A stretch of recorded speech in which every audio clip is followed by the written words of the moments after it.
Welcome, Tiger faithful, to Thomas M. O'Sullivan Stadium. Nate Eady and Wyatt Hull this year are going to bring you the 2021 season. A couple house cleaning things. You can catch the live stream on the Lamar Athletics YouTube page.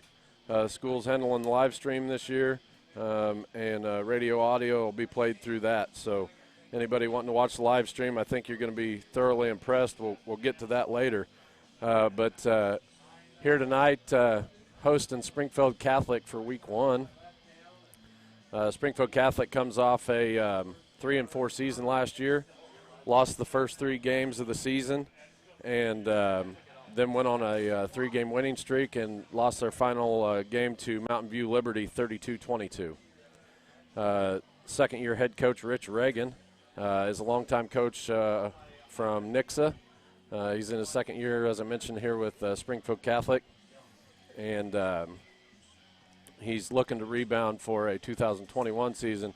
They went a month off last year after their first 3 losses due to COVID, and had a nice bounce back. This pregame is brought to you by Eisenhower Lumber. For all your lumber, plumbing, paint, and everything else you need for your home or business, go to Gulf Street in Lamar. Wyatt, welcome. Again, you filled in a couple games last year. This year we don't have Jeff. Maybe get him back next year, but we're excited to have you here this year. Yeah, I'm excited to be here, Nate. With going to have some fun. It's about 5,000 degrees up in this booth here tonight, but excited to have football back. Touching back on the live stream, as I mentioned, the school's putting that on. It's going to be headed up by Michael Miller, and we can't say how much we appreciate him for doing it. Got the man, the myth, the legend on camera 1, Erno Miller, and Blaine Shaw is going to be handling the sideline camera, that something new that we have this year, or that they have this year, and maybe a little instant replay here and there. Yeah. A little bit of instant replay coming in the next couple of weeks. Yeah. Maybe play with it tonight some. So be patient Okay. with it. Yeah. We're gonna see how this goes tonight, and I think it's going to be good. Good thing for the football team here. Going back to the Springfield Catholic Fighting Irish, they're just returning 3 starters on offense, led by 6'1" senior Liam O'Reilly. He's a first-team Big 8 wide receiver. In 7 games, he had 38 receptions, 544 yards, and 8 touchdowns. Definitely their go-to guy. Senior running back Brandon Ung, and senior tight end Major Riley, 6'5" tight end. Their quarterback was a JV quarterback last year. He's a junior, Reese White. They're returning 6 defensive starters, all of them seniors. Senior defensive tackle Rio Hernandez was an honorable mention all-conference defensive lineman. Senior defensive end Major Riley, the 6'5" tight end. He's playing both sides of the ball there. They returned all of their linebacking core, and Josh Palmer, Blake Sutherland, and Evan Kilmer. And then second team Big 8 defensive back Liam Riley, the wide receiver that we talked about on the offensive side of the ball that got first team honors. They went 2-1 in the Big 8 East last year. As I said, overall 3-4 record, and they had losses to Lamar, Mack County, and Marshfield. Got wins over Mount Vernon and Monette, which is a big key, that I noticed that stood out to me. 2 teams that are pretty good in the Big 8 year in and year out, and picked up wins against those 2 teams, and then their third and final win was against Hollister. So coming into the game here tonight, I expect this team to be hungry, with them not getting to play a full schedule last year due to COVID. They've had a long break. Second-year head coach that wants to have a better showing than they did last year. Wyatt, I think it's going to be an exciting game on both sides of the ball. Yeah, I think it'll be a good game, Nate. So their first 3 games last year, they lost. Then they had a little break, and then they won their next 3 games and then lost in the districts to Mountain View Liberty. Yep. So I think they're just getting back on track from last year, and I don't know if we know exactly what to expect. Sure. But we should expect for them to play their best ball that they can. Sure. Absolutely. Coming off that break, here it's week 1. Emotions are high, You still could be a little bit rusty on both sides of the ball, but we'll see how Springfield Catholic comes out. Like I said, there's a lot of seniors on this roster for Springfield Catholic, obviously led by Liam O'Reilly. And you said he's a Missouri State commit as well, Yes. right? Okay. So that's a guy to watch for. On the Lamar side, as everybody knows, went 13-1 last year, 4-1 in the Big 8 West, and last year in Week 1 at Springfield Catholic, the Tigers handled the Fighting Irish 56-12. Ultimately, going through the season and winning a state champion over St. Pius X in a tight defensive battle, 6-3. So Tigers are returning 13 starters, 7 all-state players. Offensive line, returning starters, Jake Paladna, Tucker Torbeck, and Ryan Davis. Joel Beshore is going to handle the quarterback duties this year. That's a switch for him coming off a running back. Running backs will be Trace Wilhite, Logan Crockett, and Austin Wilkerson. Some addition players that weren't on the team last year that I look for a big impact out of is senior Mike Mills and Riley Heckaden. I think Mike's going to fill in some on that defensive line spot. You know, you'll hear in an interview from Coach Beshore. He's going to talk about those guys a little bit. Riley Heckaden, a kid that's really athletic and could play some wide receiver and defensive back. So looking for some good things out of them. Some of the fill-in spots on offense from last year, now a starter, Stetson Wiss, helping out Tucker Torbeck and Jake Paladna and Ryan Davis on that offensive line. I look for big things out of Stetson. And then Terrell Davis at the running back spot. We've seen him a lot last year. In mop-up time was a JV running back, just a sophomore last year, junior this year. I look for big things out of Terrell, too, to help out with Trace, Logan, and Austin this year. Absolutely. So this year, Mike Mills, I think he's going to really come out this year because he hasn't played football in 4 years. He's one of the strongest kids I knew in high school. He didn't play football, like I said, and I think he's going to be out here hungry to knock some heads around. Sure. A lot of Lamar Tiger fans, you don't know the names, but Wyatt, that's where Wyatt helps us. He knows these kids and is around them a lot, and so Wyatt's going to bring a lot of that for us this year. On the defensive side of the ball, I have Matthew Nance. He was a fill-in guy last year, made a move from defensive back to linebacker. So a kid to watch for on defense will be Matthew this year. And then, of course, you got the Austin Wilkersons, Joel Beshore, Mason Gastel, Logan Crockett.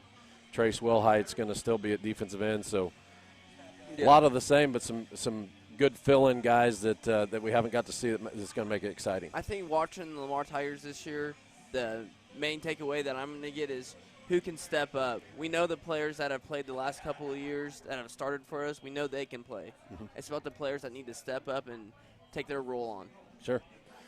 Well, that'll do it for our intro. We'll take a 3-minute break, and then when we return, we'll have the coach's pregame interview with head coach Jared Beshore.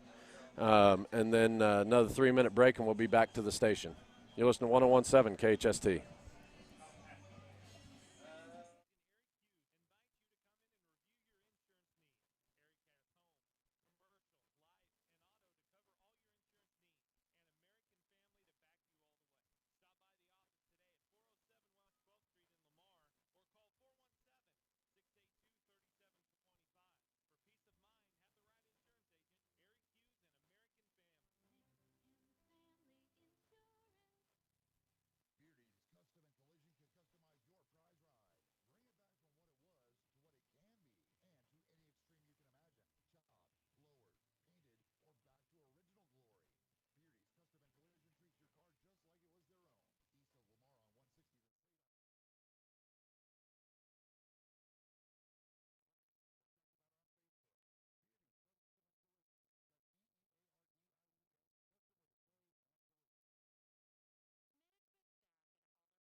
because, Lamar has typically been a power-type team. We've always had guys that were really strong and could move people. But, this year's team is going to be a little different from that. We're not going to have the huge monsters up front like we've always had, and we're going to have kind of guys that can move a little bit more and try to beat them that way. So we'll see what happens. We'll see how we adjust, but I really like our team right now. We're visiting with Jared Beshore, the head coach of the Lamar Tigers. Well, let's talk about the guys up front. Even though it's not the size and strength that you've had in the past there at Lamar, it still all starts up front. Who are the guys you're going to start in tonight's game and kind of lean on throughout the season? It starts with, our two seniors. We have multiple seniors starting up front, but the two that really poke out is the Tucker Torbeck and Jake Plodna. This year are going to be both our starting tackles, two returning starters. Tucker was an all-state kid for us last year, and Jake was an all-conference, all-district kid for us. And, their leadership up front is really what's going to kind of propel our football team. And I've told them that. It starts up front, and we're going to be successful based on how they play. So Jake and Tucker are going to be our leaders up there. We also bring back our all-conference center from last year, Ryan Davis, and we've kind of done some things where we've been able to move him around to guard and also still play a little bit of center. So depending on our health status, he could be playing center or guard. I also got two other seniors that have stepped up this year, and Stetson Wiss and Mason Brown, that have shown to start and be able to hold down a spot on our varsity level. And we also have a third senior, a guy that hadn't played last year, named Lane Duncan, who's kind of shocked us as a coaching staff and been able to step in and take some guard reps as well. So, I got a really old veteran group up front, and like you said, maybe not have the size that we've had before, but we dang sure have the toughness and we have the athleticism and we got the experience. So I want to see what those guys look like and out on the field and see how they adapt to these other teams in the fronts that they're going to get, because they've seen it, they're experienced, they're an old veteran group, and usually experience prevails in a lot of situations on Friday night. Well, when you talk about athleticism and depth at the skill position, a couple of things stand out. It's always good in Lamar when you have a Wilkerson and a Beshore in the backfield, and that's what you're going to have this year. Talk about the skill group and what do you expect from them? We bring back a lot of skilled kids. We really do, probably more than we have in a really long time. Everyone knows some of the names that were popping last year. Mason Gastel out at receiver, Austin Wilkerson, Logan Crockett, Trace Wilhite at our running back positions, and then you also throw in some guys that guys haven't heard of. We had two of our really explosive JV players last year, Terrell Davis and Ian Googie, are going to see some time and get to see some reps, and they're going to shock some people how they're able to handle themselves on a Friday night. Joel's going to come back, and he's going to be playing quarterback for us.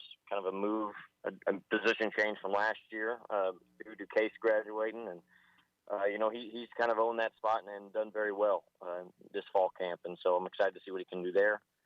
We also bring back we also talked to another senior to come out to play that was a basketball kid for Lamar named Riley Heckenden, who's going to be playing some receiver opposite of Mason for us too. And I'm really excited about Riley just because he's a guy that no one's heard of and is athletic and has the ability to make big plays. And so it just adds another weapon to what we can do offensively. We don't have to be so one-sided or right-hand dominant.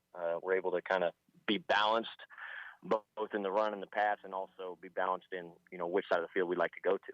So, really like our skill spots. We got depth in the skill spots, but they're just going to have to perform. And the thing that comes down with our skill guys is they also have to be not only athletic, but they're going to have to think and adjust as well, just like the guys up front. So if we can get the blocking schemes picked up with our skill kids, we will be very confident going into this season. Well, Coach, you've played for your dad before. You've had an opportunity to coach with your dad now. Now your brother's the starting quarterback. I've talked to a lot of coaches on this show, Chuck Smith and guys like that, John Roderick, that have coached their sons. What's it like coaching your little brother?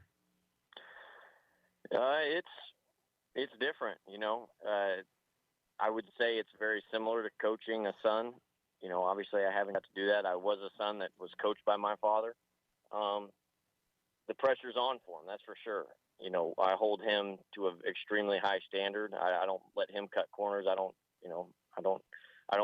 turn a cheek when he screws up. And if anything, it's a lot harder on him than the other guys. And Joel's done a really good job of adapting to it, of me being the head coach. And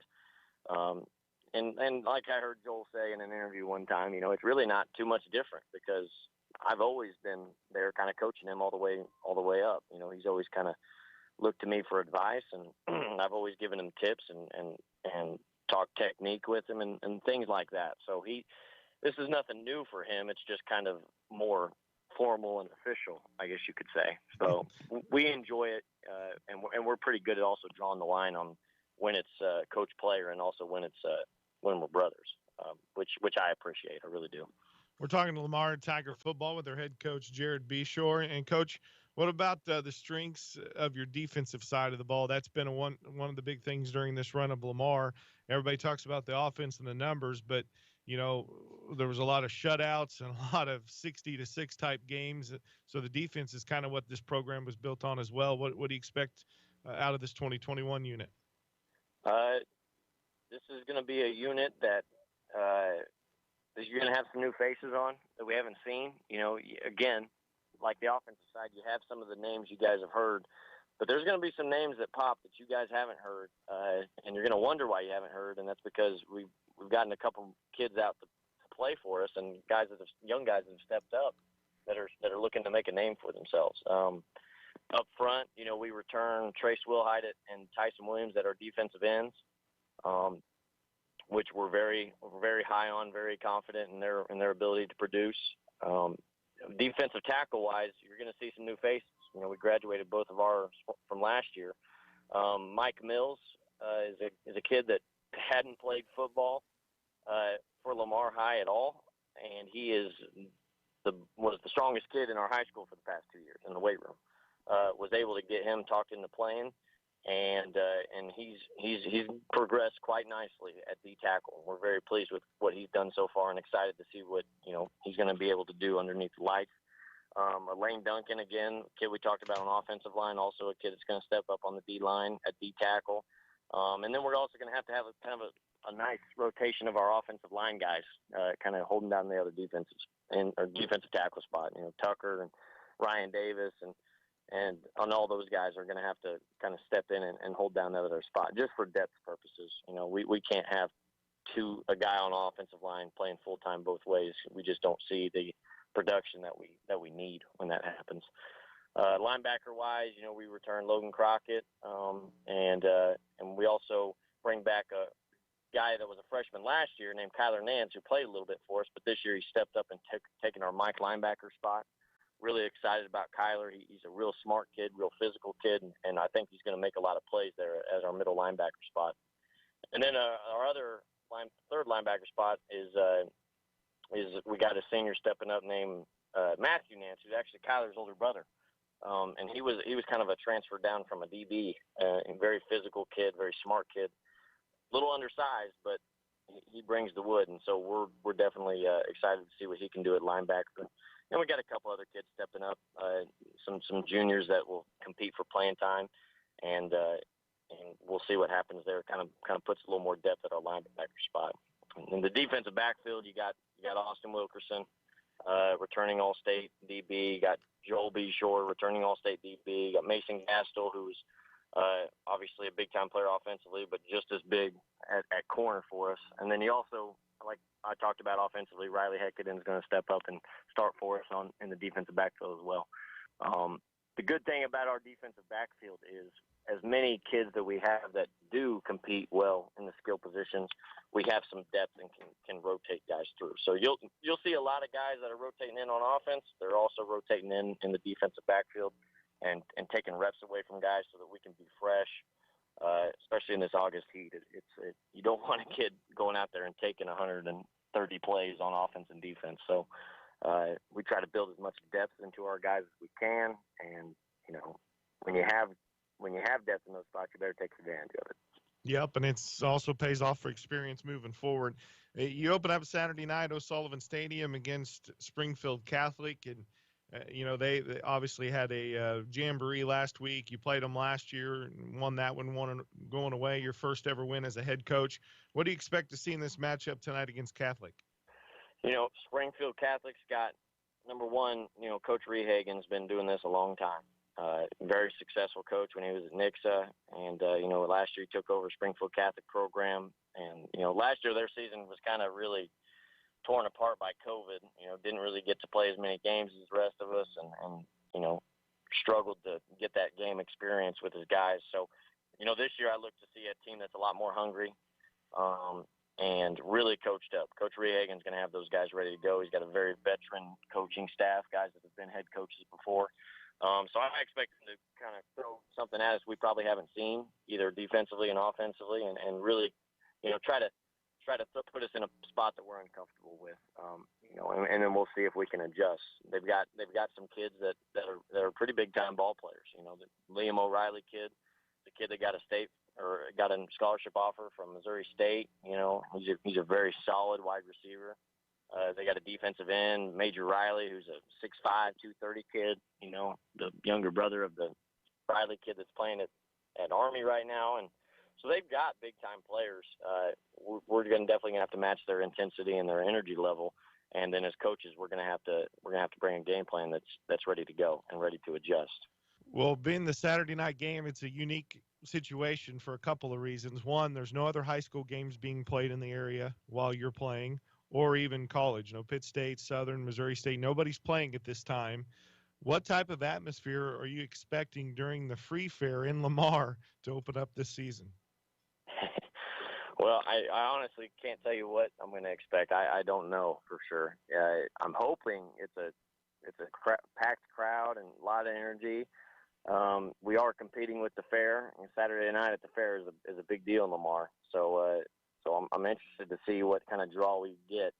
And like you said, we're the only game in town in the area, that night. So I'm hoping we get some people from out of town that are just wanting to come watch some good high school football and then swing by and see us play. So I'm hoping it's a high energy level. Again, with COVID and with all of those things, you never know. So I'm not going to expect too much, but I do have high hopes. Good luck tonight, Coach. Yep, thank you very much.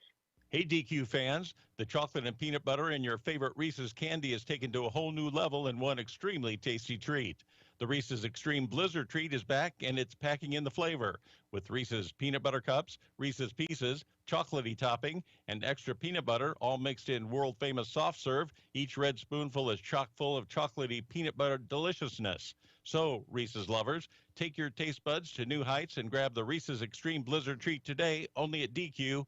Happy tastes good. Is your car running rough? Maybe it needs some TLC from Gearheads. Gearheads Garage is conveniently located at 705 East 12th Street in Lamar and offer full automotive repair services, including repairs from rear ends to front ends and everything in between, even tires. Now you know why they're called Gearheads. Stop in and visit with Brian or Leo and schedule your next vehicle maintenance at Gearheads. Gearheads Garage, 705 East 12th Street in Lamar, a proud sponsor of Lamar Sports. At Runyon CPA, they're not just your ordinary CPA firm. They're your partners in success. Being a tax CPA isn't just about crunching numbers. It's about going beyond what you expect. At Runyon CPA, they personally handle each client, treating you with honesty and respect. They will provide you with all the options so you can decide how to move forward in growing and managing your farm or small business. Check them out at runyoncpa.com or facebook.com/runyoncpa. Call or text to secure your tax appointment for this coming season right now, 417-682-1592. Eisenhower Lumber is your full-line lumber and hardware store, working to provide contractors, carpenters, and the do-it-yourselfers quality products and friendly service at competitive prices. How about Valspar Paint and Holland Grills? Eisenhower Lumber is your source for plumbing, electrical, paint, building materials, millwork, and lawn and garden. Eisenhower Lumber, 903 Gulf in Lamar, or call 682-5545. Find them fast in names and numbers. Welcome back to Thomas M. O'Sullivan Stadium, Houston 101.7 KHST for the home opener of the 2021 season for the Lamar Tigers. Joining me now here on the radio is Dr. Zach Harris, Superintendent of Lamar R1 Schools. Dr. Harris, thanks for joining me and coming up before the game here. I know it's a little hectic for you, so we wanted to get you on when we could. Talk about this year, the school year this year, and how everything started off and how it's going. Yeah, for sure.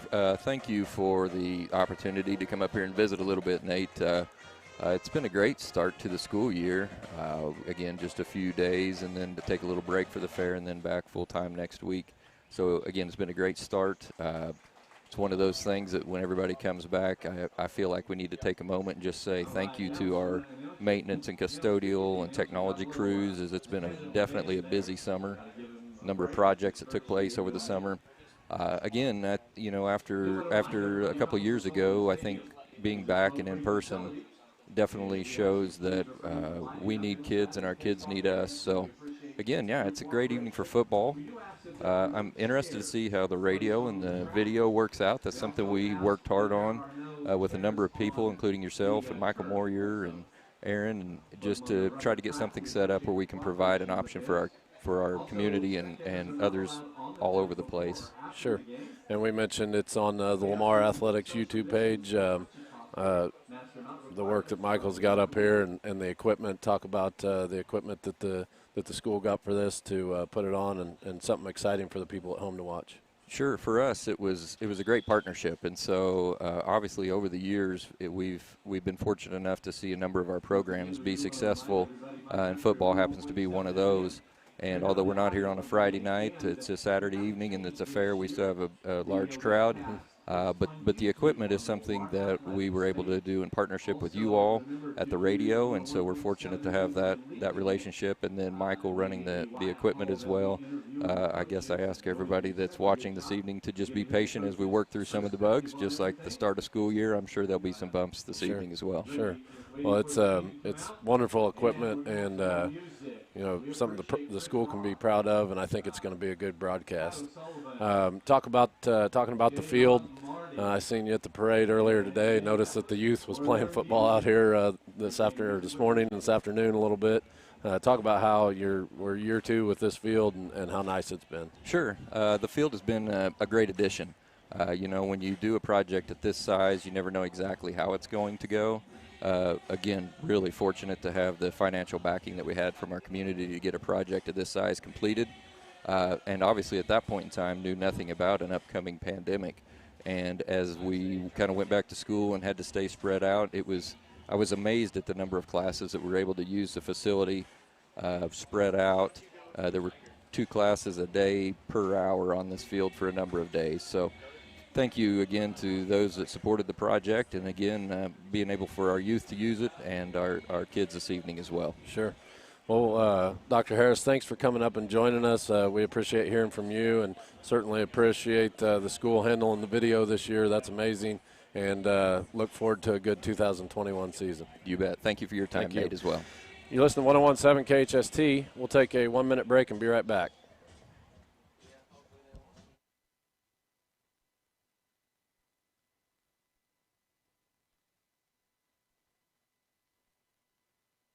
Moyer can fix your teeth, restore sore gums, and brighten your smile without discomfort. By taking advantage of the sedation dentistry option, you'll feel like you slept through your appointment.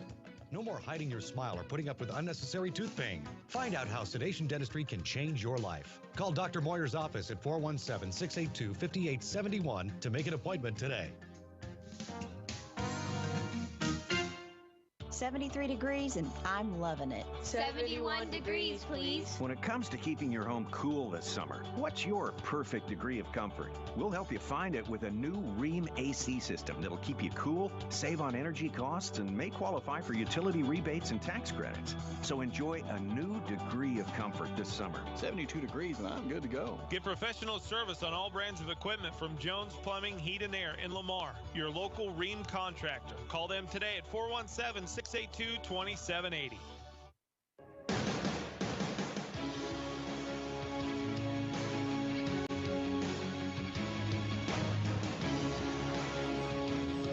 Welcome back to Thomas M. O'Sullivan Stadium. You're listening to 101.7 KHST.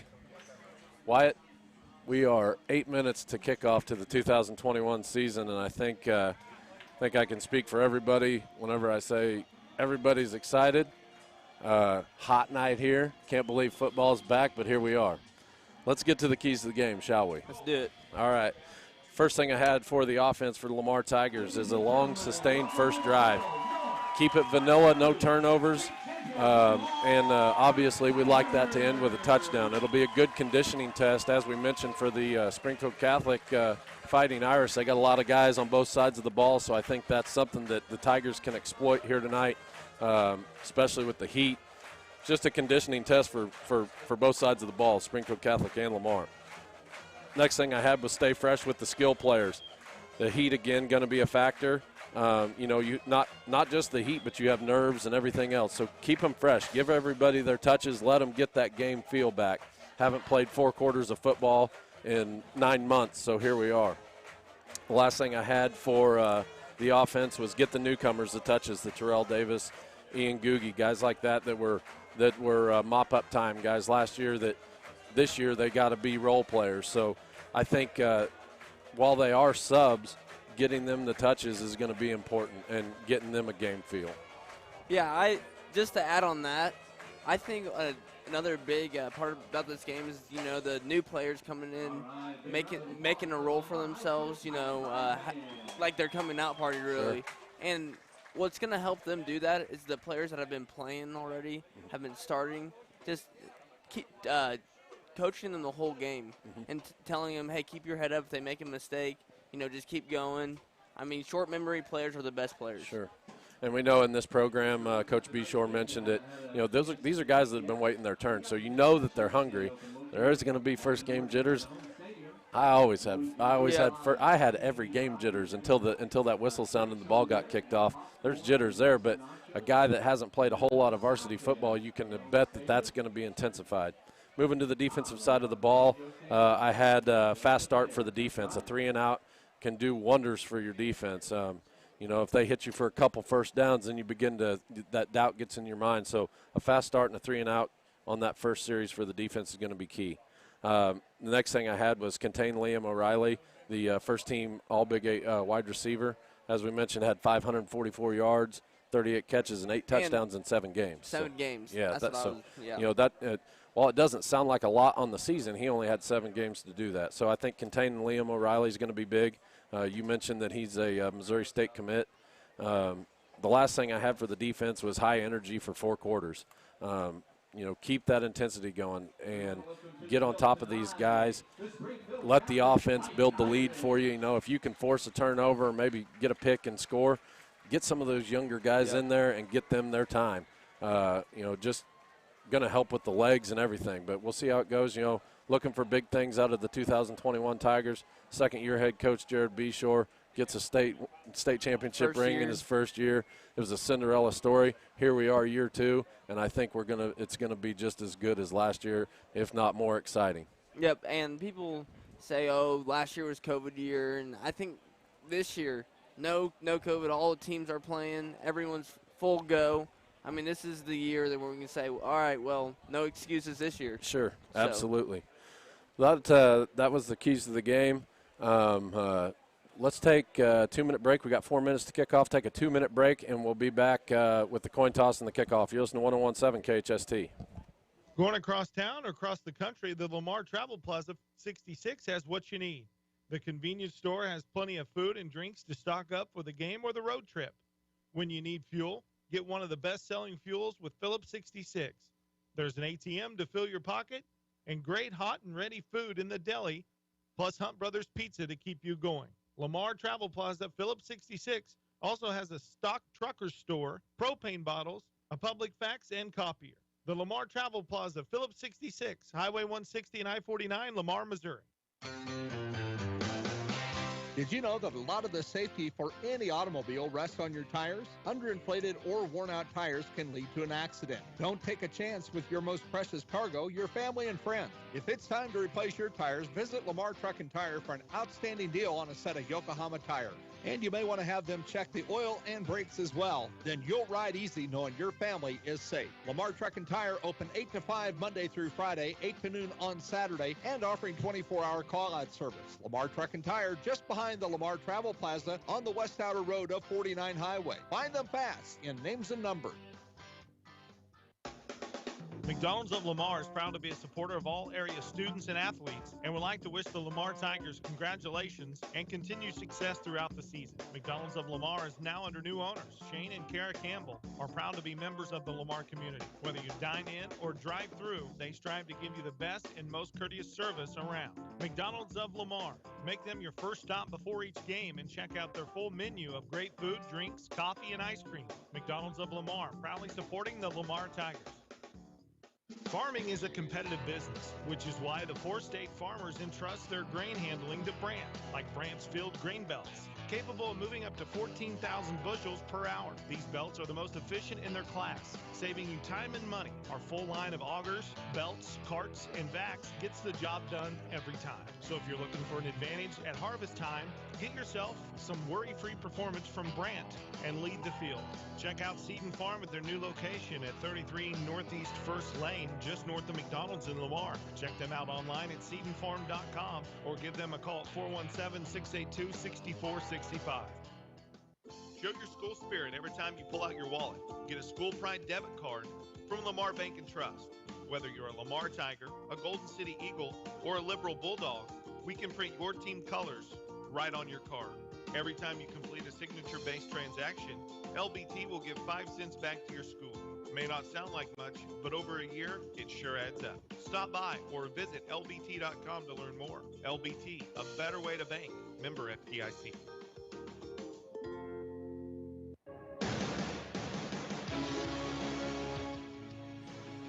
Welcome back to Thomas M. O'Sullivan Stadium for the 2021 kickoff for the Lamar Tigers.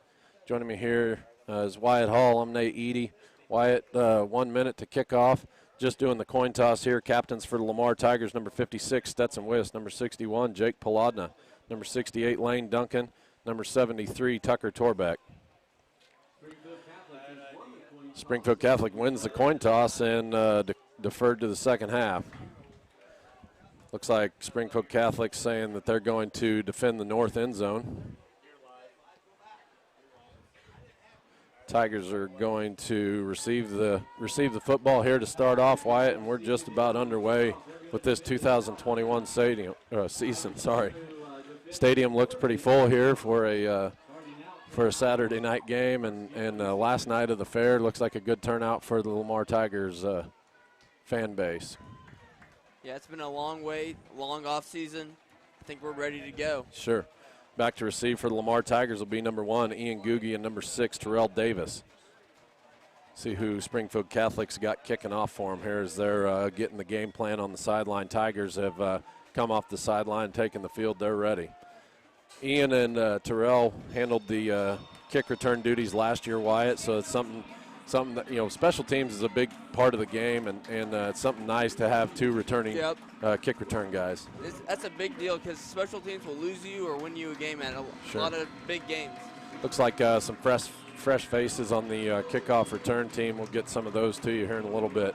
Looks like set to kick off for the Springfield Catholic Fighting Irish is number 18, Reese White. Is that 18 or 19? 19. 19, Michael Strauss. He's a junior handling the kicking duties for the Fighting Irish. Tiger Faithful are on their feet, and we're just about ready to go. Pretty high energy for a first game here. Everybody's ready to get it underway. Strauss approaching the football. Puts his foot to it, high kick, angling towards the Springfield Catholic sideline. Fielded to 20 by Ian Googie. Cuts back to center field, and he's going to be brought down at the 26-yard line. Not much of a return there for Googie, but held on to the football, fielded it well, had pressure coming, and didn't take his eyes off of it, fielded it, got a 6-yard return there on the kickoff. Our goal for the Lamar Tigers is to always get it past the 30 at least. Sure. So see if the Tigers can get that done here on this first drive. As we said, we want to sustain first drive and test their conditioning right out of the gate. Joel Beshore, the junior, going to handle the quarterback duties. Last year had a pretty good one in All-State quarterback Case Tucker, but Joel's going to step up to the plate here this year. Motion to the right with Terrell Davis. Beshore looking over the defense. Gets him set. Motion back to the left. Snap to him. Hands off to Terrell Davis around the Lamar end. Cuts across the 30 up to the 31 and brought down at the 32, looks like. Nice little 6-yard gain there for the first play of the 2021 season. Didn't really expect Terrell to be coming into the game that early, but there he is, gets the first carry. I had him as a cleanup player, you know, maybe a substitution guy. Yeah, we have all of them, all the skill players out there right now. Looks like Trace Wilhite and Logan Crockett at the running backs. Mason Gastel at wide out and Riley Heckaden at the other side. Beshore sets him back to the line. Motion to the right with Davis. Snap to him. Beshore keeps it up the middle, gets across the 35 up to the 38-yard line. That'll be enough for a Stevens Automotive first down right there. 2 plays and a first down. White, you couldn't ask for much more than that. No, not at all. 5 and a smile. Yep. Looks like they're actually going to mark him down at the 43. Put it 1st and 10 from the Springfield Catholic 43 for the Lamar Tigers. Just keeping it real vanilla here, you know, nothing too special. Just like you said. Off tackle to the left and right up the middle. First down, we'll take it. Beshore gets him set again. Ian Googie now checked into the game at the slot. Beshore looking over the defense. Snap to him. Fakes it up the middle, keeps it himself, goes across to the 40, up to the 44-yard line, looks like, before he's brought down there. Another nice little run, about 6 yards there for Joel Beshore. Faked it around the right side to Logan Crockett and kept it himself. Logan, a guy that was a key running back, you know, for the Tigers last year, Wyatt. I heard good things about him during track. You know, he's running the 100 and tearing it up. Looks like he's added on some weight. I don't know if it's that cowboy collar or what it is. Got the American flag socks rocking and waiting for his first big run. Beshore sets him down again. Motion to the right with Googie. Snap to Beshore and the flag. Looked like the Fighting Irish come across the ball a little bit early there. Let's see what they call.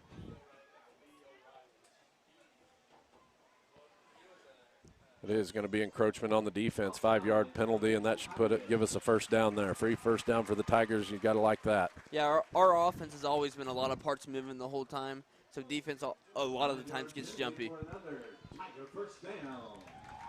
That's going to put them at the 49-yard line. Tigers 1 yard from getting across midfield here and a fresh set of downs. Tigers looking to the sideline for the call. Googie going to stay in the slot for Terrell Davis. Looks like Austin Wilkerson checked in at the wingback spot. Beshore looking over the defense. Puts Googie in motion to the Springfield Catholic sideline. Taking his time here, takes the snap, looking to throw. Pulls up to throw down the Tiger sideline. He's got Mason Gastel. Mason goes up and gets it, makes a heck of a catch. Did he get in? Looked like he got 1 foot down, Wyatt. They're going to say he was out of bounds when he caught that. Man, that would have been a big play. He caught that at about the 15-yard line. I thought he toe-tapped that one. Be a good time for that instant replay if we had it. Not yet. Not yet.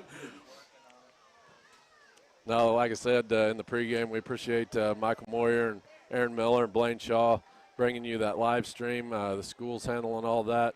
Done a wonderful job with it. Beautiful equipment, and hoping it's coming across good for everybody. There is a penalty on the play. Looking at about the 45-yard line. It's going to be against the Tigers. A hold. Back them up to the 35.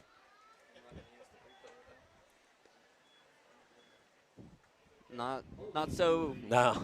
Man, you're looking at a big gain there. Get you down inside the 15 and holding call. Backs us up to the 35. Tigers got a 1st and 24 now from the Springfield Catholic 35. Terrell Davis in the backfield now with Joel Beshore. Puts him in motion to the right. Motion back to the left. Snap to him. Hands off to Terrell around the left side. He's across the 40, up to the 45, up to the 50, and brought down at the Lamar Tiger 49. But there's a flag wide at the Springfield Catholic 40. Probably going to get us for another hold maybe there. Reese White, the junior quarterback, finally got Googie brought down just across the 50 there, and would have been another big gain. Get the Tigers in a second and manageable, but going to get us for a hold back there at the 40. Yeah, we're just killing ourselves right now, Nate. Right. On the very first drive, we were looking good and degressing. Sure.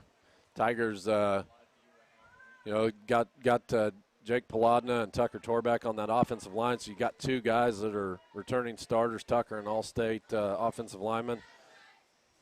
takes a little bit. That's the hardest thing in football. Get that offensive line gelled together real good where they're working together.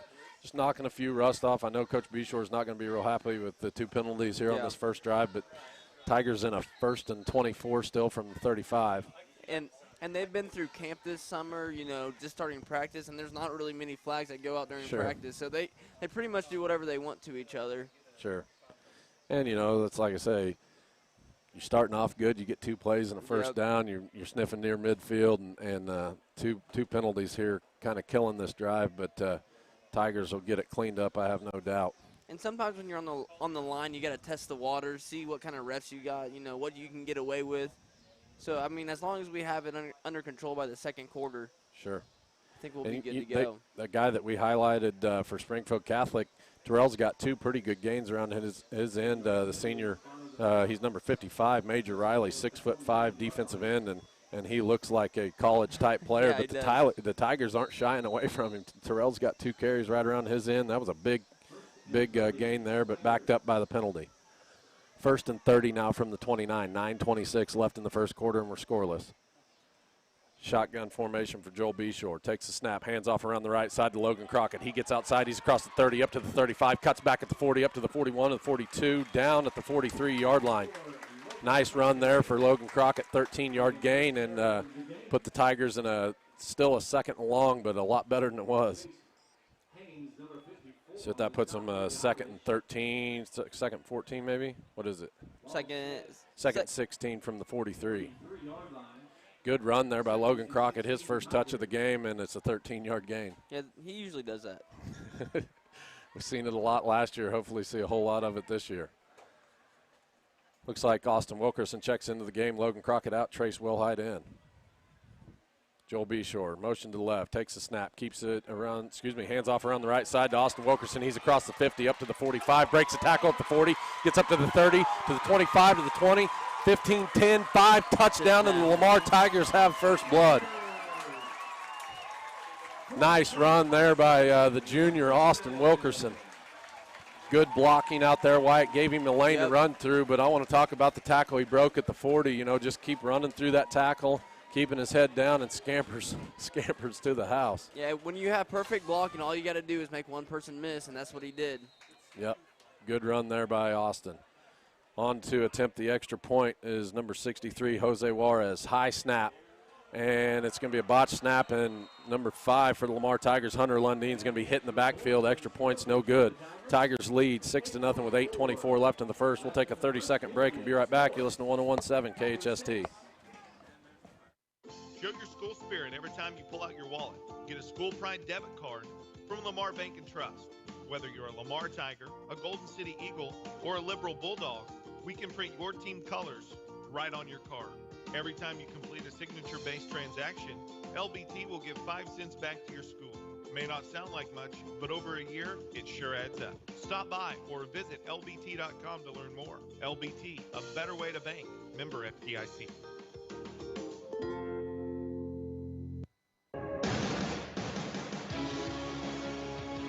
Welcome back to Thomas M. O'Sullivan Stadium. Lamar Tigers strike first here in the 2021 season, up 6-0 over Springfield Catholic. 8:24 left in the first quarter. Wyatt, talk about that run there by Austin Wilkerson. Yeah, just like what I was saying before, you know, if you have a perfect blocking scheme, there's always that one guy left, and he broke that tackle and said, I'm off. Beat his one-on-one and took it to the house. Jose Juarez set to kick off again for the Tigers. A little bit different kick formation for the Tigers than we've seen in the past. It's a low kick fielded at the 25-yard line. He gets across up to the 30 and going to be brought down by number 9, Cameron Sturgill.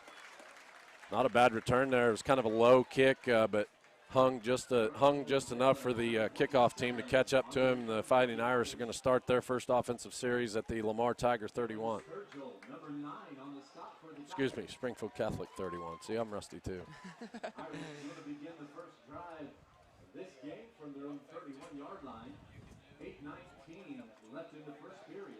Tiger defense coming out. Looks like Mike Mills, the senior that Coach Beshore got to come out this year, going to take the starting job here at defensive tackle. At the ends, Trace Wilhite and Tyson Williams, again, familiar faces. Logan Crockett handling middle linebacker spot. Kyler Nance at the right outside linebacker. Snap to the quarterback, hands off around the left side, giving chase, and he's going to be stuffed at the 30-yard line. Big hit there. Who was that? Number 18, Joel Beshore, come up from that safety spot and laid a lick. There's a flag on the play. Flag on the play, see what we got. Holding on the Fighting Irish. That'll back them up 10 yards from 30, put them at the 20. Good pursuit there. I kind of trying to figure out, never understood going to the short side of the field, but yeah. Catholic tried it right there, and Lamar Tiger defense snuffed it out for sure. Good job there for the first play. Mike Mills, defensive tackle they got coming out this year, first-year player for the Lamar Tigers. Coach Beshore, high hopes of him. Obviously got a lot of faith in him, putting him in his first football game in 4 years, starting him at defensive tackle. Shotgun formation for the Fighting Irish. 3 receivers to the left. Snap to the quarterback, rolling left. He's under pressure. He's going to be hit in the backfield and sacked by number 73, Tucker Torbeck. Credit that sack there with a little bit of help from Trace Wilhite. He forced him back inside, and the big dog ate right there. Good job. Going to drop him for about a 6-yard loss there. Tiger defense flying around now. Looks like number 60 checking into the game, Ryan Davis for Tucker Torbeck. Just keeping them fresh. Yep. That was one thing, we talked about with this heat, keep the guys fresh. Tucker Torbeck not playing a whole lot of defense last year, but comes in here on the first defensive series and records a sack for the Tigers. And, Nate, we have a lot of people playing both ways, so we got to keep them fresh. Snap to the quarterback, looking to the Tiger sideline, throws a high ball. It's going to be snuffed out by the defensive back, senior Mason Gastel, and he's going to hit him for a gain, no gain. Good job there, just a little comeback play, and Mason had it snuffed out, no gain on the play. I'm going to put the Fighting Irish in a 3rd and 26 now from the 15. Third down here is what we talked about, Wyatt. Get off the field, 3 and out with your first defensive series and build that confidence for that defensive front. Looks like number 68 checking into the game now at defensive tackle, Lane Duncan. Looks like they're just spelling one guy at that defensive tackle spot between Torbeck and Duncan and Ryan Davis. Yeah, look for a deep shot somewhere here, probably to number 3, see who can go up and get it, Mason Gassel or him. Flag on the play. Looks like going to be a delay of game on the Springfield Catholic offense. That'll back them up 5 yards. Yeah, Wyatt, he's got Liam O'Reilly on a one-on-one out there. Something Mason, he was a first-year player last year and come in on defense. I remember down there at Springfield Catholic last year, made a beautiful interception in the end zone, took away a big play there from Springfield Catholic, in his first game that he'd played in a long, long time, and then just comes out and becomes an all-state wide receiver. Everybody remembers the touchdown against St. Pius that he scored. 3rd and 31 now from the Irish 10. Snap to the quarterback, under pressure, rolls to the left, looking to throw, just throws it away. Logan Crockett was bringing the heat. And they're going to throw a penalty flag on that. Surely he was outside the box. Logan Crockett had a bead on him, and that quarterback just got rid of the ball. Looks like quarterback duties for Springfield Catholic is going to be Quinn Northrup, actually, the sophomore. See what the penalty is here. I think they're going to call it intentional grounding, going to back them up another 5 yards to the 5. Now, if you're Springfield Catholic, Wyatt, I think you just run one maybe up the middle and get the ball punted away, save yourself from a safety here. But Tiger defense having a good showing here in this first series. You got to make some room to punt. Yeah. Looks like Fighting Irish bringing on some bring up it actually is a loss of down, so it is 4th down now. So 6:22 left here in the first quarter. Tigers up 6-0. Irish pinned deep in their own territory at the 5-yard line.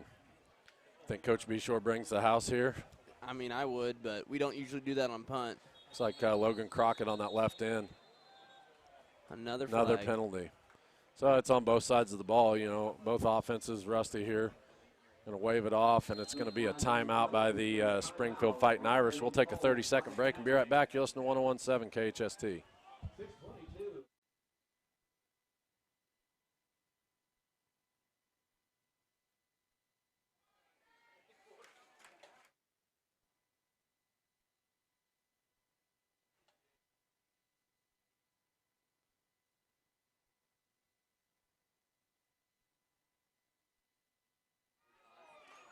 Want real pizza made fresh with homemade dough and sauce? Ingredients? Go to Mother Tucker's Pizza. Your perfect pizza is waiting. They have curbside delivery, dine-in, daily buffet, fresh daily salad, or you can try the nachos, wings, mushrooms, and toasted right out of the oven sandwiches. Mother Tucker's Pizza has 12 specialty pizzas, or they can custom make yours. They also have a patio to hang out with friends and family. Come on by before the game. We're open Friday night home games only until 10 for carryout. Mother Tucker's Pizza, the pizza you've been waiting on. Next to the golf course in Lamar. Call ahead 681-0855. Welcome back to Thomas M. O'Sullivan Stadium. Tigers up 6-0 here with 6:22 left in the first quarter. 4th and 36 for the Fighting Irish, and they're going to have to punt. Puts the foot to it, high wobbly kick towards the Lamar sideline, and it's going to go out of bounds at about the 27, looks like 28 maybe. See where they spot that. He did get it off, but it was a wobbly kick. Netted him about 30 yards there. Actually going to say it went out at the 30. I feel like that's a little generous. But, yeah, I was right on just a little bit of it. We did sustain a drive, but it was due to penalties and then hit him for a big touchdown. But I was right on the Tiger defense, got that 3 and out. You know, Springfield Catholic kind of shooting themselves in the foot, starting at the 30-yard line, getting some penalties. But the big thing there, I think, was the sack by Tucker Torbeck. Absolutely. And really impressed with how that Tiger defense was flying to the ball. Had a little hitch pass to the wide receiver, and Mason Gastel stuffed it out. 1st and 10 now from the Springfield Catholic 30. Shotgun formation for Joel Beshore. Motion to the right with Ian Googie. Joel keeps it himself up the middle. He's across the 25 up to the 20, lowers his head and drives through 3 tacklers down to the 15. Good run there by Joel Beshore for 15 yards. Joel doing a good job. Only got to show off the arm one time here in this game, and looked like it was a good pass, but we had a penalty on the play. Thought Mason got his foot down there on that first drive, but see if Coach Beshore lets the junior throw the football anymore here on this drive. I'm going to guess not, being at the 15-yard line. Probably the running game's working well. Shotgun formation, Googie split to the right. Looking to throw. He is going to go up top. Mason Gastel goes up and catches one and spun down at the 5-yard line there. Like Joel overthrew that one. That's where it helps having an all-state wide receiver. Mason just goes up and gets it and pulls it down. Nice little pitch and catch there for 10 yards to the 5. Tigers threatening again now.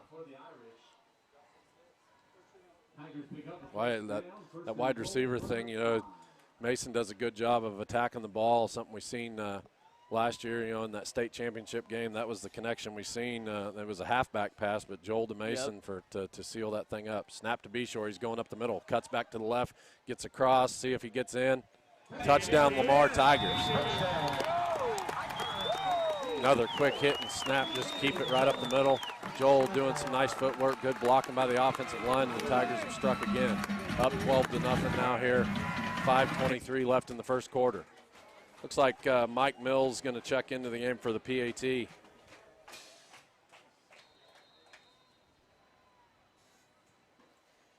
Jose Juarez set to kick the extra point. Snaps down, kicks up, and it is good. Tigers get a clean snap there. Jose Juarez knocks it right down the middle. Tigers up 13-0 here. 5:23 left in the first. Take a 30-second break and be right back. You're listening to 101.7 KHST. Does your car shake, rattle, and roll? Barely? Then it's time to see the auto specialist at Stevens Automotive. At Stevens, they have the experience to diagnose your car and get it back to running smooth the way it should be. At Stevens Automotive, they can handle engine repairs, transmissions, brakes, oil changes, air conditioning, you name it, they fixed it. Stevens can get you back on the road with a smile on your face and money left in your pocket. Stop by and have Gary take care of all your automotive needs and grab a cup of coffee. 300 West 12th Street in Lamar, or call 682-3371. Have a great year, Tigers, from Stevens Automotive. Stay zoomed in on Austin if I can. I'm so glad you can't hear me on this camera. Welcome back to Thomas M. O'Sullivan Stadium. Lamar Tigers up on Springfield Catholic here early in the first quarter, 13-0. Set to kick off for the Lamar Tigers this time is number 43, Austin Wilkerson. LBT kickoff here. Each Tigers football kickoff is sponsored by Lamar Bank and Trust. LBT and Tiger football winning combination. Kicks off and it's down to the 20-yard line. Comes up to the 30 and forced out of bounds there.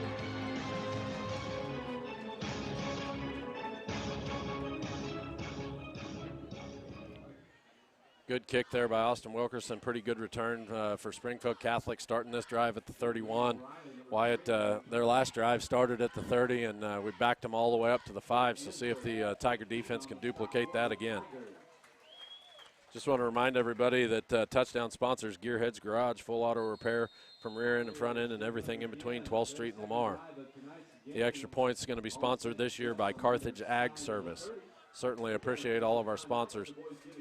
Looks like Tigers it's going to be a water break by the officials. We'll take another 30-second break and be right back. You listen to 101.7 KHST, My Country.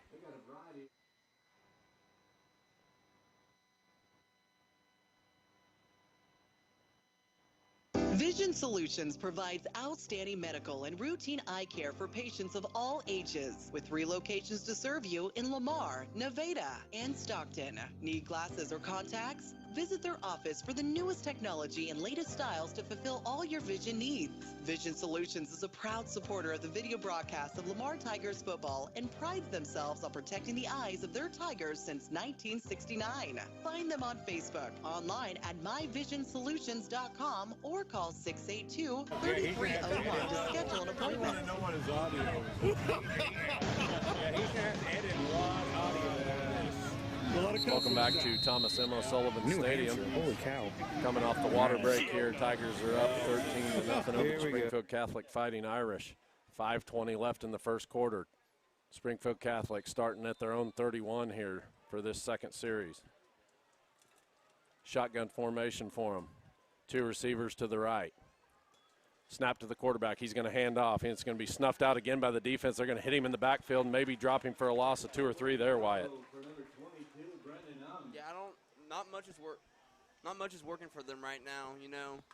I mean, the first drive they had, they went back 30 yards, and now they're back 3.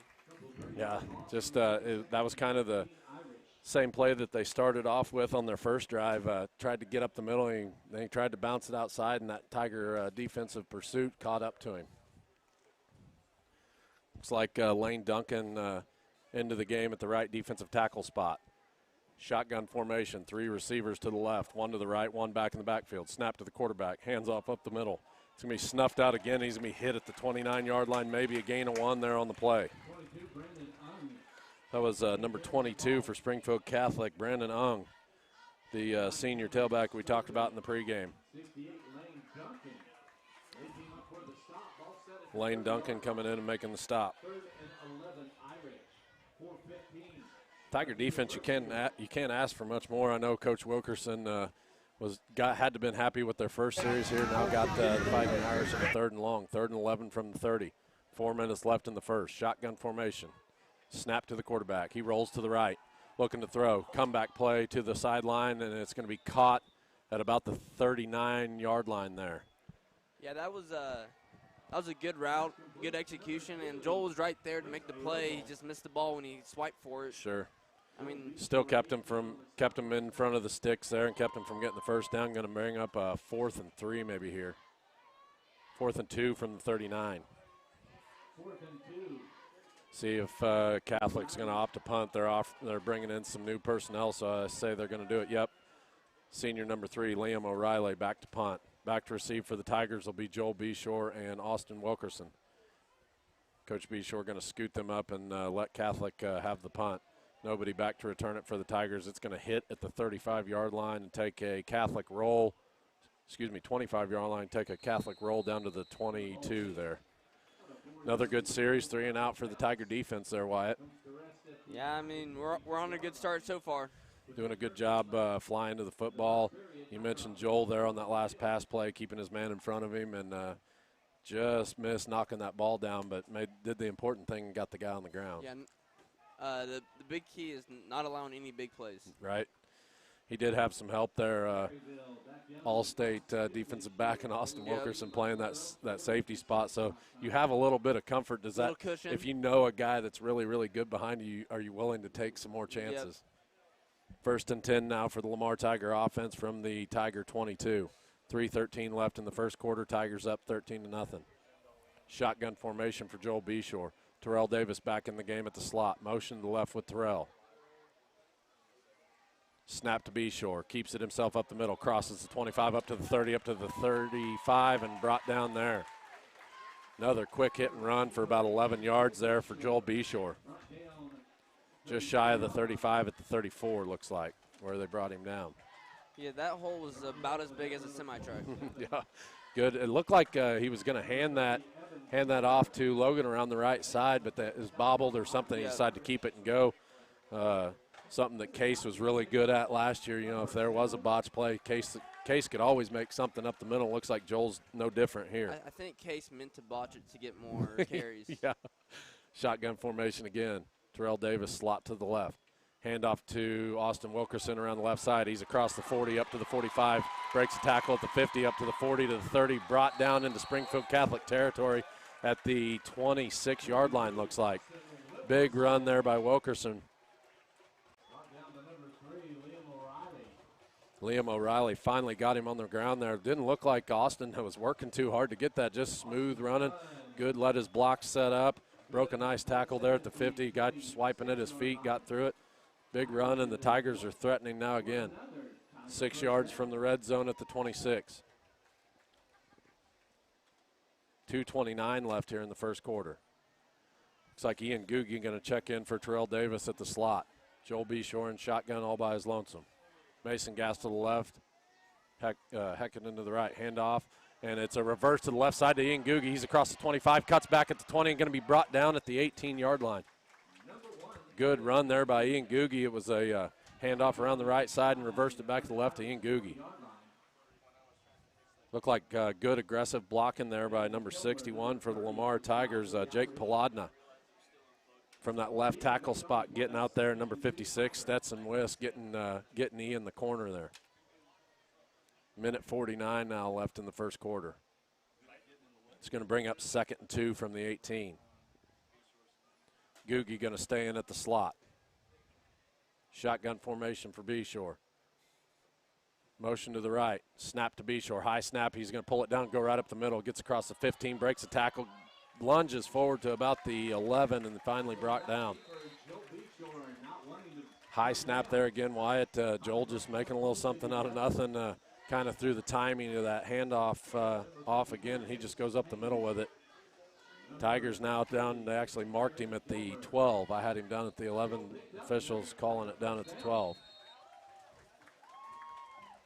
Looks like officials going to make the senior Liam O'Reilly for Springfield Catholic go off the field for an equipment violation maybe. Checking in for him is number 5, Michael Wiss, sophomore, coming into the safety spot for the Irish. Terrell Davis back in at the right slot for the Tigers. Shotgun formation for Beshore.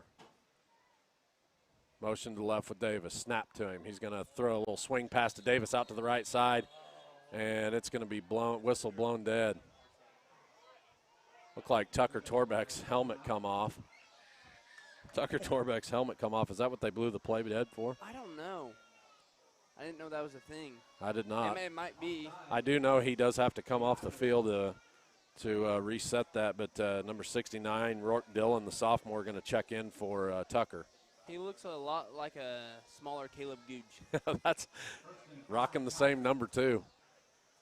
Got that long hair. It actually was going to be a penalty, encroachment penalty on the Irish, going to move the Tigers up to the 6-yard line now. 1st and goal from the 6. Excuse me, 1st and 4 from the 6. Motion to the left with Terrell Davis. Shotgun formation for Joel Beshore. Takes the snap. Hands off around the left side to Trace Wilhite. Lowers his head, runs over one at the 6. Dives for the pylon. Touchdown, Lamar Tigers. Good hard-nosed run there by Trace Wilhite. Something we've seen Trace come on late last year. It seemed like his big coming-out game, he had a heck of a game down there at Mountain View Liberty in the mud, and he showed that hard-nosed running again there. Trucked the guy at the 6-yard line, got over another one, dove for the pylon, got in the end zone. Yeah, I think Trace's only goal every time he touches the ball is to run over the person that's in his way. Juarez set to kick the extra point, snaps down, kicks up, and it is good. Lamar Tigers lead here 20-0 with 49 seconds left in the first quarter. Take a 30-second break, and we'll be right back. You're listening to 101.7 KHST. Offers an extensive line of high-quality hay spears, hay handling attachments, pallet forks, and grapples. Washburn's can custom build a hay spear attachment to suit your needs. With over 20 different hay bale spears on hand, they will find a spear to fit your bale handling needs. Call Washburn Farm and Home at 800-283-7107 or visit our website, hayspear.com. And don't forget to see us at Washburn's on the East Outer Road 71 Highway, 2 miles north of Highway 160.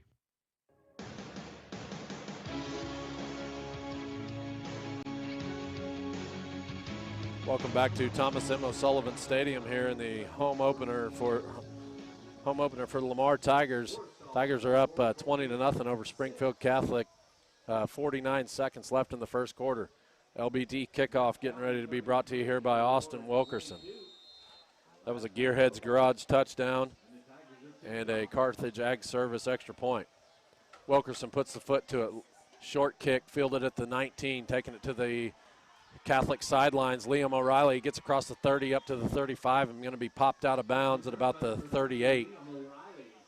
Tiger defense going to come out onto the field. Our defense is playing really good, but we're giving them field position every time we kick it off. I typically don't do this, but I did look down at my phone, and I got to give a shout-out to him because I missed it, and it's on me. Tigers have had 2 USA Mortgage defensive stops. It's USA Mortgage defensive stop. Call Nathan Mayberry for all your mortgage needs, 417-214-9119. Got his shout out to him. I don't typically look at my phone, but I happened to look down, and my guy was texting me and asking for his defensive stop creds, and he got it. See if they can get him another one here. Shotgun formation, fakes a handoff up the middle. Tyson Williams putting pressure on him. High pass down to the 40, caught by Liam O'Reilly at the Tiger 38-yard line and going to be pushed out of bounds by Riley Heckaden. There he was, just lost track of him, Wyatt, and he makes the play. The all-conference wide receiver, Liam O'Reilly, for Springfield Catholic Irish. Yeah, Nate, I think that was just a botched coverage there, or he got him on a fake move. I was watching the other side of the field. I don't know why I wasn't watching number 3, but he just drug his way across there and made a play. Ball hung up in the air. Usually Austin Wilkerson will track those downs and get a pick on it. 1st and 10 now from the Tiger 38. Shotgun formation, looking to throw again. Rolls to the right. Throws to the Tiger sideline. It's Liam O'Reilly again, and he's open. He catches it at the 12-yard line and steps out of bounds. There he is. He's wreaking a little havoc now. Riley Heckaden on the coverage and just got a little space. And quarterback for Springfield Catholic, number 12, Quinn Northrup, laid it right in there for him. Now the Irish are threatening to get on the board. Be 1st and goal here from the 10-yard line. Yeah, that's 2 plays in a row going back to him. I think you got to get Mason Gastel back matched up on him there. There's a little bit height difference between Riley and Liam O'Reilly. Snap to the quarterback, rolling left now. Tyson Williams putting pressure on him. He's going to throw to the sideline. It's going to be short and incomplete. Tyson Williams, a kid last year, just a sophomore, and got his playing time. Really come on. I thought he'd come up big in the state championship game, made some plays. But you see him putting pressure there. That first completion to Liam O'Reilly on this drive, Tyson was putting pressure on him. Like I said, the ball hung up in the air. Just nobody could track it down and get a pick, but good job putting pressure on him there and forcing him to fire one into the dirt. Yeah, Tyson's one of those kids. He's got bigger every year. He's worked his way to be a starter, and I really see him having a big year this year. Yes, sir. Shotgun formation, 2 receivers right, 2 left. They're putting Mason on number 3 now. O'Reilly in the slot on the left side. Snap to the quarterback, looking to throw again. And he's going to be under pressure. Mike Mills has got a hand on him, and Tyson Williams finishes it off and gets the sack. Man, I was really hoping for Big Mike to get that sack right there. Good job getting through the offensive line quick, man. Mike Mills, the guy we talked about in the pregame. Wyatt says strongest kid in the high school, and he decides to come out and play football. I got goosebumps from it right there. Man, I was really wanting him to get that sack. Put good pressure on the quarterback and just couldn't get him brought down. That brings it into the first quarter. Lamar Tigers are up 20-0 over the Springfield Catholic Fighting Irish. We'll take a 1-minute break and be right back. You'll listen to 101.7 KHST. Now that the sun is getting hotter, you need to stay cooler. Shady's Tint and Detail can help you do just that. Auto, residential, or commercial window tinting is a specialty of Shady's. They also do auto glass repair and replacement, plus spray-in bed liners. Stop in and see the new location across from Clements Plumbing and Heating on 12th Street in Lamar. Call 417-392-9200 to schedule your appointment. Stay cooler and protect your investment by letting Shady's tint your windows.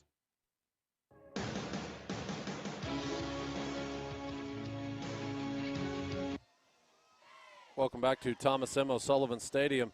Nate Eady and Wyatt Hall here bringing you the home opener to the 2021 season. Tiger defense stepping up big here. Got the Fighting Irish in a third and goal from the 17. Was at the 10-yard line. That sack dropped him for a 7-yard loss there. Mentioned Mike Mills putting the pressure on him. Something I think that kid's going to come on real good here as this season goes on. Get his football legs under him, get used to playing the game, and I think he's going to be a big weapon for the Lamar Tigers. And the thing about Mike Mills is this is his first live game, and so he's only going to get better throughout the season. Yep. As I mentioned, third and goal from the 17. 2 receivers to the right, 2 to the left. Shotgun formation for the Irish. Single back in the backfield. Quarterback takes the snap, looking to the Catholic sideline. Tyson Williams puts pressure on him. Jump ball to the end zone, and it's going to be knocked down. There's a flag. A lot of pushing and shoving going on there between Liam O'Reilly and Mason Gastel. See who they call it on. Tyson Williams again putting pressure on the Springfield Catholic quarterback Quinn Northrup. See what the penalty is here. Pass interference on the Lamar Tigers. And I don't know how you can call that one way there. I feel like it's I don't agree equal with that pushing call. and shoving. Because one person pushes, and the other one pushes back. I mean, that's just, to me, that's a no call. That's going to take them half the distance of the goal and going to spot them back at in between the 9 and 10-yard line here. It's be 9.5 yards to the end zone for the Irish. And you know Mason's taking it as a challenge because he plays the same spot on both sides of the ball. Yep. Liam O'Reilly out to the far wide receiver side on the Catholic side. Quarterback takes a snap. He's looking for O'Reilly again over the middle. It's going to be caught at the 1-yard line. Mason Gastel makes a good play, and they're going to mark him down at the 1.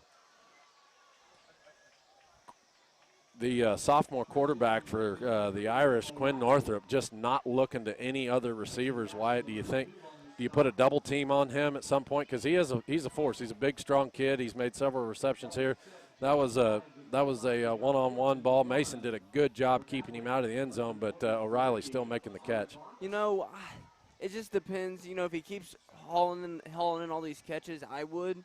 But I mean, I would let Mason eat a little longer. Quarterback going to go under center. 4th and goal from the 1 here for the Irish. Snap to him.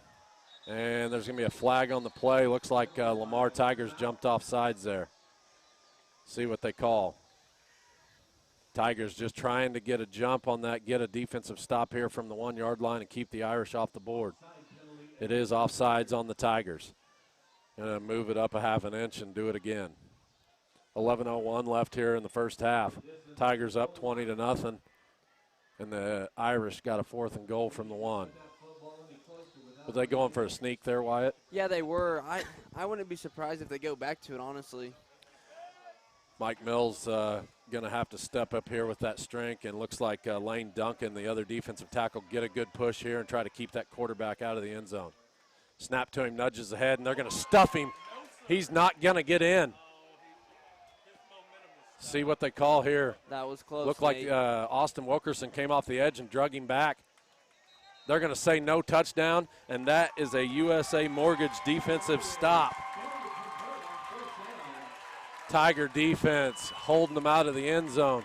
You have a 3rd and goal, Wyatt, from the 17-yard line, a big penalty, and then a catch down to the 1, another offsides penalty, and they have the fortitude to keep them out from about 6 inches away. To me, that shows the heart that we have, you know. Look where they spot that ball. That nose of the ball is just creeping towards the goal line. Tigers going to have to get a good push here on the offensive line and give Joel Beshore and these tailbacks some room to work. Yeah, Nate, I think that was our first big test. I think we go big here. Yep. Going to the heavy set. Mike Mills in at the lead fullback spot, looks like. Beshore under center, hands off to him up the middle. He pushes ahead, drives his feet, gets to the 5-6 yard line there. Mike Mills, first-year player, and Coach Beshore puts the trust in him to get 6 yards and pull him out from the end zone. Well, and that's why he wears 44. It's been a long time since I've seen a good 44. I was texting with JT Tucker and said, man, he looks like you in uniform. And I know JT got to carry the ball a few times, nothing fancy, but right up the middle, just like JT Tucker there, and they're going to stay in the same set. Mike Mills at that lead fullback. Logan Crockett and Austin Wilkerson behind him. Sweet play to the right. It's Logan Crockett. Got a little room. Gets out to the 10, to the 15, to the 20. Got some more room. 30, 35, 40. Cuts back midfield. Gets across the 40 to the 30. Breaks a tackle to the 20, 15, 10, 5. Touchdown, Lamar Tigers. How about a 94-yard scamper for the junior Logan Crockett there? And no flag. And no flags on the play. Good run there, Wyatt. That was all set up by good blocking. Logan broke a nice shoestring tackle and took it to the house. Tigers up here 26-0 with 9:48 left in the first half. It's going to be a Gearheads Garage touchdown. On to attempt the Carthage Ag service extra points, Juarez. Lundeen to hold, snaps down, kicks up, and it is no good. Lamar Tigers lead 26-0, 9:48 left in the second quarter. Take a 30-second break and be right back. You're listening to 101.7 KHST. When the Tigers take the field, it's all good. It's football season, and everyone at Vintage Chaos wants to wish the Tigers another great season. At Vintage Chaos, you'll find everything from primitives, live edge tables, handmade items created in Missouri, collectible figurines, signs, and pillows, and items are always changing, like new arrivals like Myra bags, and even homemade Lamar Tiger signs and XL football aprons by local artists, and the perfect sign for the season. Vintage Chaos next to Dairy Queen in the Strip Center, 417-682-4770. The shop that is just full of surprises.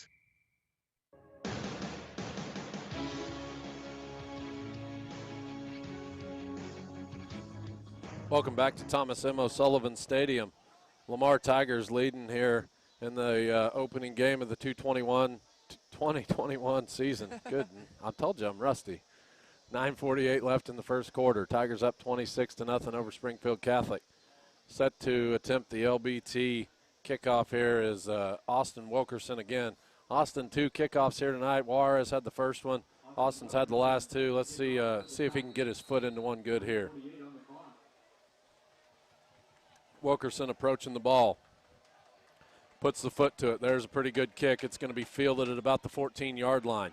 Cuts back to middle field. Cuts back at the 20. Going to be drugged down there. Going to get us for a face mask. Everybody in the stands seen that one. It was a good tackle there by number 25 for the Lamar Tigers, Logan Kish, the sophomore. Good job on his pursuit. Just got his hand in there around the face mask. Probably going to be a 5-yarder, I'd say. See what type of face mask it is. Official's going to mark this one off. That's going to give the Catholic, they're going to be up around the 30-yard line again. It's going to be a 15-yarder up to the 37-yard line, looks like. 15-yard face mask there. They said he got his hand clean on it and pulled down on it. So Irish again starting past the 30 again to start out their drive. See if the Tiger defense can answer the call again. Doing a good job here tonight. Shotgun formation, 2 receivers left, 2 right, 1 back in the backfield. Tucker tore back in at defensive tackle spot for Mike Mills. Snap to the quarterback, looking to the right side. It's an out and up by Liam O'Reilly. Riley Heckaden giving chase, and the ball falls incomplete at the 25-yard line. Sophomore quarterback for Catholic there showing the arm off. I seen out of my peripheral Liam O'Reilly run that out and up, and they had it double covered. I feel like if Riley Heckaden turns the gas on and attacks that football, it might be a pick.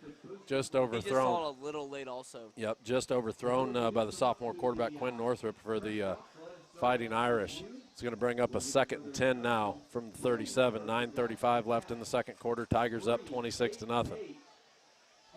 2 receivers right, 2 left again. O'Reilly going to be the far wide receiver.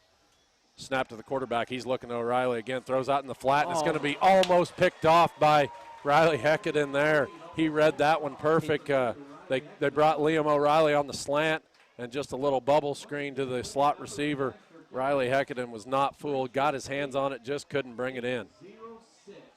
Yeah, you got to be careful, though, if you're a DB and you jump a pass, because if you miss it, he's off to the races. Yeah, that was man-to-man coverage there, and obviously Mason Gassel going with O'Reilly on the slant, but good play there for first-year player Riley Heckaden. As I mentioned, 3rd and 10 now from 37, shotgun formation, snap to the quarterback, looking to the Catholic sideline again, little under route, going to be caught and complete at the 43-yard line there. Gain of about 6 on the play there. Just nothing special, just a little hookup route in the middle of the field there, pitch and catch. Receiver for Catholic didn't keep his feet, or he might have had a little bit of room to run, maybe get the first down, but nonetheless going to bring up a 4th and 4 here. Looks like the Irish going to punt. Back to receive the punt, number 43, Austin Wilkerson, number 18, Joel Beshore. Liam O'Reilly going to punt for the Irish. Puts his foot to it, high end-over-end kick, about to the 21-yard line. Fair catch called by Austin Wilkerson, and that's where the Tiger offense will start there at the 21. Another USA Mortgage defensive stop there for the Tigers tonight. Wyatt mentioned I missed those first couple there for the defensive stop, but one we're most proud of was Tiger defense holding down there at the 1-inch line. Yeah, that's really impressive. You know, not all teams have the heart to, you know, get that last stop, even when times get tough. You know, a lot of teams just give up and say, all right, well, they got us. Yep. Tiger defense bending but not breaking there. They're taking a water break, but we'll stay right here. I want to mention you can catch the live stream. The Lamar High School is doing the live stream now on their athletic page on YouTube. Lamar Athletics on YouTube. That's where you can find it this year. A lot of people asking. It's not on the 1017 website. The school's handling all that, and they're doing a beautiful job of it here tonight. I'd like to mention Michael Moyer for heading that up, and the man, the myth, the legend, Erno Miller, and running the camera up here. And we got Blaine Shaw on the sideline with a sideline cam. So hopefully getting you guys some good shots here tonight and a good live stream for you.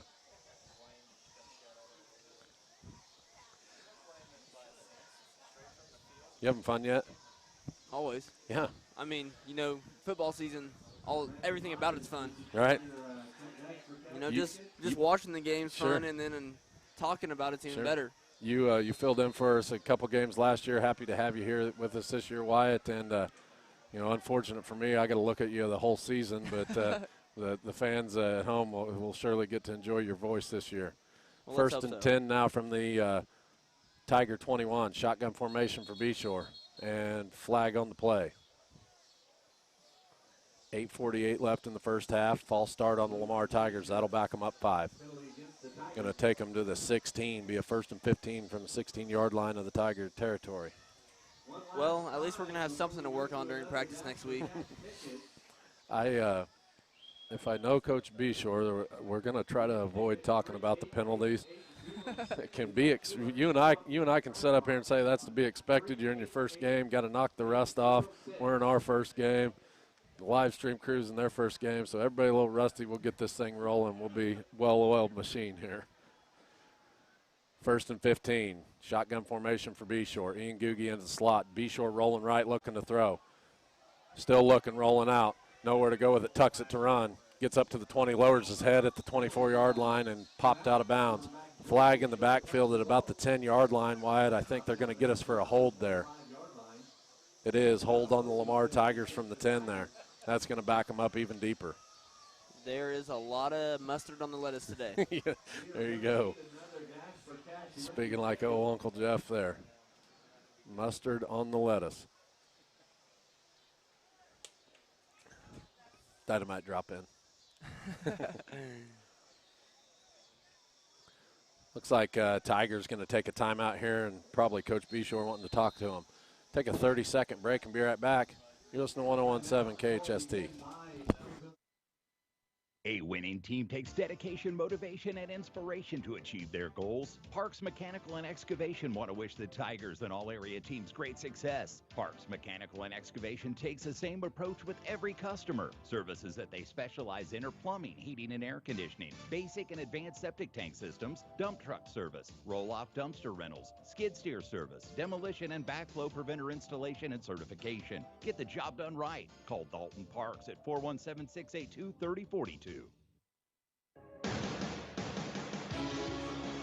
Welcome back to Thomas M. O'Sullivan Stadium. Lamar Tigers up here in the opening game of the 2021 season, up 26-0 over Springfield Catholic Fighting Irish. 8:39 left in the second quarter.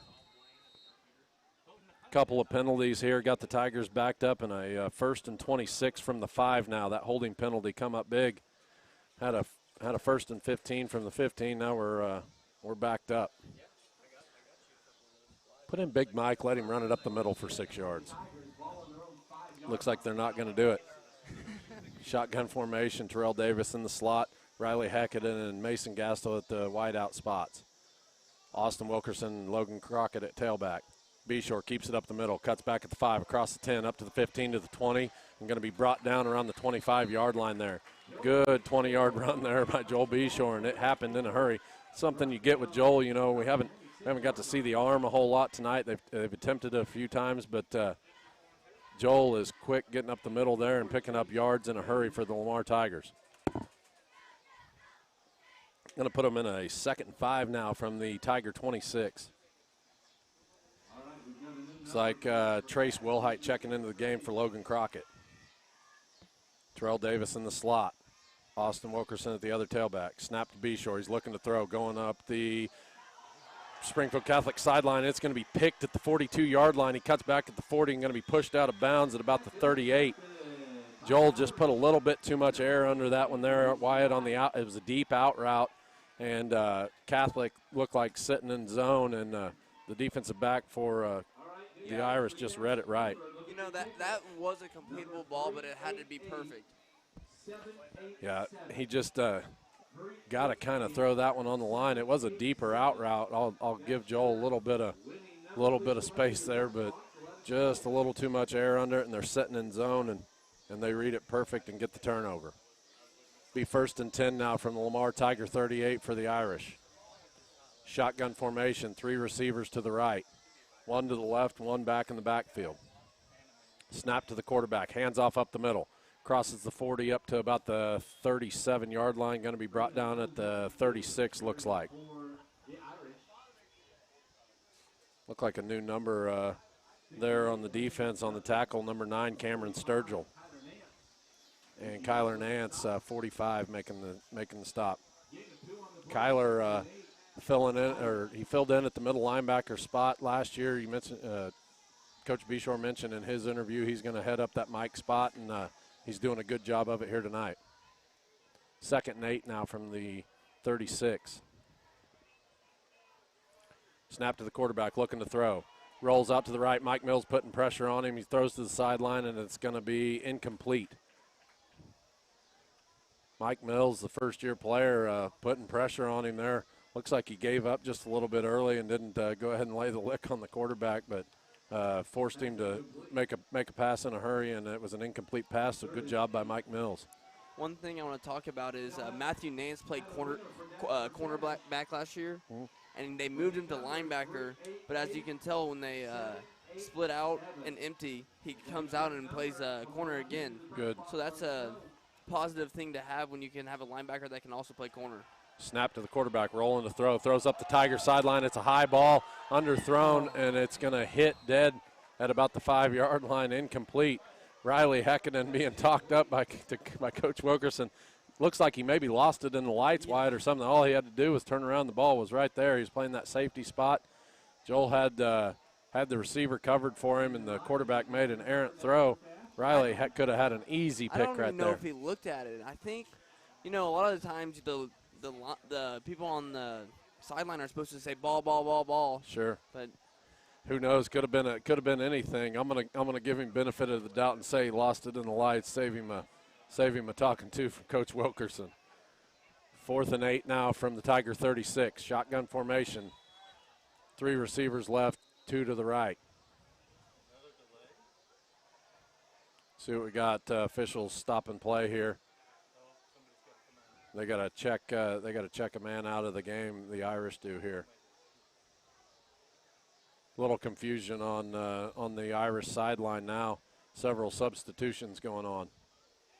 As I mentioned, no back in the backfield. 3 receivers left, 2 right.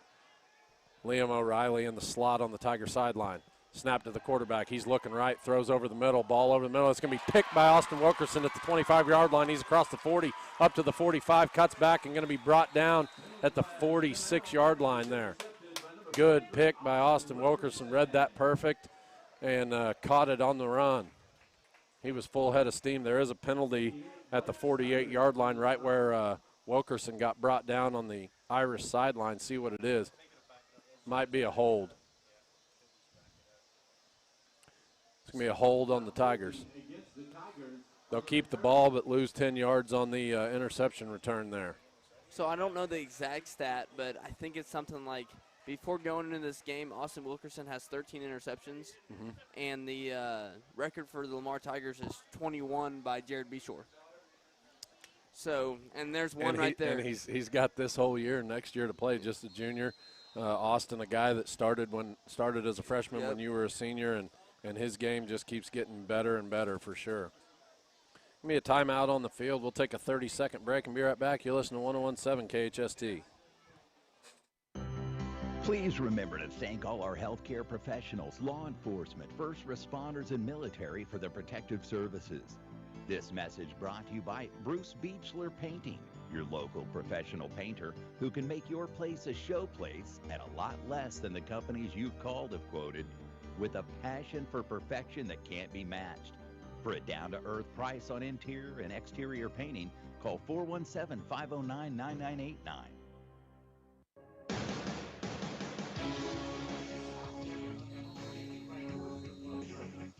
Welcome back to Thomas M. O'Sullivan Stadium.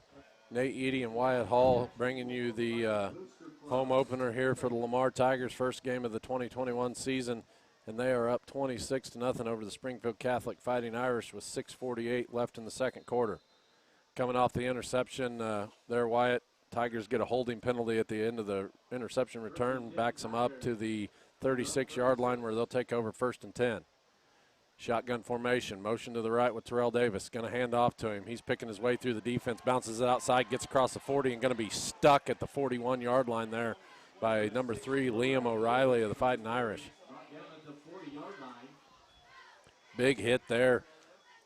I don't think Terrell seen him coming, Wyatt. He got out there in space and thought he was going to have him some room to run, but O'Reilly coming from that safety spot really fast and laying a good hit on Terrell Davis, but Terrell's going to pick up 4 yards on the carry, put the Tigers in a 2nd and 6 from the 40. Yeah, you know, O'Reilly playing safety, he can make those big hits because, you know, full head of steam. You don't see him coming. Keep your head on a swivel with him. Terrell did a good job getting 4, though. Kind of like our Austin Wilkerson. Yep.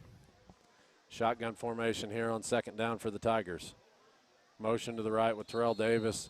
Coach Beshore doesn't like the look, and he's going to take a timeout. We'll stay right here and talk about it just a second. So you was mentioning the junior Austin Wilkerson. You said he has 13 interceptions. Does that make 13 or 14 right there? So that makes 14. Okay, 14, and the record was? I want to say 21. I mean, we'll get confirmation from Coach Beshore maybe whenever he comes up here after the game's over. I don't know. Maybe that might be a stat he might want to not talk about. I don't know. But Tigers doing good here in this opener on both sides of the ball. Really, just recapping. You know, force them out a 3-and-out 3 times in a row, and then that big 4th and goal stop from the 1-inch line for this Tiger defense. Now forced to turnover. So Tiger defense hitting on all cylinders.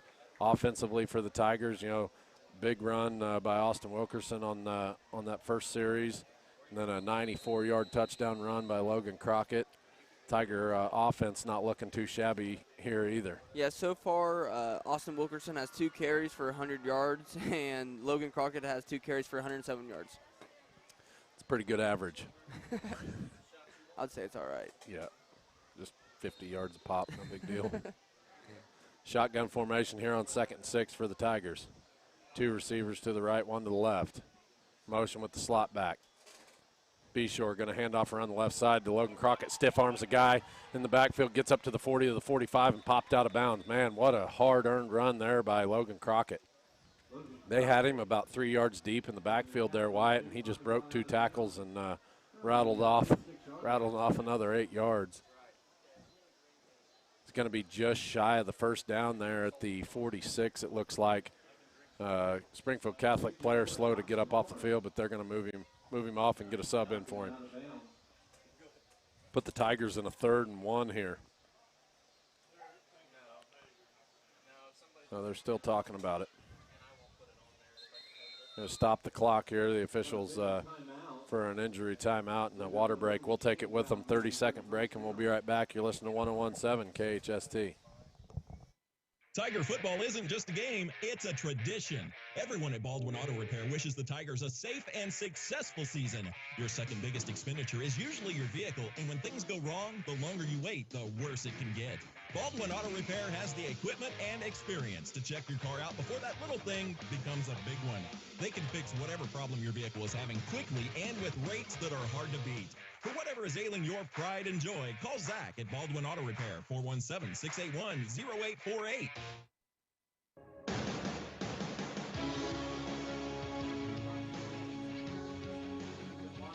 Welcome back to Thomas M. O'Sullivan Stadium. Nate Eady and Wyatt Hall here for 101.7 KHST in the opener to the 2021 season for the Lamar Tigers. Tigers are up 26-0 over Springfield Catholic here, 5:52 left in the first half. They actually measured that out, and Tigers did end up picking up the first down there on a hard-earned run by Logan Crockett. Looks like Crockett going to check out of the game, and Trace Wilhite's going to come in for him. One receiver to the right, one to the left. Wilkerson at the other wingback spot. Snap to Beshore, hands off around the left side to Trace Wilhite, and he's got room. Cuts back at the 50, gets across the 45 up to the 40, dancing around. Going to be gang tackled there by Springfield Catholic. Actually pushed him back to about the 41 maybe. Good 12, what was that, 14-yard run there by Trace Wilhite. Good run. Kind of danced around there at the 40-yard line. They had him hemmed in, really nowhere to go. He just lowered his head and took on 3 defenders. Yep. What's that? 24-yard run. It's a little different. Yeah. Math is not my strong suit. Nope. What? Oh. No, not a 24-yard run. Sorry, I'm getting extra commentary up here. Snap to Beshore. He keeps it up the middle across the 30 up to the 25-yard line and brought down. Good run there by Joel Beshore.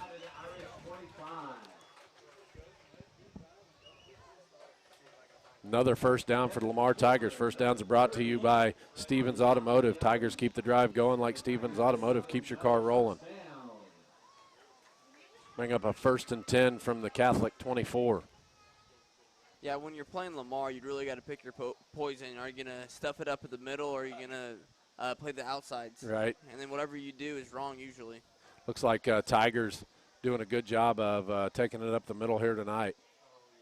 Beshore sets him down, takes a snap, looking to throw, rolls to the right. He looks out in the flat, hits Austin Wilkerson at the 25, up to the 20, down to the 15, and going to be popped down at about the 14-yard line there. Nice little pitch and catch. He just hit him out in the flat. I don't even know if you call it a pass. It was kind of like a shovel pass out there into the flat to Austin Wilkerson. Pretty good play there. 10-yard pitch and catch for the Lamar Tigers. 4:38 left in the second quarter. Tigers up 26-0 and threatening to score again. Looks like Terrell Davis checking back into the game. Shotgun formation for the Tigers. Wingbacks are Trace Wilhite and Austin Wilkerson. Mason Gastel, the far wide receiver. Riley Hackett into the right side. Joel empty in the backfield by himself. Motion to the left with Terrell. Snaps to Joel. He's looking to throw. Avoids a man. Still on his feet and going to be spun to the ground there. Don't know if you can record that as a sack because it looked like Joel got back to the line of scrimmage, but Joel trying to find a spot to get rid of it and just couldn't find anybody open. Yeah, I think they brought the blitz there and someone didn't pick him up. Didn't see where the pressure came from. It looked like it come up the middle, but thought Joel had him avoided. Good vision to keep his eyes downfield and avoid the tackle, but pursuit caught up with him, and they got him spun down. Now 2nd and 9, actually a gain of the yard. They're 2nd and 9 from the Catholic 13. Shotgun formation, snap to Joel. He's going to keep it right up the middle, makes a guy miss and stumbles ahead to about the 9-yard line. Man, if that guy misses completely, Joel's dancing. Just another quick keep up the middle for Joel Beshore for a gain of about, 4 yards? That put Joel over 100 yards. Nice run there by Joel Beshore. Going to bring up a 3rd and 5 now from the 9 for the Tigers. 3:32 left in the second quarter. Tigers up 26-0. Shotgun formation again. Terrell Davis, left slot back. Motion to the right with Terrell. Snap to Beshore. He hands it off to Terrell around the right side. Gets through the hole and brought down at about the 4 or 5 yard line there. Going to be close to a first down there for the Lamar Tigers. See what they call it. They're going to say he's just shy now, 4th and 1. Logan Crockett checking back into the game. I don't see Mike Mills, so they're not going to the heavy set. I would assume Joel runs this ball up the middle. Yeah, Logan going to come back out of the game, and Terrell coming back in for him. And Mike Mills is in. And Mike Mills is in. Heavy set here. Terrell Davis and Austin Wilkerson behind Mike Mills. Snap straight around the right side. Joel diving for the end zone, gets his feet across, and they call it a Lamar Tiger touchdown. Tigers up here 32-0. Nice little 5-yard run there by Joel Beshore. Good run there. Something different. They bring in Big Mike. You think they're going up the middle with that heavy set, and they just stretch it around the right side. Little quarterback sweep. So what they do there, instead of handing it off to someone, they keep it with the quarterback around the edge so other people can block. Yep, good 3-man blocking scheme. Snaps down, kicks up for Juarez, and it is good. Tigers lead here 33-0 over Springfield Catholic. We'll take a 30-second break and be right back. You're listening to 101.7 KHSD. American Family Agent Eric Hughes invites you to come in and review your insurance needs. Eric has home, commercial, life, and auto to cover all your insurance needs, and American Family to back you all the way. Stop by the office today at 407 West 12th Street in Lamar or call 417-682-3725. For peace of mind, have the right insurance agent, Eric Hughes and American Family. American Family Insurance.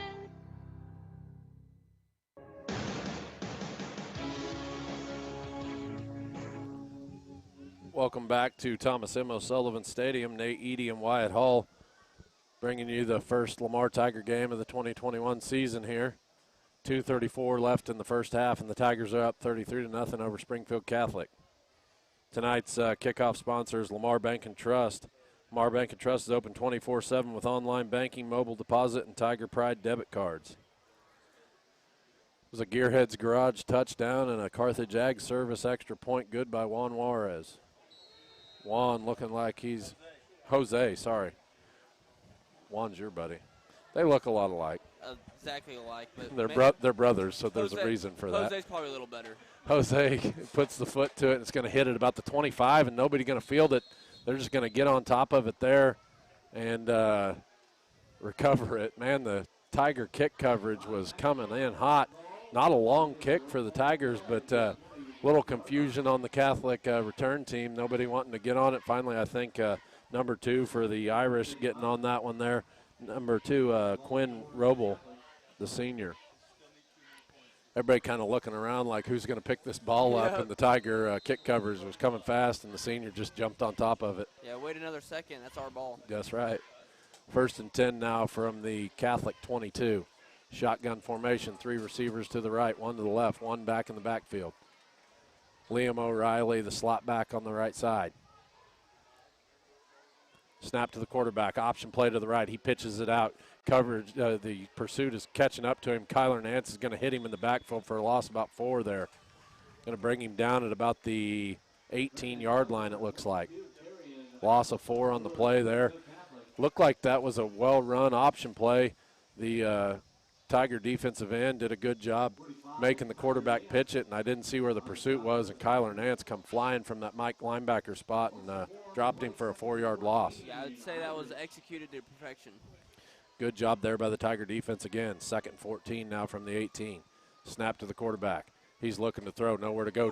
Trace Wilhite coming in hot and laying a big hit on him. Who else was in there with him? Was that Big Mike? Mike Mills record half a sack there. They're going to split that sack.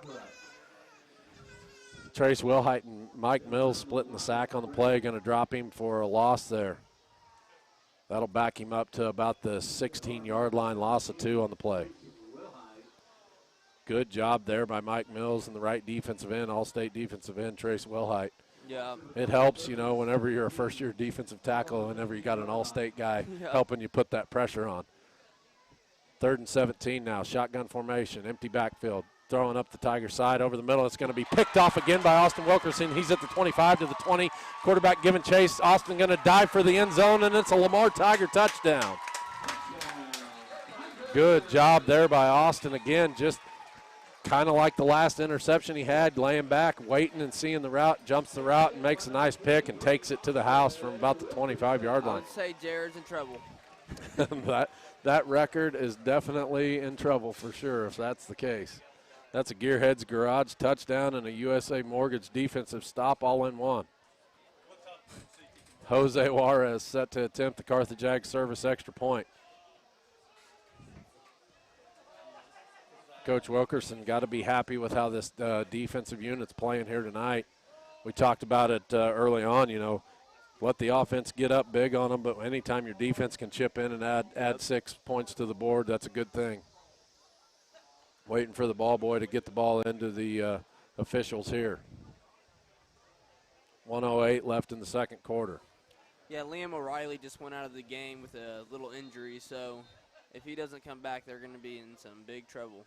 Juarez set to attempt the extra point. Lundin gets the hold down, kick is up, and it is good. Lamar Tigers lead 40-0 with 1:08 left in the second quarter. Take a 30-second break and be right back. Just in 101.7 KHST. Beardy's Custom and Collision can customize your prize ride. Bring it back from what it was to what it can be and to any extreme you can imagine. Chopped, lowered, painted, or back to original glory. Beardy's Custom and Collision treats your car just like it was their own. East of Lamar on 160, then straight on Highway E. Give them a call, 417-537-0018, or check them out on Facebook. Beardy's Custom and Collision. That's BEARDIES, custom with a K and collision.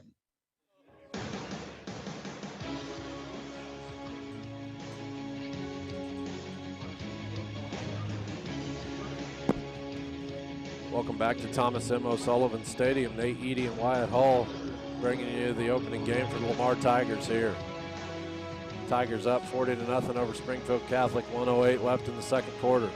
Jose Juarez set to kick off the LBT kickoff.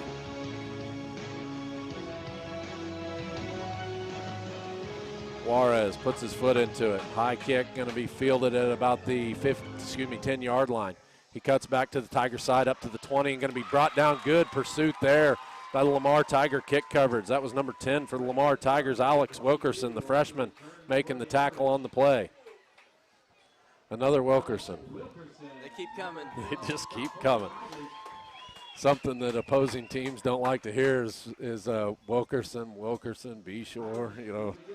A lot of familiar names on this Tiger team here, and like I say, the varsity starters are doing a good job here. They keep it up. I think they'll get a second half break. Yeah, at least we ran out of Tucker so far. Yeah, that's right. So far. 1st and 10 here from the Irish 22. Shotgun formation, one back in the backfield. Snap to him, hands off right up the middle. He's going to be hit and dropped at about the 21-yard line there. Good job by Kyler Nance, Mike Mills, and Trace Wilhite's bottling him up in the middle and making the tackle. Maybe a gain of a yard there. Maybe a gain of a yard. No, they're going to say no gain on the play.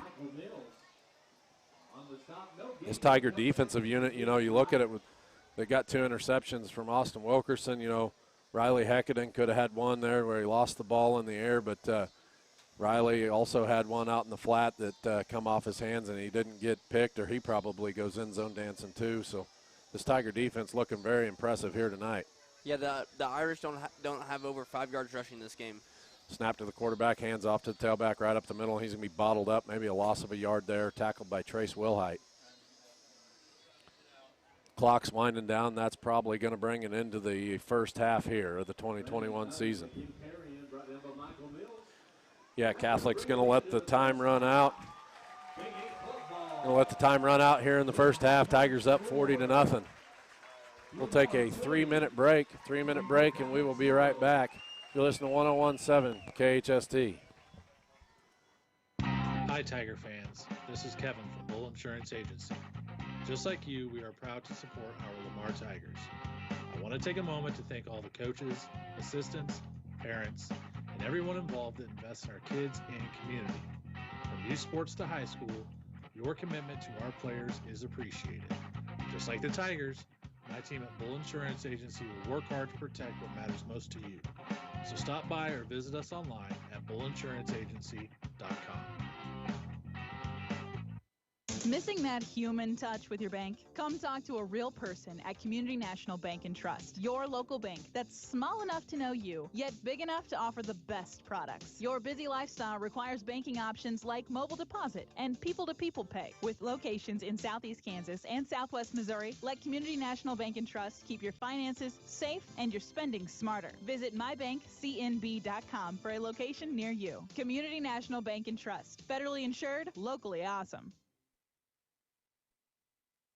The management staff and all employees of Redneck Outdoors, one of the Barton County area's largest employers, would like to wish the Barton County area teams a great year. Redneck Outdoors is always a supporter of area student athletes, band members, cheerleaders, and the entire school system. It takes a lot to create a winning team, and Redneck Outdoors would like to recognize everyone involved. Redneck is always looking for qualified applicants for employment and is proud to support the Barton County area's workforce. Redneck offers competitive wages, health benefits, 401k, as well as an employee stock ownership program. You can apply at 1705 Gulf, Lamar, Missouri, or call 417-682-1927.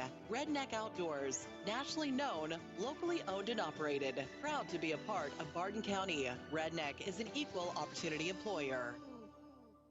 Hey, DQ fans, the chocolate and peanut butter in your favorite Reese's candy is taken to a whole new level in one extremely tasty treat. The Reese's Extreme Blizzard treat is back, and it's packing in the flavor. With Reese's Peanut Butter Cups, Reese's Pieces, chocolatey topping, and extra peanut butter, all mixed in world-famous soft serve, each red spoonful is chock full of chocolatey peanut butter deliciousness. So, Reese's lovers, take your taste buds to new heights and grab the Reese's Extreme Blizzard treat today, only at DQ. Happy tastes good. Is your car running rough? Maybe it needs some TLC from Gearheads. Gearheads Garage is conveniently located at 705 East 12th Street in Lamar and offer full automotive repair services, including repairs from rear ends to front ends and everything in between, even tires. Now you know why they're called Gearheads. Stop in and visit with Brian or Leo and schedule your next vehicle maintenance at Gearheads. Gearheads Garage, 705 East 12th Street in Lamar, a proud sponsor of Lamar Sports.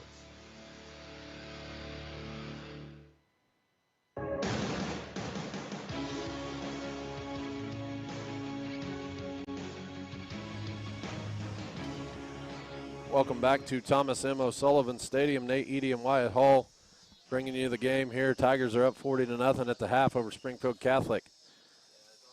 Thanks for joining us here for the Jones Plumbing, Heating, and Air halftime show. Be sure to call them for all your heating and air conditioning needs, 682-2780, your local Rude dealer. Wyatt, pretty exciting first half. Drug on there for an hour, and we got it just over hour and 15 there in that first half. A lot of scoring by the Lamar Tigers. You got some rough stats for us to go off of in that first half. So, yeah, we had 351 rushing yards. Give or take. Give or take. This is not official, so nobody hold Wyatt to it. This is just me looking. I'm like, yeah, that's 15 yards. Right. And, before we go on with the stats, got to thank Rick Johnson for helping you out with his method. Absolutely. With his method to that. So I think you're going to get sharper as the year goes on. Yeah, for sure. He printed me off all these sheets to go by, and they're really helping me out. He told me how to do it. I mean, I couldn't have made this formula. So everyone knows that. Sure. Yeah, go on with your stats. So anyways, 351 yards rushing first half and then 28 passing. So we had a total of, if I do my math right, 379 total offensive yards. Better you than me, because I am not a mathematician by any stretch of the imagination. So I looked it up, and it's actually Jared has 23 interceptions in his career. Well, so Austin's honing in at 15, so yep. that may be something that we can talk about in the post game with Coach Beshore, but we won't put the cart before the horse. Still a half of football to play. What did you have for? Did you say 5 yards rushing for Catholic? Roughly. Yeah, I mean, roughly 5 yards. Tigers have forced 2 turnovers defensively. We mentioned there in that first half. The big thing was for me was getting the stop, 4th and goal from that 1-inch line. You know, we had them 3rd and goal from the 17. 2 penalties. They get inside the 5 with a pass to Liam O'Reilly, the senior. Mason Gastel did a wonderful job holding O'Reilly out of the end zone to set up that 4th and goal. We get another penalty, so they inch it a little bit closer, and the Tiger defense holds. So, yeah, if we were going to complain about anything, which as a bystander, I wouldn't complain much, but, you know, I just as a coach, the only thing you can complain about, we've held them out of the end zone, but we still have let a couple big plays happen. Sure. And penalties. Yeah. That's the only 2 things you can harp on right now. Right. I mean. That drive where the Tigers stopped them, their 4th and goal from the 1-inch line, that drive started in the first quarter. It was late in the second quarter when they finally got the stop, but that drive started, and they got some big passes over the middle. They were clearly just going to O'Reilly. Riley Heckett, the first-year player, was doing a good job. He was in the vicinity at least covering. He was in the right position. He was in the right position, just got to get there a little bit quicker. Mason Gastel comes back in. I think you got to keep Mason Gastel on him. I say Mason's a veteran, but last year was just his first year playing. That's a testament to this coaching staff and what they can get these kids ready to do. Speaking of first-year players, a guy that's come up big, Mike Mills, several pressures on the quarterback, doing a good job, thinking he's just going to play defensive tackle. He comes off, he's on the field for that defensive stop, and we're backed up, and they put him in that heavy formation and hand him the dadgum ball. So Mike Mills having a come-out game here in his very first high school football game ever, and it's a Friday night game on the varsity squad, and he is definitely living up to the potential that Coach Beshore thought that he would be. Yeah. Again, not putting the cart before the horse. That kid is going to get better at this game as the season goes on. Usually we have one formation where there's two or three big linemen on the offense in the backfield. It's usually called Koopman or something like that. But when you just have one Mike Mills, why do you need 2 other big guys? Right, yeah, and showing his speed there on Joel's touchdown run. They go in the heavy set and run the QB sweep. He's a lead blocker with Austin Wilkerson. Yep. I think Terrell was out there lead blocking too on that one. We've been talking about how strong he is, but he's also really fast for his size. Showing good footwork here for the Tigers. Mike Mills, not enough to say about him in his first game, but really this coaching staff and this team here looking pretty good in the first half of football for the 2021 season. So, like I say, it's been exciting thus far, and see what the second half brings. I think, we talked about it in the pregame. Your goal is to get those younger guys on the field, get them some experience, and I think we're going to get to see that here tonight. I was talking to Todd McDonald before the game started. They have changed the turbo clock rules just a little bit. It is still 35 points. It'll be turbo clock in the second half, but on touchdowns, the clock will stop. As we understand it. So look for as long as the Tigers can hold the 35-point lead, look for the second half to go pretty quick, but get some of those younger guys in, and it should be a good second half. So good first half here for the Tigers, up 40-0 over Springfield Catholic here in their first game of the 2021 season. We'll take another 3-minute break and be right back with the Jones Plumbing and Heating halftime show.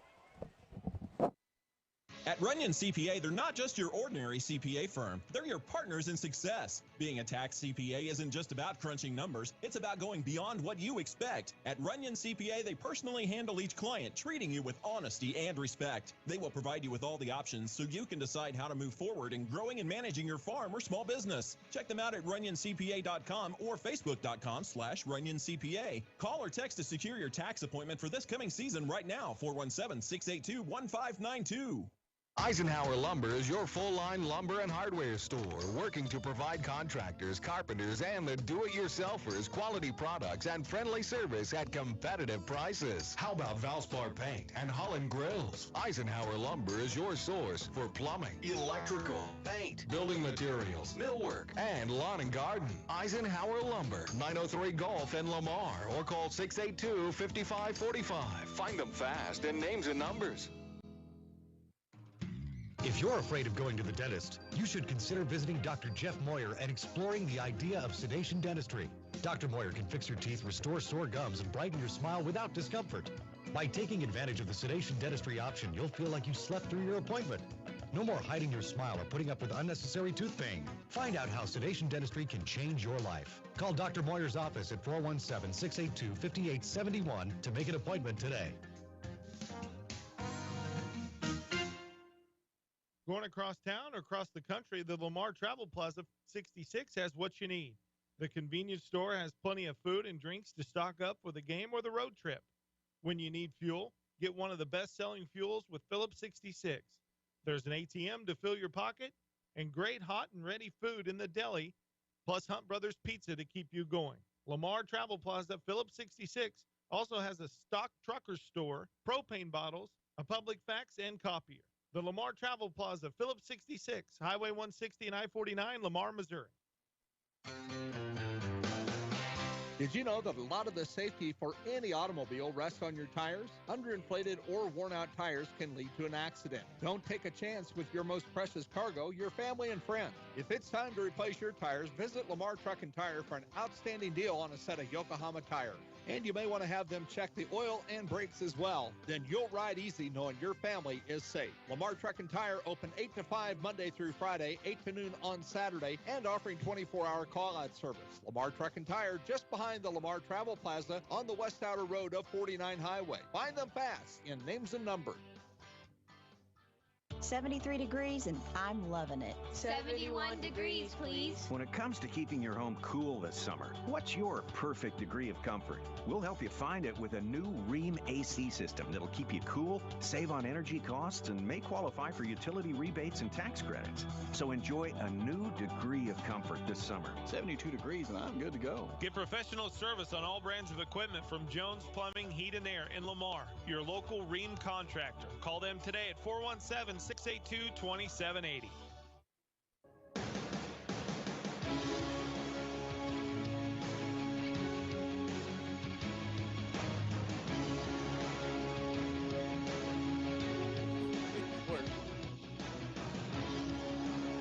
Welcome back to Thomas M. O'Sullivan Stadium. First half, Tigers lead Springfield Catholic 40-0. And Wyatt, we mentioned just a few minutes ago on the Jones Plumbing and Heating halftime show here how impressive both sides of the ball the Tigers have looked. But if I got to give an edge to one side, I think I'm going to give it to the defense here just for impressiveness. Now that the offense, not to take anything away from them, you can't complain about anything. They've had a few penalties, but big run by Austin Wilkerson for the first touchdown, 94-yard run by Logan Crockett. Tiger offense just looking pretty well oiled. Maybe a time to start working on some of that passing. You know, Joel, he's been under pressure a few times and throwing it. He has thrown one interception on the night, but it was one that maybe just put a little. Yeah. It was a long out route and just a little bit of maybe too much air under it. I think the offense might only have 2 or maybe 3 more drives left until the young guys come in and take over the show. Sure, I think if Tigers start out, they received the ball in the first half, so they're going to kick here to start the second half. But this is my favorite time of the night, and hopefully she's listening. But where to put Grandma Joyce here on this Tiger team? I was debating on defense. You know, nobody can hit like Grandma Joyce. So I was thinking about giving Mason a little bit of help with Liam O'Reilly, but the defense is doing a good job. I think I'll keep her off the defensive side. I think I'm going to put her on the offensive line here, maybe bring that unit together and clean up some of the penalties. Grandma Joyce is always a good motivator and one heck of a pass blocker for sure. So give Joel a little bit more time to work on that throw, and I think we'll put Grandma Joyce on the offensive line tonight. I would have to agree. All right. So that just winding down here, halftime. Looks like they got 1 minute on the clock till we get to the second half, but the Springfield Catholic Irish haven't come out of the locker room yet. So let's take a 1 minute break. 1 minute break, and we'll be right back just on 101.7 KHST. McDonald's of Lamar is proud to be a supporter of all area students and athletes and would like to wish the Lamar Tigers congratulations and continued success throughout the season. McDonald's of Lamar is now under new owners. Shane and Kara Campbell are proud to be members of the Lamar community. Whether you dine in or drive through, they strive to give you the best and most courteous service around. McDonald's of Lamar. Make them your first stop before each game and check out their full menu of great food, drinks, coffee, and ice cream. McDonald's of Lamar, proudly supporting the Lamar Tigers. Farming is a competitive business, which is why the 4 state farmers entrust their grain handling to Brandt, like Brandt's Field Grain Belts, capable of moving up to 14,000 bushels per hour. These belts are the most efficient in their class, saving you time and money. Our full line of augers, belts, carts, and vacs gets the job done every time. So if you're looking for an advantage at harvest time, get yourself some worry-free performance from Brandt and lead the field. Check out Seed and Farm at their new location at 33 Northeast 1st Lane, just north of McDonald's in Lamar. Check them out online at seedandfarm.com or give them a call at 417-682-6465.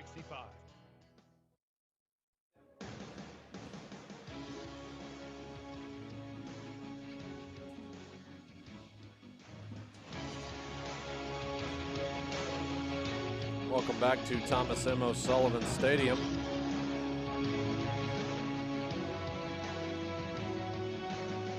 Nate Eady and Wyatt Hall bringing you the first game of the 2021 season for the Lamar Tigers. Tigers are up here 40-0 over Springfield Catholic. And first half looking really good, Wyatt. Wyatt, we'll let this music play out and then we'll get to it.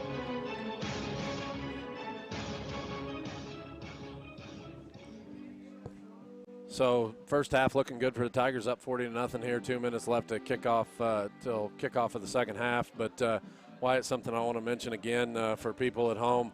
If you're listening to it on the radio here, you can go to the Lamar Athletics YouTube page. It's Lamar Athletic YouTube under YouTube and watch the live stream.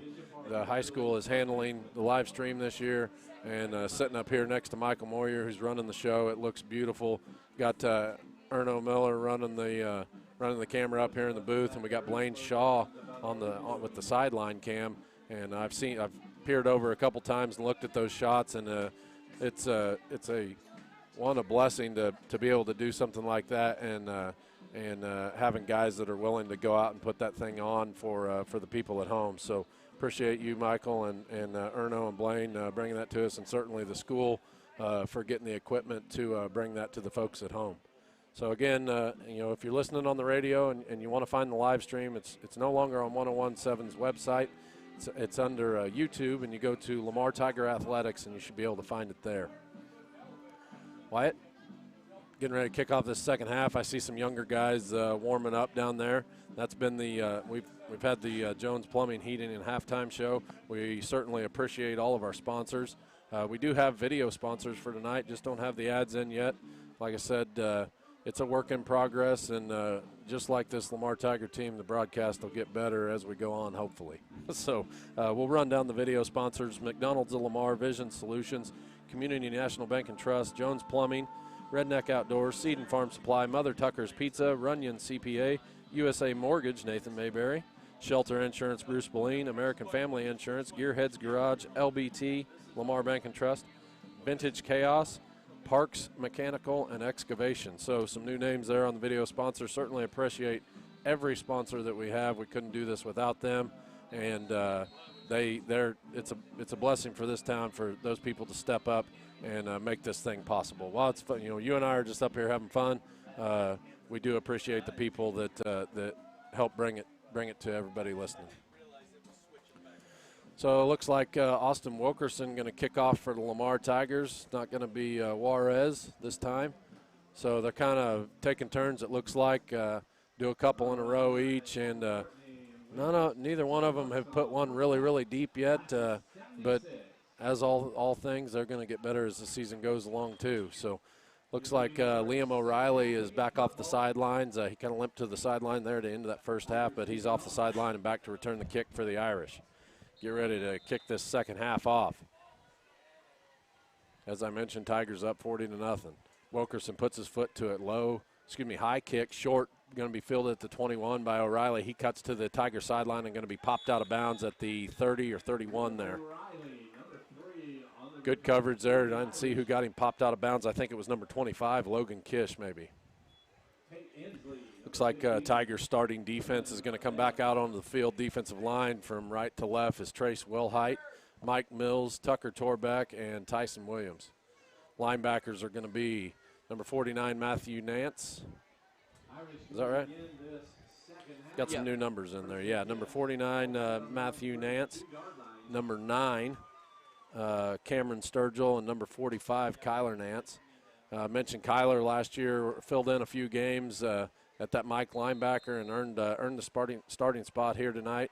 Got Mason Gastel, Joel Beshore, Riley Heckaden, and Austin Wilkerson, defensive back. Snap to the quarterback, hands off up the middle. He's got to bounce it outside. Mike Mills just runs over a blocker and makes the tackle there at the line of scrimmage. Good job there by the Tiger defensive tackle, Mike Mills. We talked about him a lot in the first half, and there he does, shows up in the first play, second half. What do you think's going through it, kids? I don't know the full story. I know he's not played any high school. Did he play in junior high? I think he played in junior high. Okay. So he's played football before, but he hasn't played for 3 years, so he's trying to get the rust back off. Sure. Looks like Paladna checking in at defensive tackle now. Shotgun formation. Snap to the quarterback. Hands off up the middle again. He's going to be bottled up again, led by Kyler Nance and Matthew Nance there. Are they cousins? Yeah. Cousins, Kyler and Matthew. Okay. Cousin duo, they're getting the stop. Going to put the Irish, that was a no gain, but first play, Mike Mills dropped him for a loss of 1, so that puts him in a 3rd and 11 now. Checking in at defensive tackle, a guy, number 68, Lane Duncan, a guy that Coach Beshore talked about. Looks like they're just rotating with Paladna and Tucker and Lane there at that other defensive tackle spot, keeping them fresh. Shotgun formation, rolling out to the right, looking to pass. He's looking towards the sidelines, going to air it out, and it's going to be tipped and knocked to the ground by Austin Wilkerson, number 43. Good job there on the coverage by the Tigers, Riley Heckaden and Wilkerson coming over from that safety spot, getting a hand on it, and knocking the ball to the ground.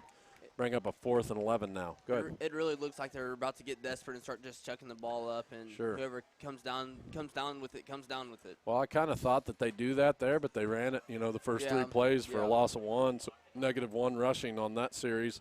And now they're going to come out and punt. Back to receive for the Tigers, number 43 and number 18, Joel Beshore and Austin Wilkerson. High punt, hanging up. Wilkerson going to call for a fair catch, and he and Beshore, little miscommunication. They run into each other. They both fair caught the ball, but ran into each other. Austin was able to secure the football all the way to the ground and keep it from being a muff punt. But so that's the little things that are going to make practice miserable, the upcoming work. Sure. Just things you got to work on. A little lack of communication there where they run into each other. But the good thing was they don't muff the punt and turn the ball over. So Tigers will take over here, 1st and 10 from their own 32. Looks like Ian Googie checking in at the slot back spot. Joel Beshore still going to handle the quarterback duties. Logan Crockett back in at tailback, and Trace Wilhite. Far wide receivers, Mason Gastel. Tyson Williams comes in as a tight end now. And whistle on the play. Official's going to stop the play here, see what we got. Timeout, Springfield Catholic. We'll take it with them. 30-second break, and we'll be right back. You're listening to 101.7 KHST. Show your school spirit every time you pull out your wallet. Get a School Pride debit card from Lamar Bank and Trust. Whether you're a Lamar Tiger, a Golden City Eagle, or a Liberal Bulldog, we can print your team colors right on your card. Every time you complete a signature-based transaction, LBT will give 5 cents back to your school. May not sound like much, but over a year, it sure adds up. Stop by or visit lbt.com to learn more. LBT, a better way to bank. Member FDIC.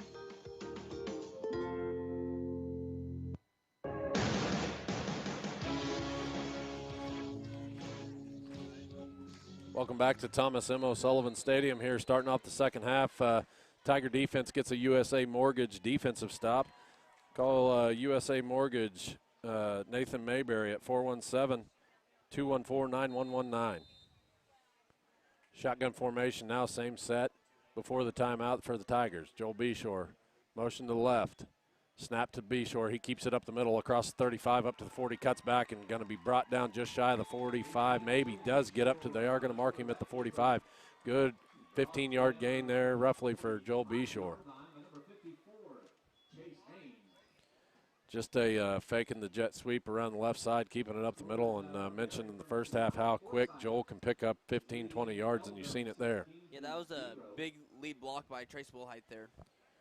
It's like 1st and 10 now from the Tiger 45. 2 receivers to the left, Ian Googie and Mason Gastel handling those duties. Tyson Williams staying in at tight end. He's going to motion over to the left side. Trace Wilhite and Logan Crockett handling the wingback spots. Beshore sets him down. Motion to the right, snap to him. He's going to keep it up the middle again, across the 45, cuts back at the 50, looking for a lead block out of Ian Googie at the 45, cuts back again across the 40 up to the 36, 37-yard line.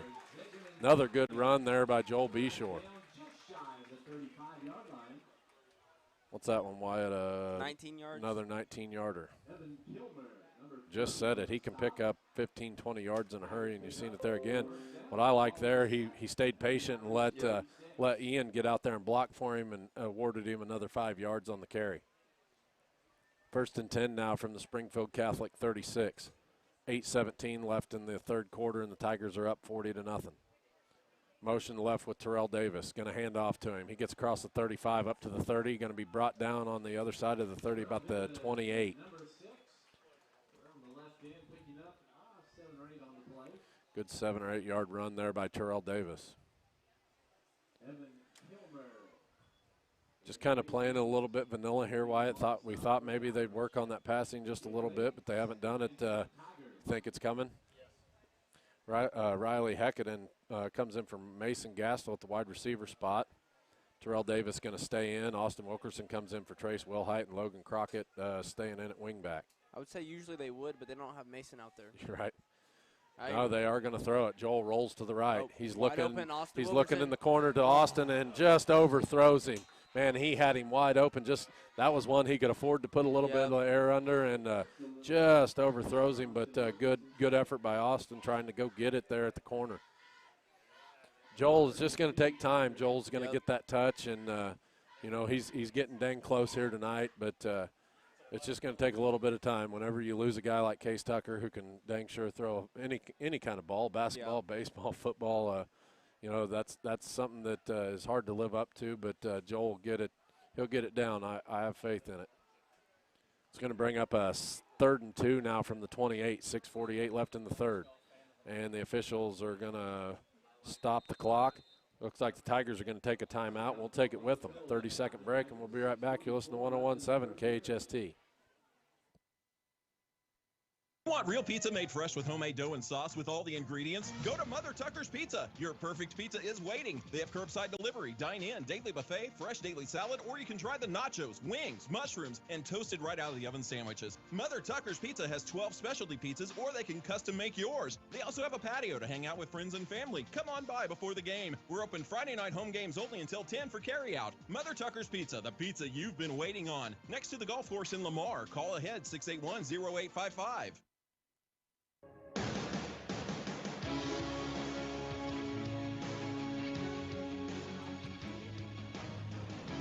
Welcome back to Thomas M. O'Sullivan Stadium. Nate Eady and Wyatt Hall bringing you here the first game of the 2021 season for the Lamar Tigers. And they got it pretty well under control, up 40-0 over Springfield Catholic here in the third quarter. 6:44 left, and the Tigers facing the 3rd and 2 now from the Catholic 28. Shotgun formation. Mason Gastel checking in at wide receiver again. Slot backs Ian Googie. Motion to the right with Googie. Snap to Beshore. Hands off to Googie around the right side. He's across the 30 up to the 25 to the 20. Tiptoes the sideline at the 15, and they're going to say he went out of bounds at the 15. So they'll stop it dead there, but good carry there for Ian Googie. Looks like, what is that? 11 yards. 11, 12 yards, but there is a penalty on the field. If you can hear our good buddy Bob Peterson in the background doing the PA for the Tigers, done it for years and years, and I lean on him whenever I'm unsure what we got going on. So it is a hold against the Tigers, so that'll back them up to the 38-yard line, looks like. Got them right there at the line of scrimmage, put a 3rd and 12 on the board, and Tigers got to go back to the drawing board, just get the first down here. Riley Heckaden and Mason Gastel both on the field now at wide receiver spots. Tyson Williams checks out at tight end. Ian Googie in the slot. Motion to the left with Googie. Snap to him. Hands off around the right to Logan, and there's another flag on the play. I don't know if it's a false start or offsides on the defense. See what we got. Dead ball, encroachment on the defense. That'll be a 5-yard penalty. Give the Tigers another 5 back on the penalty and do it again. Man, that's nice to have that 5 yards, but that play looked like it was going to work. Sure. It looked like it was going to break big. Yeah. Googie, on the holding penalty, that was a good run by him, being patient and then getting to the outside, and he was tight roping that sideline. They did say he stepped out, but I thought he was staying in. It looked like he was going to go end zone dancing for sure. 3rd and 7 now from the 33. 6:18 left in the third quarter. Shotgun formation. Snap to Beshore. Hands off around the left side to Trace Wilhite. He powers ahead across the 25. Cuts out at the 20, at the 15, to the 10. Dives for the end zone. And they're going to say he's stepped out of bounds at the 3-yard line. Another good hard run by Trace Wilhite. Took him from the 33 all the way down to the 3. So good 30-yard run there by Trace Wilhite. Yeah. Tracy, as hard-headed and as hard as he runs, puts his head down and runs, just some good footwork there to bounce that one to the outside and showing some athleticism. He took flight from about the 5-yard line, it looked like, diving for that pylon. Yeah, the only person that can stop us right now is the 12th defender, and that's the sideline. Yep. Be 1st and goal from the 3 now. Motion to the right with Terrell Davis. Hands off to him. He cuts back inside, big lane, and walks into the end zone for a Lamar Tiger touchdown. Good, patient run there by Terrell Davis.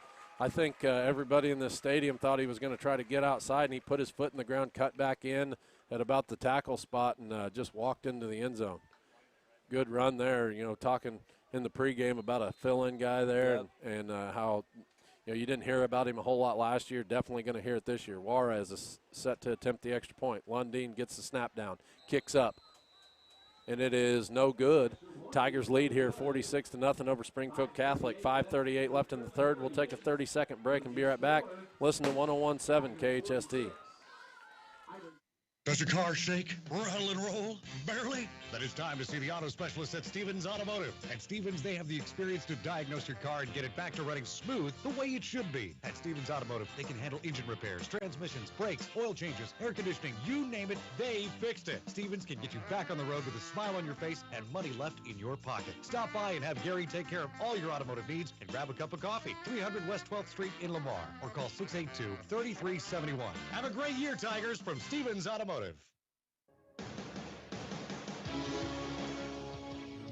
Welcome back to Thomas M. O'Sullivan Stadium. Tigers up 46-0 here. 5:38 left in the third quarter. That was a Gearheads Garage touchdown and a Carthage Ag Service extra point that was no good. Juarez now to kick off for the Tigers. I said Wyatt, he and Austin just taking turns kicking off here tonight. I want to see somebody put their foot into it really good. It seems like Catholic has started about the 30-yard line all night long.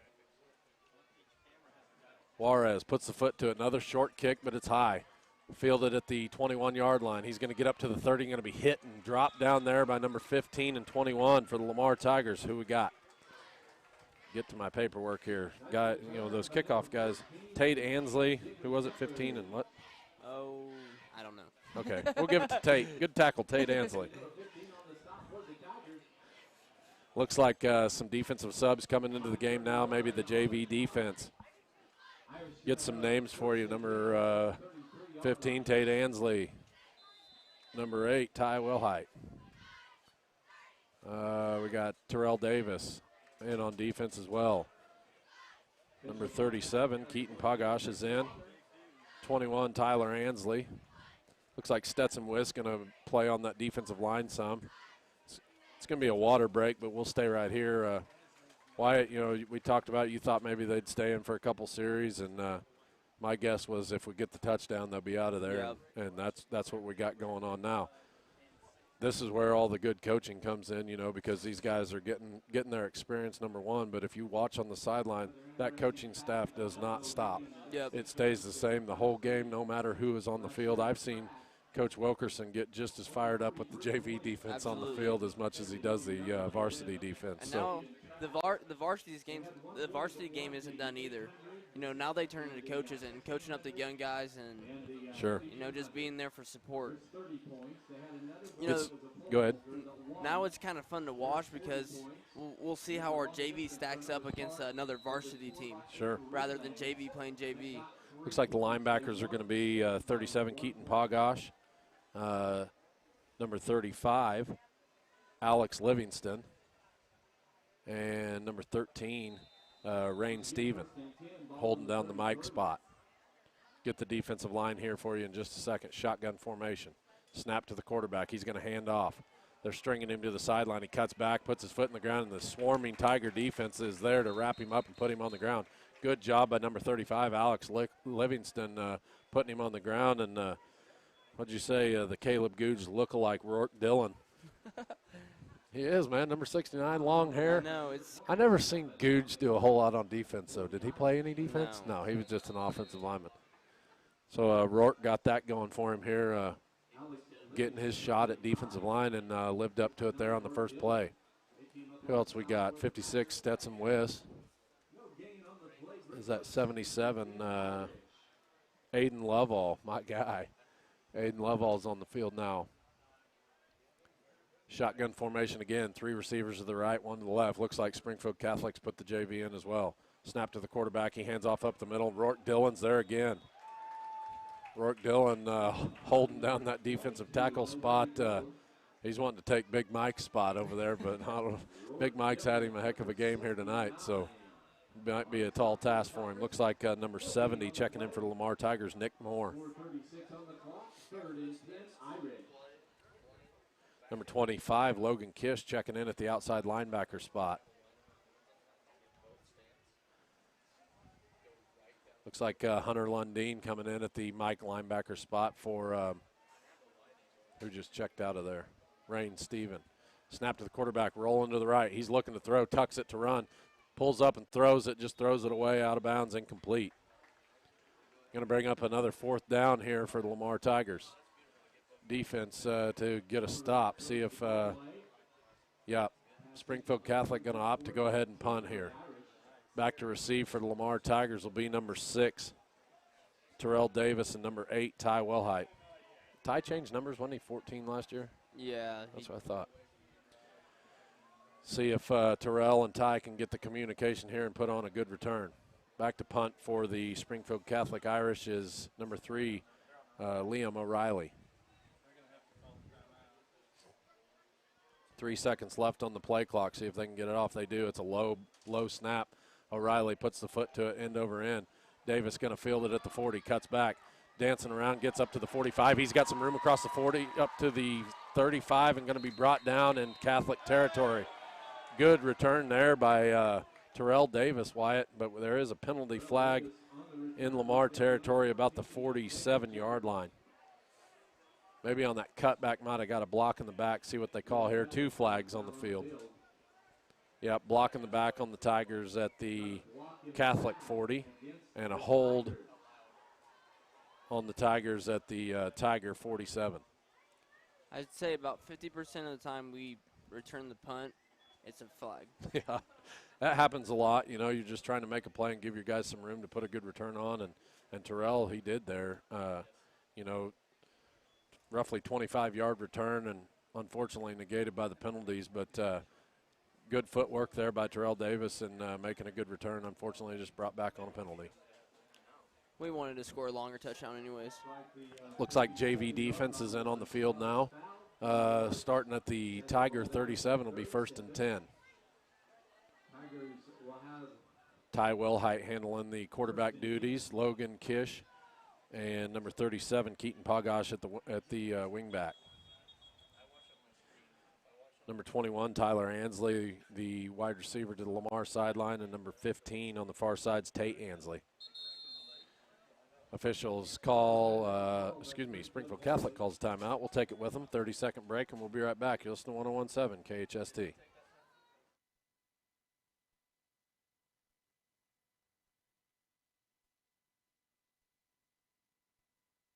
Vision Solutions provides outstanding medical and routine eye care for patients of all ages, with 3 locations to serve you in Lamar, Nevada, and Stockton. Need glasses or contacts? Visit their office for the newest technology and latest styles to fulfill all your vision needs. Vision Solutions is a proud supporter of the video broadcast of Lamar Tigers football and prides themselves on protecting the eyes of their Tigers since 1969. Find them on Facebook, online at myvisionsolutions.com, or call 682-3301 to schedule an appointment. Washburn Farm and Home, just north of Lamar, offers an extensive line of high-quality hay spears, hay handling attachments, pallet forks, and grapples. Washburns can custom build a hay spear attachment to suit your needs. With over 20 different hay bale spears on hand, they will find a spear to fit your bale handling needs. Call Washburn Farm and Home at 800-283-7107 or visit our website, hayspear.com. And don't forget to see us at Washburn's on the East Data Road 71 Highway, 2 miles north of Highway 160. Welcome back to Thomas M. O'Sullivan Stadium. Snap to the quarterback right up the middle is Ty Wellhite, and he's going to pick up 3 or 4 there on the carry.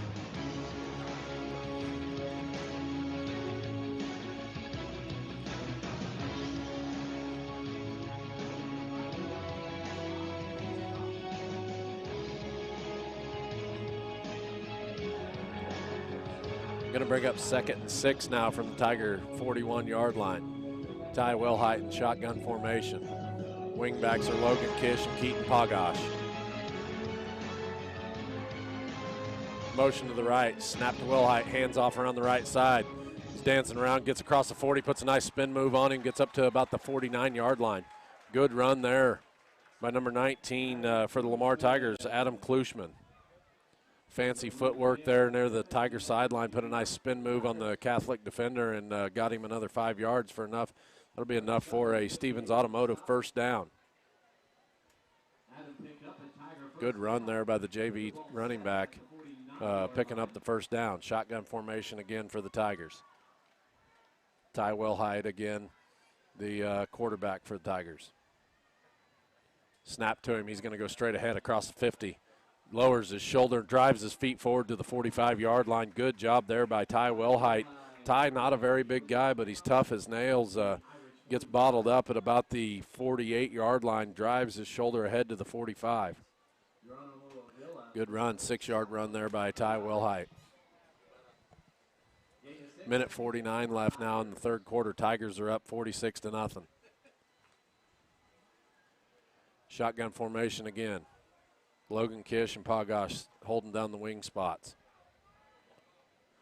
Got the Ansley brothers at wide receiver. Wellhite takes the snap, hands off to Logan Kish around the right side, cuts back at the 45, lowers his head and goes to the 40-yard line. There's going to be a penalty marker down at the 45. Probably going to be another hold. Look like maybe on number 70 there, Nick Moore. I bet we have over 100 yards on penalties today. I can tell you I'm not even going to bring up how many and how far, but definitely something to clean up, you know, for next week. You got to expect it in the first week, but, you know, there's been a pile of them here tonight. Yeah. And it's better this to happen early in the season because you don't want it to happen in those big games because those will lose you the game. Sure. 2nd and 14 now from the Tiger 45, back into their own territory. Shotgun formation for Wilhite.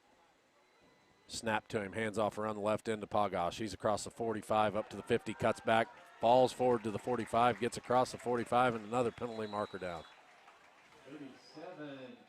Penalty marker there right at the end of the run on the far side.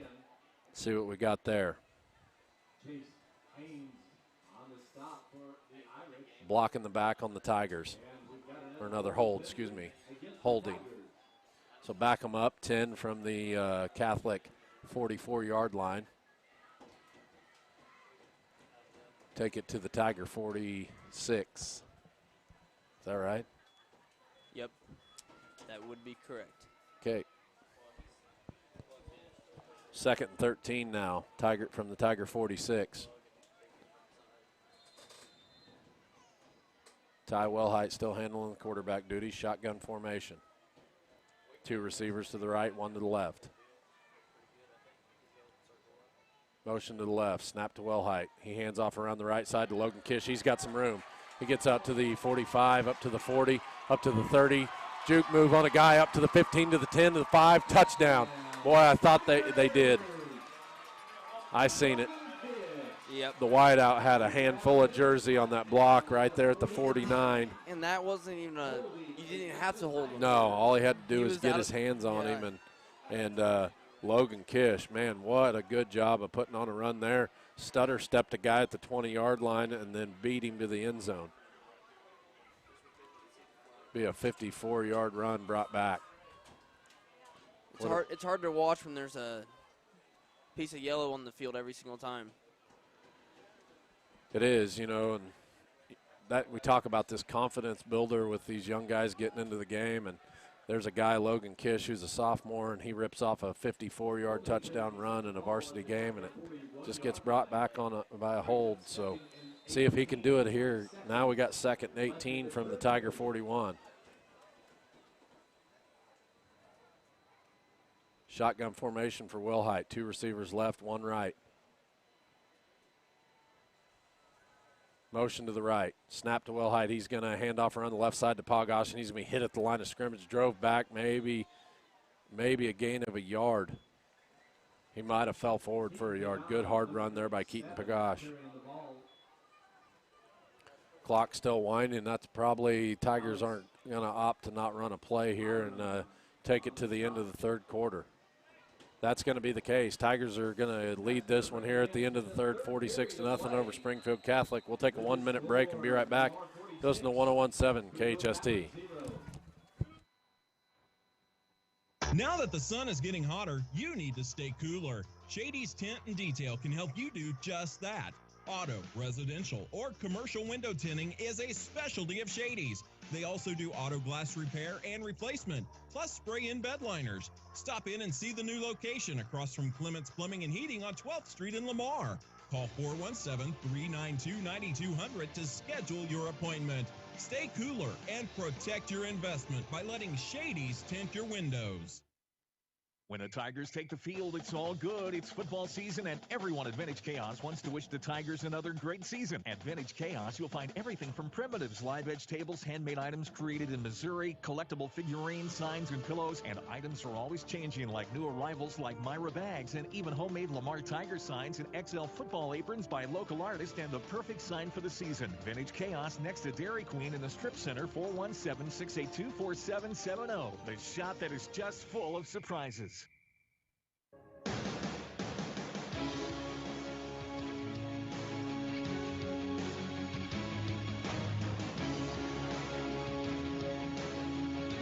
Welcome back to Thomas M. O'Sullivan Stadium. Wyatt Hall and Nate Eady bringing you the opening game for the Lamar Tigers on the 2021 season. Tigers up 46-0 over Springfield Catholic to start the 4th quarter. Shotgun formation for Wilhite. He hands it on a stretch and it's fumbled on the play. Going to be recovered there by number 19, Adam Klushman. So you got a 3rd and long there, Wyatt. Just a little bobble on the handoff exchange and fumbles it forward at least and gets back on it. But it's going to bring up a 4th down for the Lamar Tigers. I think this is our first punt of the night. I believe it is also. We've got Ty Wilhite back there punting. Yeah. think usually Austin Wilkerson handles that, but they're going to let Ty do it here. Motion to the right with Terrell Davis.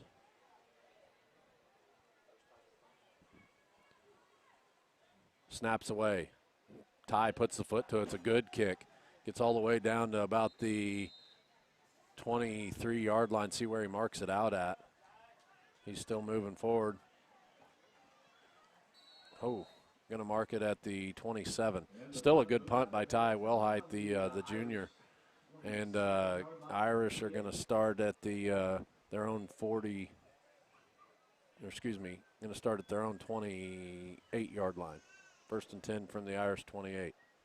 Good punt there by Ty Wellhite, kind of an end-over-end kick. I thought it hit on the other side of the 25, but who knows what you can see from up there or up here, sorry. It looked good from out here. Yep. Again, the video is broadcast on Lamar Tiger Athletics YouTube page. That's all handled by the school this year. Michael Moyer, Erno Miller, and Blaine Shaw bringing it to you. And from what I hear and what I can see up here on Michael's computer, it looks beautiful. So thank you to the school getting the equipment and putting that on.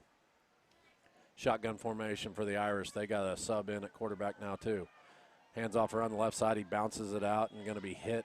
Dropped about the 29, gain of a yard there for the Catholic running back. Yeah, I still think they have under 5 yards rushing this game. Tiger defense kind of looking like an old school Tiger defense where they fly to that football, getting a lot of guys around the ball and a lot of hands on the ball carrier and doing a good job here tonight across the board. Even this JV unit stepping up pretty big. Looks like number 51 in for the Lamar Tigers at that other defensive spot, Trace Woldridge. His brother Rylan was a senior last year, and he's getting some varsity time here tonight. Snap to the quarterback. He's trying hands off and tries to bounce it outside, but Stetson Wiss has got him bottled up. Penalty flag on the play. See what they call. Face mask against the Tigers. Incidental, it'll be a 5-yarder. That'll put the Irish up to the 30-yard line. Stetson had him drop for about a 4-yard loss there, and he actually ends up getting a gain off the penalty. Second and 9 now. So I said we had over 100 yards in penalties, but I think we're moving up to the range of 200. Yeah, it's just sure moving up fast. 2nd and 8 now from the Irish 30. New Irish quarterback is what's his number? 5. I'll get his name here in a second. He hands off, and he's going to be bottled up again by a swarming Tiger defense led there by Rourke Dillon, number 66. Quarterback's going to be Michael Wiss, number 5, sophomore. Like tailback there for the Irish is Geronimo Avila, junior running back. It's always nice whenever opposing teams oblige and they put their JV into and don't try to go get a touchdown. This is quality snaps for them, even though they're down 46-0. This is still good snaps for them. Getting to play on a Friday night. Snap to the quarterback and a whistle. Penalty on the play. Yeah, someone definitely offsides on the Tiger defense. That'll be a 5-yard penalty and put the Irish in a 3rd and 6 here. Be 3rd and 6 from the Irish 32. Excuse me. Looks like Ian Googie's checked in at a defensive back spot here for the Tigers. Shotgun formation, 3rd and 6 for the Irish. Snap to the quarterback. He's going to keep it himself, try to get around the left side, and he's going to be bottled up there by number 37, Keaton Pagash.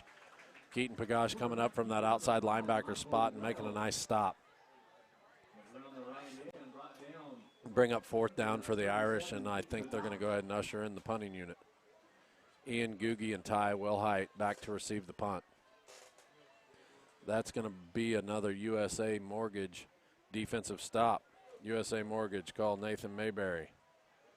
I'll get it for you here in just a second. What's that?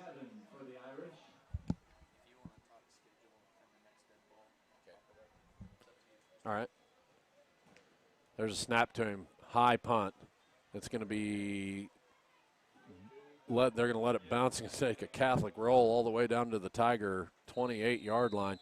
Ian Googie thought about fielding that, but there was a whole lot of white shirts around him and made the wise choice just to let it go, but did take a Catholic bounce. And the Tiger offense will start at their own 28.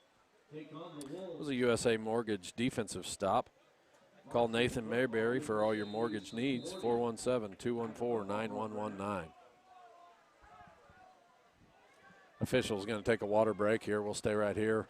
Wyatt. I see the freshman you didn't talk to on the sideline. Maybe get the freshman in.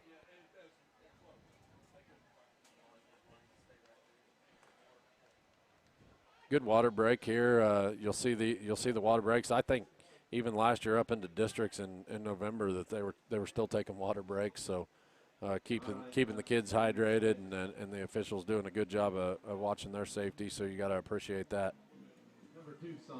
What at one point you was one of those young guys getting on the field. What's your thoughts whenever you're going in there? Man, it's crazy when you look in the stands and there's thousands of people looking down at you.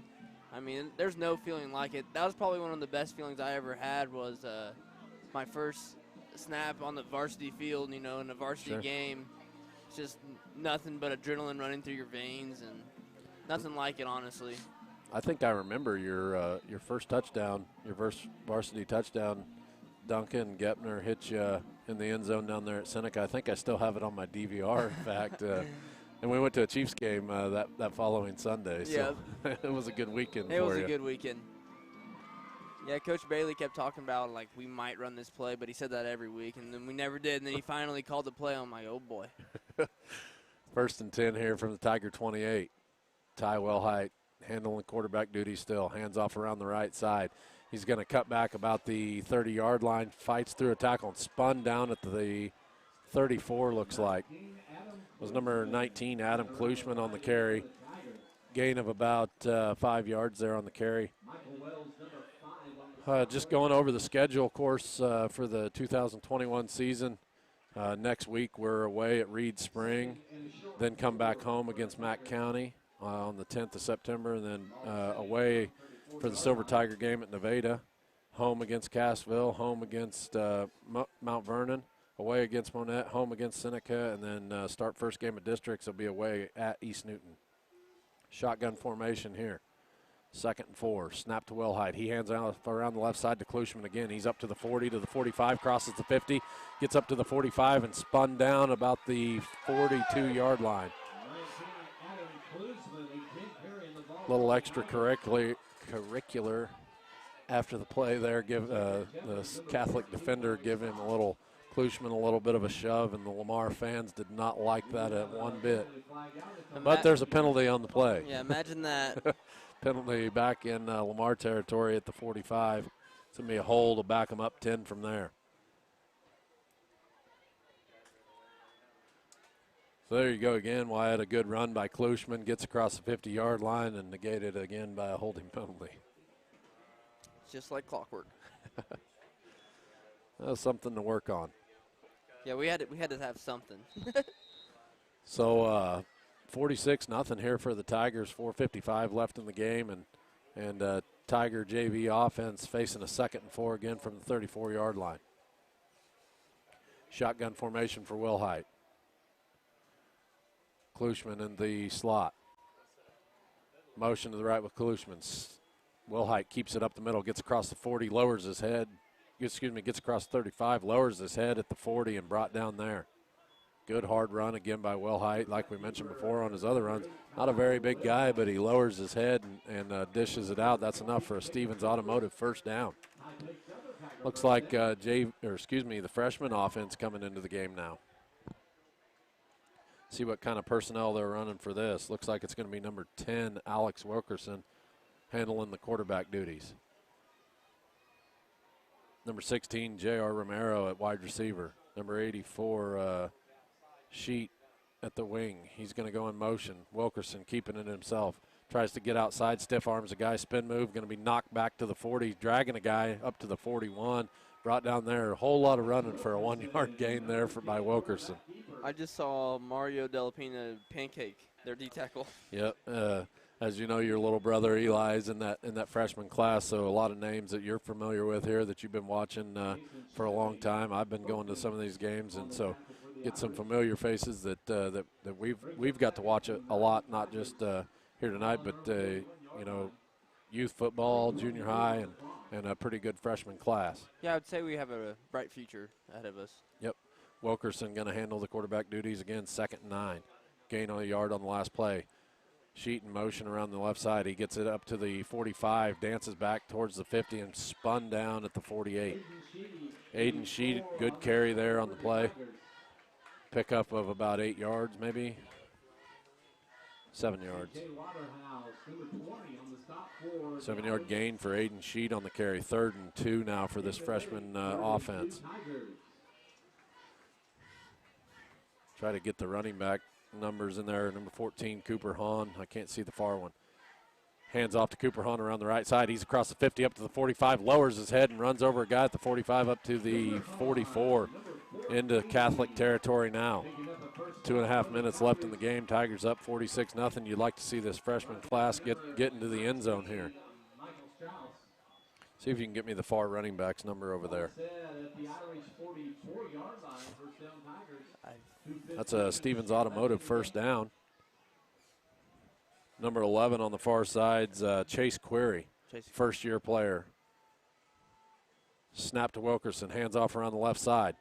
He gets up to the 40, bounces it outside to the 35, following a lead block to the 30, cuts back at the 25, all the way up to the 21-yard line. Good run there by number 12, Carson Sturgill.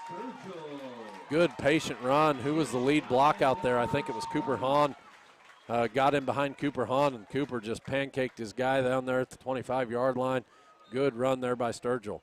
Enough for another Stevens Automotive first down. This freshman class is threatening to score here. 1st and 10 from the 22, minute 30 left in the game. Wilkerson going to handle the quarterback duties again. Aiden Sheet going to stay on the field, as well as Cooper Hahn and Carson Sturgill. Chase Query on the far side. Snap to Wilkerson.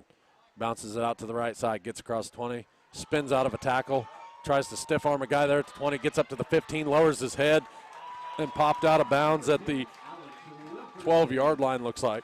Imagine that, another flag. Another penalty on the field. Looked like number 54, Xavier Pagash, on the field. Checking into the game, number 22, Ori Jones, and number 30, TJ Ansley. 88 coming into the game as well, Henry Thompson. Number 11, Chase Query, going to check out. 53, Eli Hall, going to check out of the game as well. And there was a penalty on the play, so back it up. Freshman class gets hit with the penalty bug as well. Going to back them up to the 33-yard line. Be 1st and 21 now. Wilkerson, the quarterback. Motion to left with Aiden Sheet. Snap to him. False start on the play on the far side. Going to back him up. Another 5. 45 seconds left here in this game, Wyatt, and Tigers are going to cruise here in their opening game for the 2021 season, 46-0. And you'd have liked to seen that JV offense or the freshman offense get into the end zone, but penalty bug hit them as well, and we could probably attribute that to some nerves, maybe. Something. Wilkerson going to run another play here before the end of the game. Motion to left with Aiden Sheet. Snap to him. Hands off to Sheet around the left side. He lowers his head, gets across 35 up to the 30, cuts back, spin move, all the way down to the 25-yard line. Another good run there by Aiden Sheet. 3 seconds left on the clock, and that's going to do it here for this 2021 opener. Tigers win this one 46-0 over the Springfield Catholic Irish. Well, it was a good start to the season, Wyatt. Yeah, that was an awesome game. Yeah. Stick around for the Bull Insurance post game. Tigers going to cap this one off. We'll be back in 3 minutes for the Bull Insurance post game. You're listening to 101.7 KHST. Please remember to thank all our healthcare professionals, law enforcement, first responders, and military for their protective services. This message brought to you by Bruce Beechler Painting, Your local professional painter who can make your place a show place at a lot less than the companies you've called have quoted, with a passion for perfection that can't be matched. For a down-to-earth price on interior and exterior painting, call 417-509-9989.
We're on.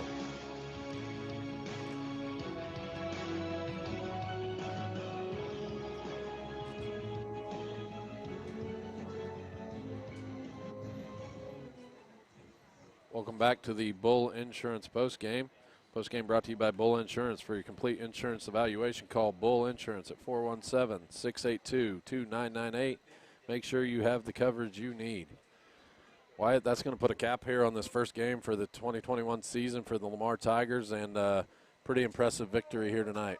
Yeah, it was a good game all around. I think we did everything about right. You know, just besides the penalties and allowing the big plays. I mean, we have stuff to work on, but a lot of things that were impressive to the fans and probably the coaches too. Sure. And we'll just we'll get it out of the way here. The hit of the game is sponsored by Mother Tucker's Pizza, the pizza you have been waiting for. We talked about it a little bit at halftime while we were off the air, Wyatt. I think I'm gonna go with your suggestion and go with Mike Mills and Trace Wilhite on that sack. Yeah, it was a good sandwich, and both of them laying a pretty good hit. I don't know how many pounds Mike has on Trace, but it probably didn't feel too good on the other side of that. But a good hit nonetheless, and congratulations to both those guys earning this week one Mother Tucker's hit of the game. So passing that out is always nice.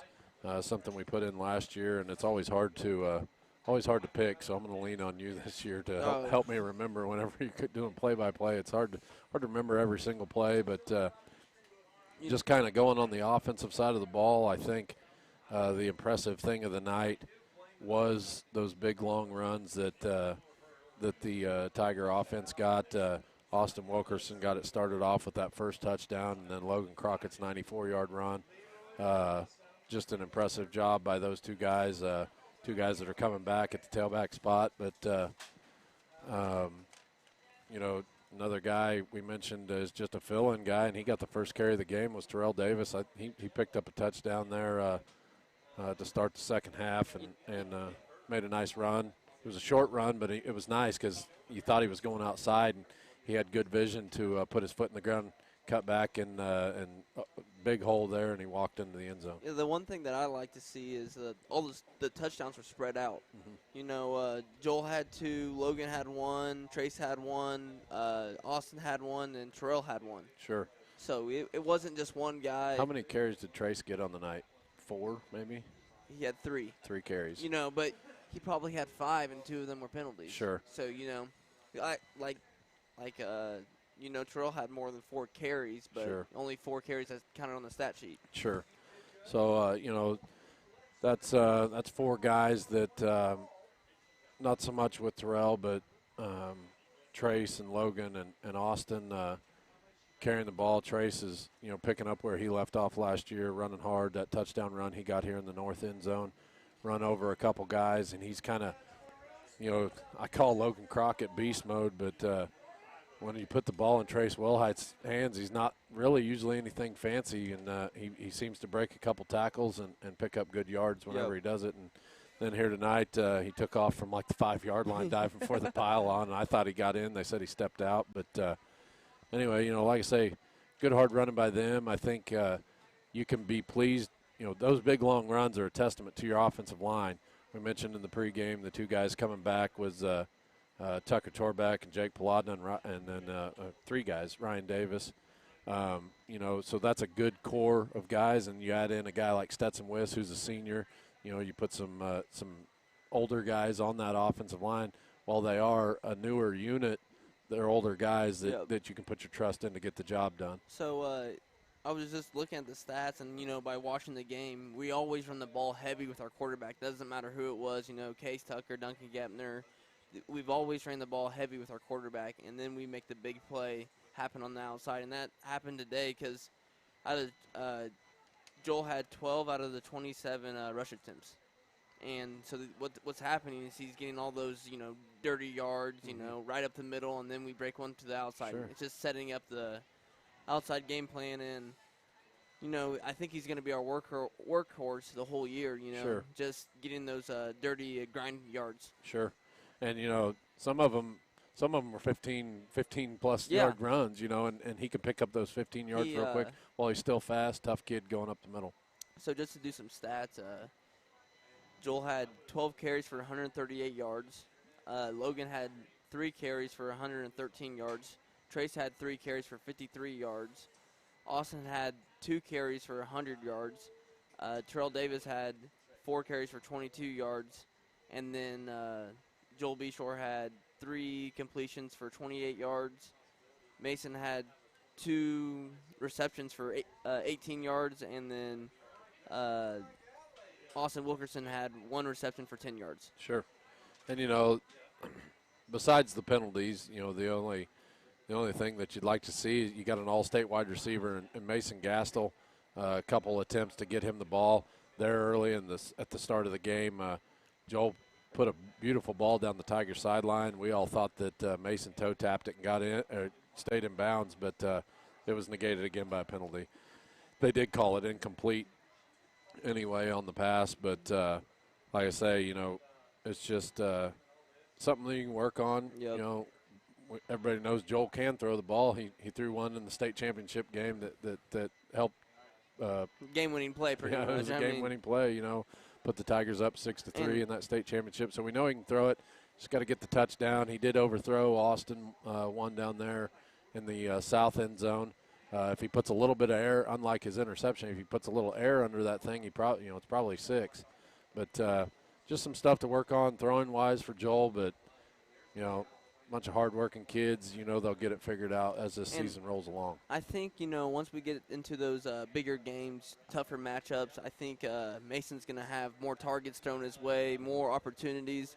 Because, when we play these teams that, we blow up by 40 to 50 points, he's not going to get very many receptions because we're not going to just throw the ball on him all the whole game. So usually he'll have these big games when we need him the most. Sure.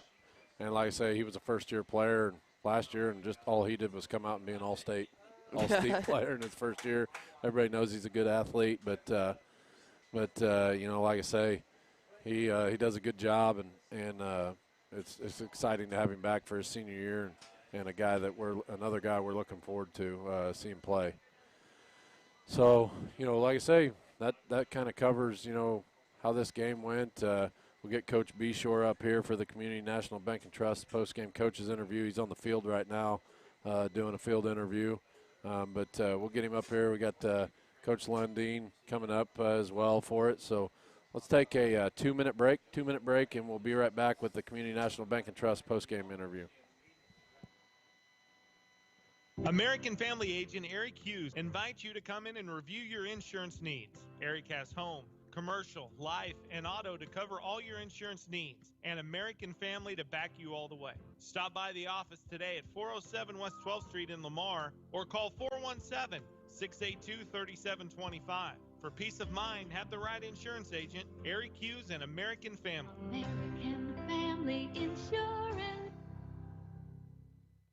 Beardy's Custom and Collision can customize your prize ride. Bring it back from what it was to what it can be, and to any extreme you can imagine. Chopped, lowered, painted, or back to original glory. Beardy's Custom and Collision treats your car just like it was their own. East of Lamar on 160th and straight on Highway E. Give them a call, 417-537-0018, or check them out on Facebook. Beardy's Custom and Collision. That's Beardies, custom with a K and collision. Hi, Tiger fans. This is Kevin from Bull Insurance Agency. Just like you, we are proud to support our Lamar Tigers. I want to take a moment to thank all the coaches, assistants, parents, and everyone involved that invests in our kids and community. From youth sports to high school, your commitment to our players is appreciated. Just like the Tigers, my team at Bull Insurance Agency will work hard to protect what matters most to you. So stop by or visit us online at bullinsuranceragency.com. Hey, DQ fans, the chocolate and peanut butter in your favorite Reese's candy is taken to a whole new level in one extremely tasty treat. The Reese's Extreme Blizzard treat is back, and it's packing in the flavor with Reese's Peanut Butter Cups, Reese's Pieces, chocolatey topping, and extra peanut butter, all mixed in world-famous soft serve. Each red spoonful is chock full of chocolatey peanut butter deliciousness. So, Reese's lovers, take your taste buds to new heights and grab the Reese's Extreme Blizzard treat today, only at DQ. Happy tastes good.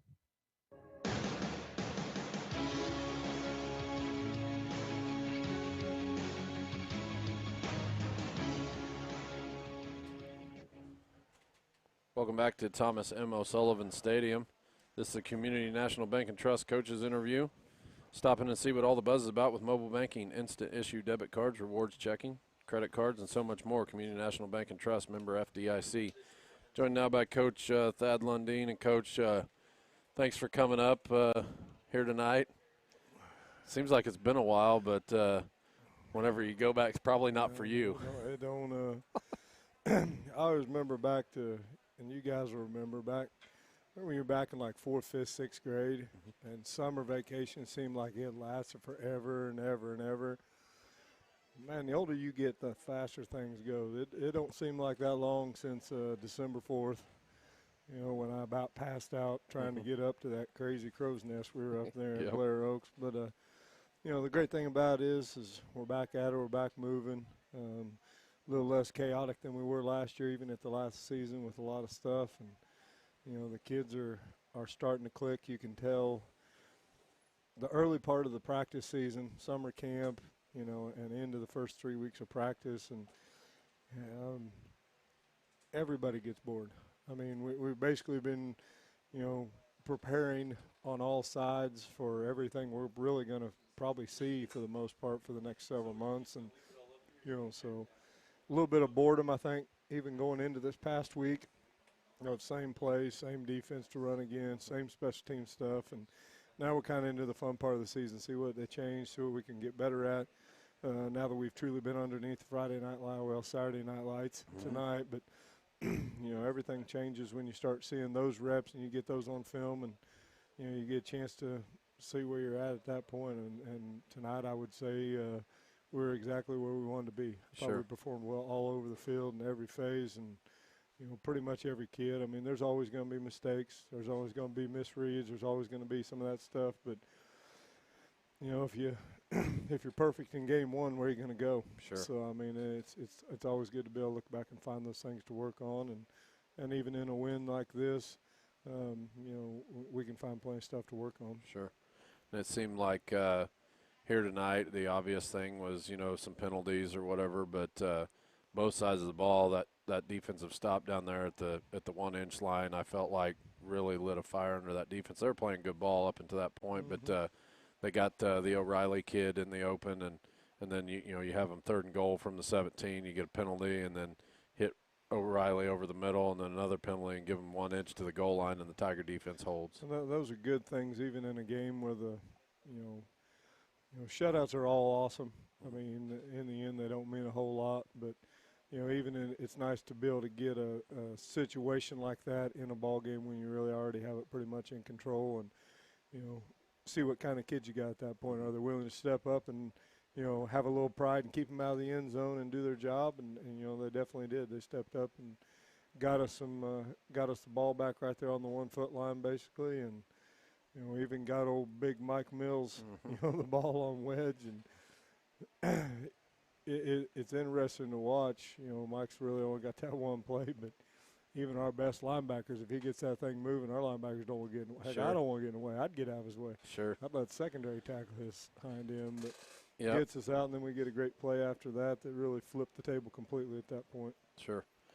Yeah, like I say, we was talking about Mike, in the pregame and during the game, a guy that maybe, sometimes he hadn't played. I guess I don't know the full story. I don't know the kid, but they say he hadn't played in 4 years, and then he comes out here, starts defensive tackle, and then gets that stop and turns around and they give him the ball. And just to kind of explain to the people, what type of kid that is. And Mike's motor's always been that way. I would say he's one of those kids that really always wanted to be a part of it.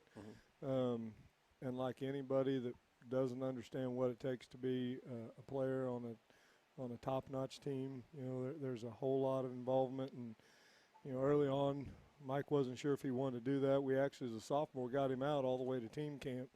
And, he just kind of decided too much work. And from that second forward, you could tell he kind of missed it, and then he came to us late last season and was like, Coach, I want to do this. I want to make this happen. And, to see kids like him and Lane, they had to do above and beyond what everybody else was really doing. I mean, they spent 3 days a week all last semester up there at 6:30 in the morning lifting weights with Coach Beshore because we didn't have them in a weightlifting class and they couldn't get switched around at that point. And, those two kids are super additions to this team that you really weren't expecting, and played really big roles so far. And, Mike's one of those kids that you're not going to find a lot of motors that go as fast as Mike. He may be lagging a little bit football knowledge-wise still at this point, but you'll never have to question the motor or the amount of effort he's going to give you on every single play.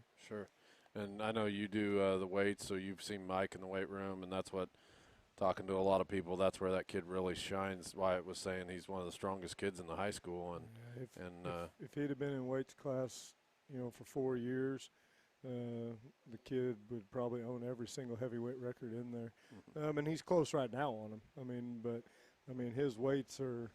Mike's one of those guys. Funny story about when he was younger. He just kind of lifted what everybody else lifted. Mike had no clue how strong he really was. And so one day I told him, I said, Mike, go to the bathroom, come back. When he came back, I'd added a whole bunch of weight to the bar with some other kids, and he kind of looked at us like, Mike, you have no problem with this. And I'm pretty sure it was bench press, and we put on, I'm pretty sure it was like 230, 240. I said, Mike, you'll have no problem with it. Just do it. Really? I said, you'll have no problem. Just do it. And he picks up and reps it out for like 6 or 8 reps. Like he had no idea he was actually that strong. He was just kind of doing what everybody around him was doing. And, his strength is going to be a strong point because, our kids don't like having to block him in practice. It makes us great offensively, I believe, but our offensive line does not like trying to block him because his strength is incredible and his motor's a go. Sure. And we've seen it there. They put him in heavy down there and run the QB sweep around the right end. So you got to see his footwork a little bit. And he's a fast kid, too. He got there. So, and, I've been, watching this program for several years, and I'm a fan of it, and went to school here, and so I don't like to single out one kid, but that's a pretty incredible story and a testament to you guys and what you can do with a kid that hadn't been playing, and he shines right here tonight in his very first game. So find him a spot and get him good at one spot. Don't try to teach him everything. Just find him a spot. Talking about the returning starters, we mentioned in the game, I think 13 returning starters and 7 all-staters, and talk about how those guys help a guy. You got like Trace Wilhite and Tucker Torbeck and Mason Gastel. Mason was a first-year player last year. So talk about how those guys help a guy like Mike Mills or a guy like Terrell Davis that wasn't playing a lot, and then here tonight Terrell gets gets a little heavier workload, and that's a big thing when you can get those upperclassmen who've got a lot of experience. You know, all conference, all district, all area, going to all state type kids. It makes it easy on a younger kid when they don't feel a ton of pressure, because they don't have to have a ton of pressure. The other guys are doing the work for them and helping them shine, and they don't have to, you know, take on more than they're ready for at this point in time. And so, I mean, it's good for them, takes a little pressure off them. And, you know, Terrell and Ian are great stories as far as, you know, they took a lot of beatings last year as scout team running backs, and, man, that makes you all that much tougher when it comes to your time to get out there on a Friday night. Sure. And I kind of thought, you know, going into this game, we do keys to the game, and I kind of thought, you know, getting Terrell some quality touches, you know, as the game goes on, and he all he did was carry. He had the first carry of the game, so we've seen him a lot earlier than what I thought. So looking for big things out of him. I thought, you know, special teams wise, the extra point, you guys you had that first one that was a botched snap, and Hunter had to eat it. But I mean, it was just a high snap, and you know, that's on a lot of people. We didn't coach up our ball boys well enough. I mean, it sounds probably crazy to somebody, but our ball boys didn't know they were supposed to put the kicking ball in anytime we scored. So Ryan gets out there and has the football it's tacked up for an offensive series, and Ryan said, "Coach, it just stuck in my hand. I couldn't get it. I mean, it stuck in my hand and went high." And, you know, I was pretty proud of those kids on special teams. There was, you know, our kicking wasn't probably as good on kickoff as we've seen it in practice. But we had good coverage. We had guys, even some of the younger guys, you know, trying to rotate in just like we always try to do. And, you know, had Alex get down there and make a good tackle. And, I mean, a lot of good things you can take from this, and those little moments that people never understand. Even coming in a game like this, you put some of those younger kids that are getting ready to go play on Friday night or on Monday night, how much of an important thing that is to get a couple reps here, a couple reps there, so that the moment gets smaller as they get there. It doesn't seem like an overwhelming weight on their shoulder. Sure, and it looked like Austin and Jose taking turns there, kicking off. Never, like you said, never really put one deep, but the kick coverage, I think it seemed like all night they'd field it at the 20, they'd get to the 30. So, you know, if they're only getting 10 yards on a return from 20, that's wonderful. We're doing a good job of keeping them, you know, it always goes on the kick, but if we can keep them to, you know, under 10 yards, that's a big bonus. If we can keep them under 15, I'd call that a wash, a good one there. But just not let them get one that busts out to the 40 or 50-yard line, give them a short field. Sure, and that special teams thing we know can come up big in really big games, and so something, you know, sharpen up on a little bit. And only had to punt one time tonight, so. And I think, is Ty the normal punter, or is it Ty's going to be the punter this year? Ty's going to be our number one punter, and that gives us a little bit of extra. He kicks the ball really well. He's also a quarterback-minded kid that can read the defense and see if there's places where we can take advantage of things. He throws the ball well enough to be able to run some fake stuff. And so, yeah, he gets some good booming punts. Well, that's and that, you know, the one that he did have here tonight, I don't know how many, 40, 50 yards or something. I felt like they gave it a worse spot than what it was. It looked like it went out closer to the 20, and they backed it up to the 30 or whatever, 25. That's officiating. I can't get too. If I get too wound up about that, I'm going to have a heart attack. Yep. Well, it was, like I say, you touched on all of it. Pretty impressive here to start the night off. Definitely some things to work on. And what year is this for you? 14? This is my 17th year. Here at Lamar High School, 25th overall, and you know, it's always a special deal. We talk a lot to our seniors about how quickly time has gone. To me, 25 has gone pretty quickly, but I also look at the end of a career, and you know, it's coming in a couple of years, and every one of these moments is special. Especially when you get to walk out on the field with former players, with guys you've been coaching with around your whole time, and then you get to bring in those all-state kids that, you know, are part of that first one. That's they had them on the coin toss. That's a pretty special deal to get to look back. You know, I was thinking all afternoon, you know, I feel incredibly blessed because there are so many high-quality men and coaches that never get a single one of those things. And the first one, you know, was crazy special, you know, because I knew how many people don't always get those opportunities.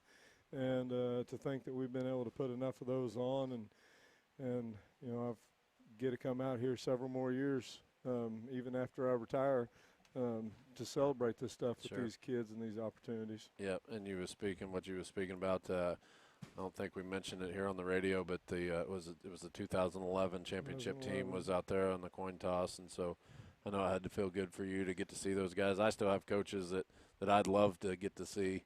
And I'm 37 years old, you know, so football is definitely more than just football, and it's special, and the bond that you have with your coaches. I think when you do it right and you have the right mentality, it's you know, a number of family members you have. You know, we talked about it at a coaches meeting a couple weeks ago, and I really didn't dawn on me, but I've coached more years in high school sports than anybody in the school district at this point right now, and to think back to all the kids all the way back to when I started in 98 or 97, I guess, you know, those are that's a lot of special family members that I get to see and be a part of with those kids. And, you know, something I'll cherish the rest of my life, even though I will not be one of those 38 to 40-year people. Yeah, yep. It just won't happen for me. Hey, Well, but I want to call one out.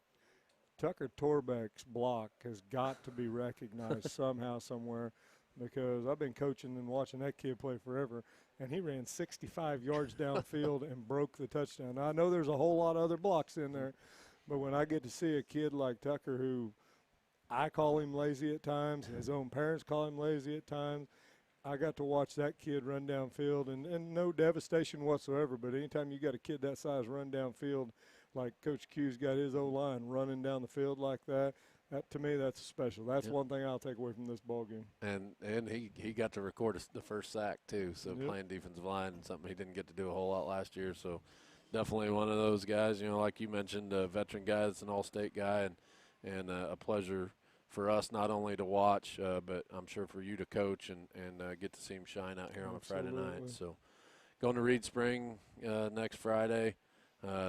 One place we haven't been yet, and long ways down there. What do you expect out of that? The trip we have to prepare accordingly trip-wise, and that's up on us coaches, is to, you know, have the kids ready for a long drive, because I mean we've been to Hollister and we've been to Reed's, and I'm going to tell you, Reed's is a worse drive than Hollister. You know, last year I think I left here at 3 o'clock and I showed up at 5:15 for the JV game to watch it last year. So we, you know, prepare for that and get there. Reed should be really good. They return a lot of kids. They don't return all their skill kids that they had from a year ago, you know, but they did put up 49, I think, last night against East Newton, and East Newton's an improved team, and you know, things we have to prepare for. They're going to have a lot of size up front that we need to contend with, and stuff like that. I think we've got the size to match it. Just got to go out there and do our jobs. Sure. Well, Coach, appreciate you coming up after all this time, and I know it's year 17, but we're excited to have you back for 2021 and enjoy you again. Hey, and I appreciate all this new stuff. I had text messages on my phone from family members and friends that follow this program that really have nothing to do with this program. So I appreciate all the radio broadcasts and the television stuff. I mean, those things mean a lot to a guy like me who is an adopted Lamar Tiger, because I wasn't born and raised here, but I was adopted pretty quickly, and my family gets to watch that stuff, and I got a lot of friends across, you know, a wide range. I had a buddy that texted me, I saw at halftime, lives in Colorado Springs, that he had pulled up and got to watch it, so it's pretty cool. And it's been, if you notice, there's a lot more here this year. This is all the school doing the live stream this year, and so 2 cameras. You get a sideline camera and then there's instant replay too. So but you guys don't get to watch that if there's something questionable. Here's the rule: the sideline camera cannot be pointed on me at any given time, because I cannot be held responsible. All right. Well, Coach, thanks for joining us. We'll take a 1-minute break, and we'll be back with head coach Jared Beshore. You listen to 101.7 KHST. Missing that human touch with your bank? Come talk to a real person at Community National Bank and Trust, your local bank that's small enough to know you, yet big enough to offer the best products. Your busy lifestyle requires banking options like mobile deposit and people-to-people pay. With locations in Southeast Kansas and Southwest Missouri, let Community National Bank and Trust keep your finances safe and your spending smarter. Visit mybankcnb.com for a location near you. Community National Bank and Trust, federally insured, locally awesome.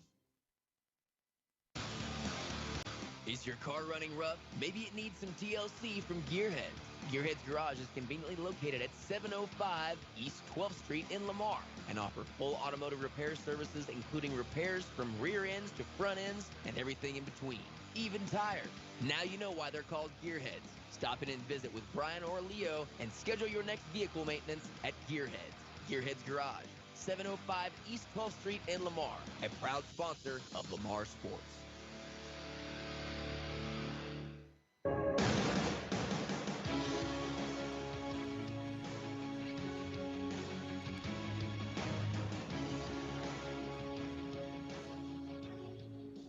Welcome back to Thomas M. O'Sullivan Stadium. Lamar Tigers get a Week 1 victory over Springfield Catholic, 46-0. Joined now by head coach Jared Beshore. Coach Beshore, thanks for joining us. Kind of picking up where you left off last year. Maybe we'll just start out, kind of going through. I know you've done a ton of interviews, and it sounds you probably feel like you're saying the same thing over and over. Talk about this group, and we mentioned in the pregame you got 13 returning starters, 7 all-staters. Talk about starting off in the summer and how it's been up to this point. With this group, we were able to hit the ground running. It's come summertime. The expectations were already in place. Our seniors knew what we had to do. There wasn't really much discussion on team goals. There wasn't really much discussion on what was expected of our guys.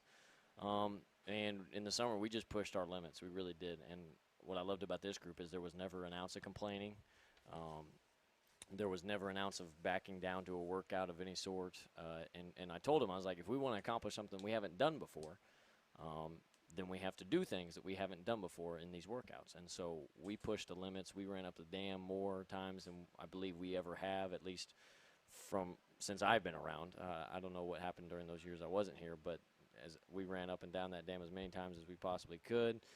We pushed more sets, more reps than we ever have. And I told the guys, I was like, a psychotic man is a person that does the same thing over and over again and expects a different result. So if we want a different result, we got to change our approach, and we got to do a little bit more. So this group has been all about that from the get-go. We have had to work on some leadership stuff, but our guys are starting to get it. They're starting to step up, our seniors and our juniors, and the result is what you saw here tonight. Sure. And just kind of going into tonight, that first drive, Wyatt and I was talking in the pregame. I felt like if we can get into a position where a guy that was kind of like a mop-up guy, the Terrell Davis type of guy, if we can get into a position where they're going to be a role player this year. We listened to your interview with Mike Snow. I was thinking, man, if we can get him in a position where he gets more touches and he's a solid role guy and he comes out and he's the first carry of the game. So talk about kind of maybe a little bit different look there and the guys you're getting their hands on the ball too. Yeah, we've got a few guys that you guys didn't get to see much last year. A guy like Terrell, a guy like Ian Googie. Those guys were our scout team players last year, and they were dang good ones too. You just ask that defense. You can ask Blaine over here how good of scout players they were. They earned their spot this year, and they knew that they were going to have to step up, and that they weren't JV players anymore. So a lot of expectations on those guys, but they stepped up and answered the bell.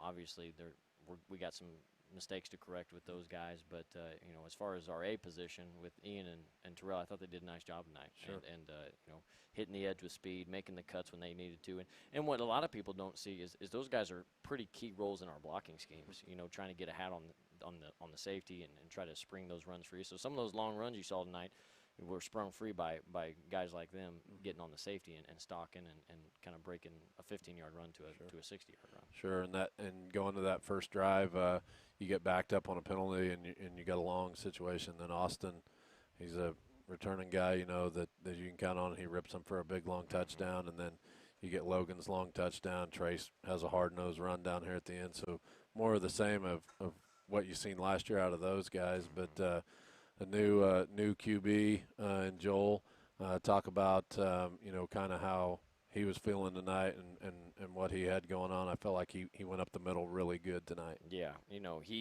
I knew he was going to be a little bit nervous. Obviously, if you're the QB1 and you're coming in, it's your first start ever, he's the pressure's on him. And then in this offense, that's got to be our guy. He's got to be able to run in between the tackles, make smart decisions in the pass game, and facilitate as good as anybody. I thought Joel did a really nice job of hitting downhill runs. For a 160-pound kid, he's not Case Tucker, No. and that's what people need to understand is he's not a 200-pound fullback back there, which it was nice to have last year.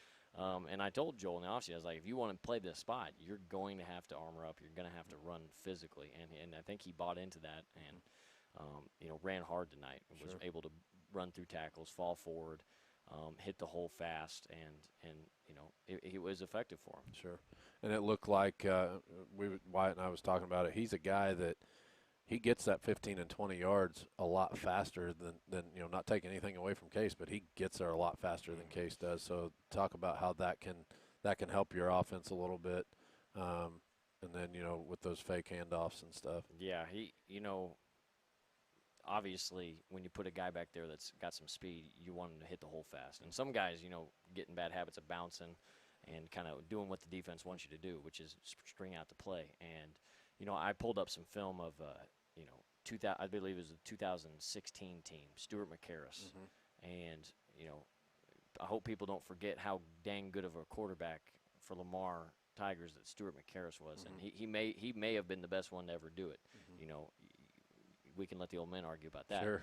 But for watching a 160-pound, 165, 170-pound kid run the rock up the middle, because I've watched plenty of Lamar Tiger tape in the past year.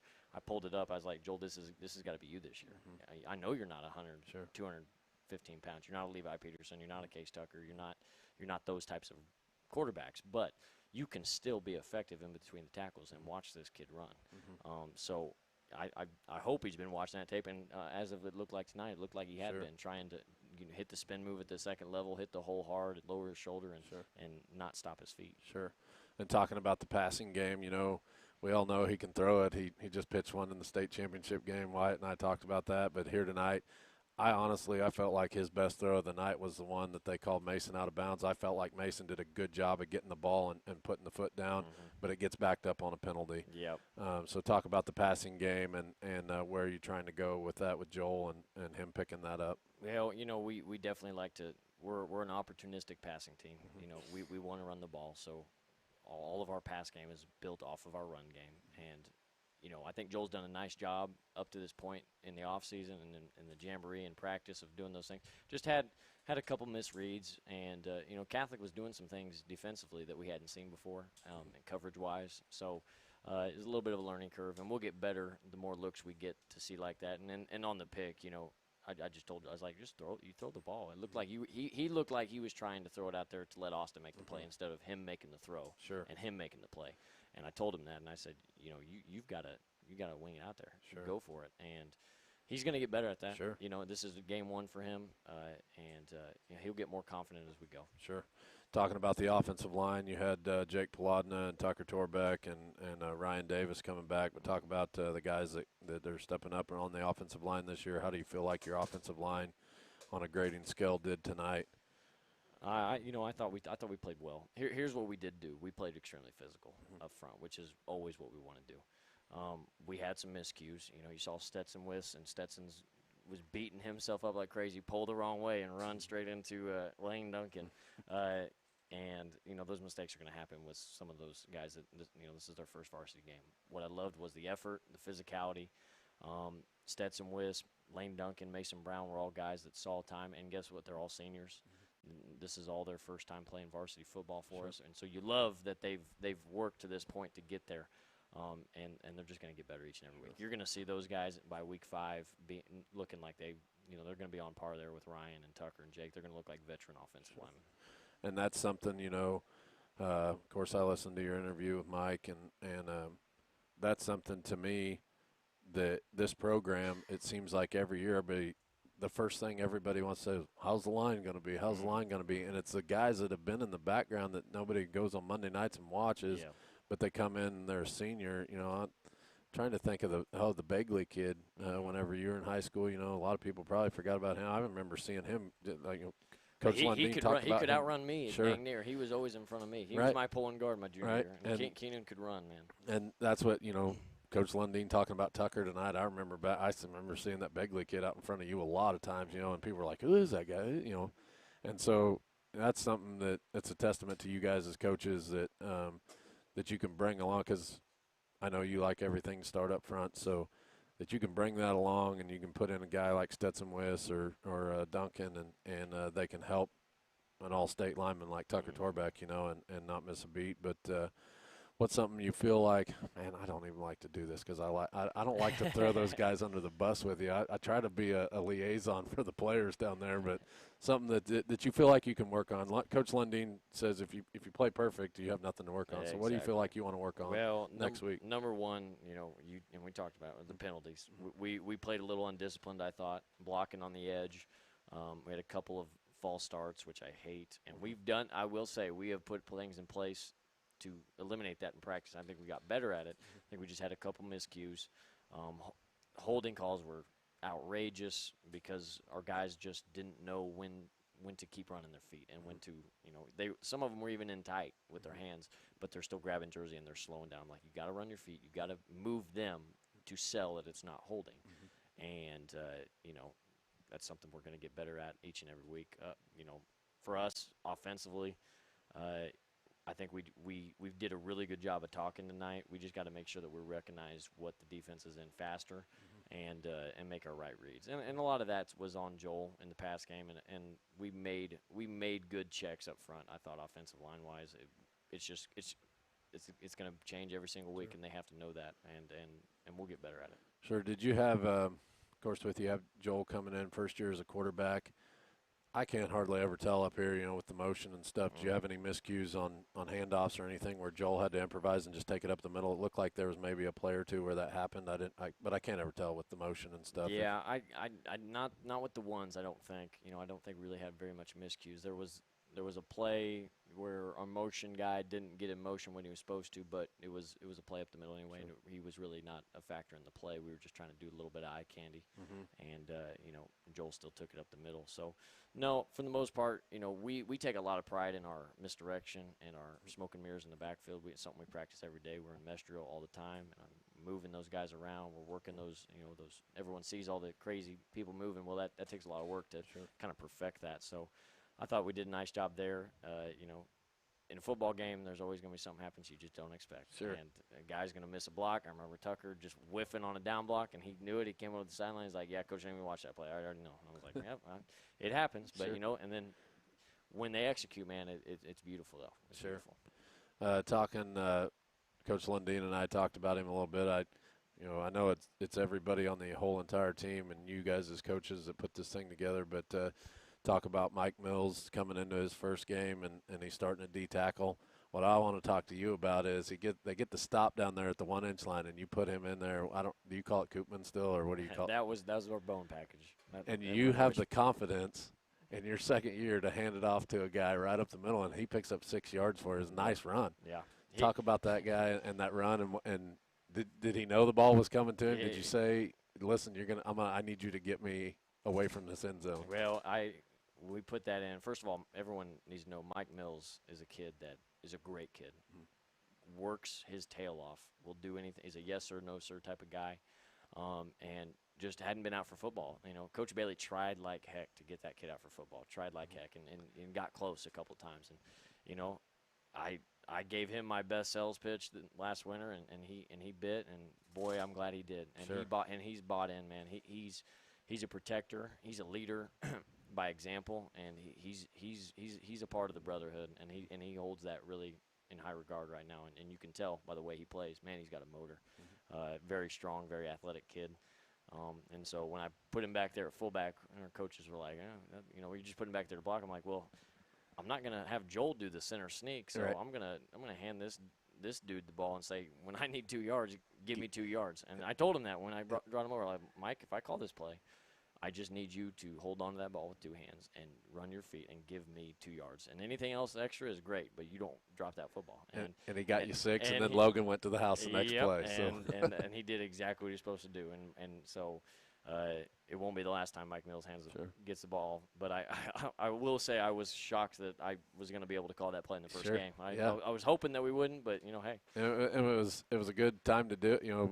The defense just come off, and I feel like that was the defense's best series all night. They bend a little bit, they get some penalties, they get down there to the 1-inch line, and they hold them on 4th down. And going back to the game, that's what I felt like defensively was the best thing for the defense. But like I say, and then whenever you get in it down here and Mike's and you do the sweep with Joel, then you get to show off his feet. The kid got around the corner and picked up a block. And he's athletic. He is a big. He's all around most physically strong kid we have in the weight room.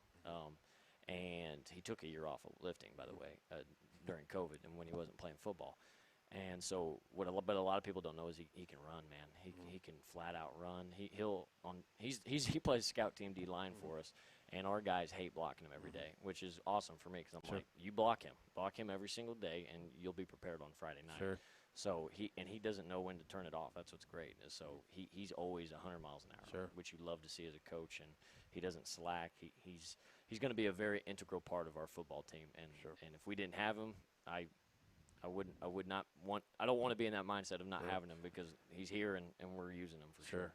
And a guy, he's kind of, I feel like we talked about him last year, like we're talking about Mike now. Your all-state wide receiver in Mason. Like I say, I felt like he got the toe tap, and then he did catch a little out route over here.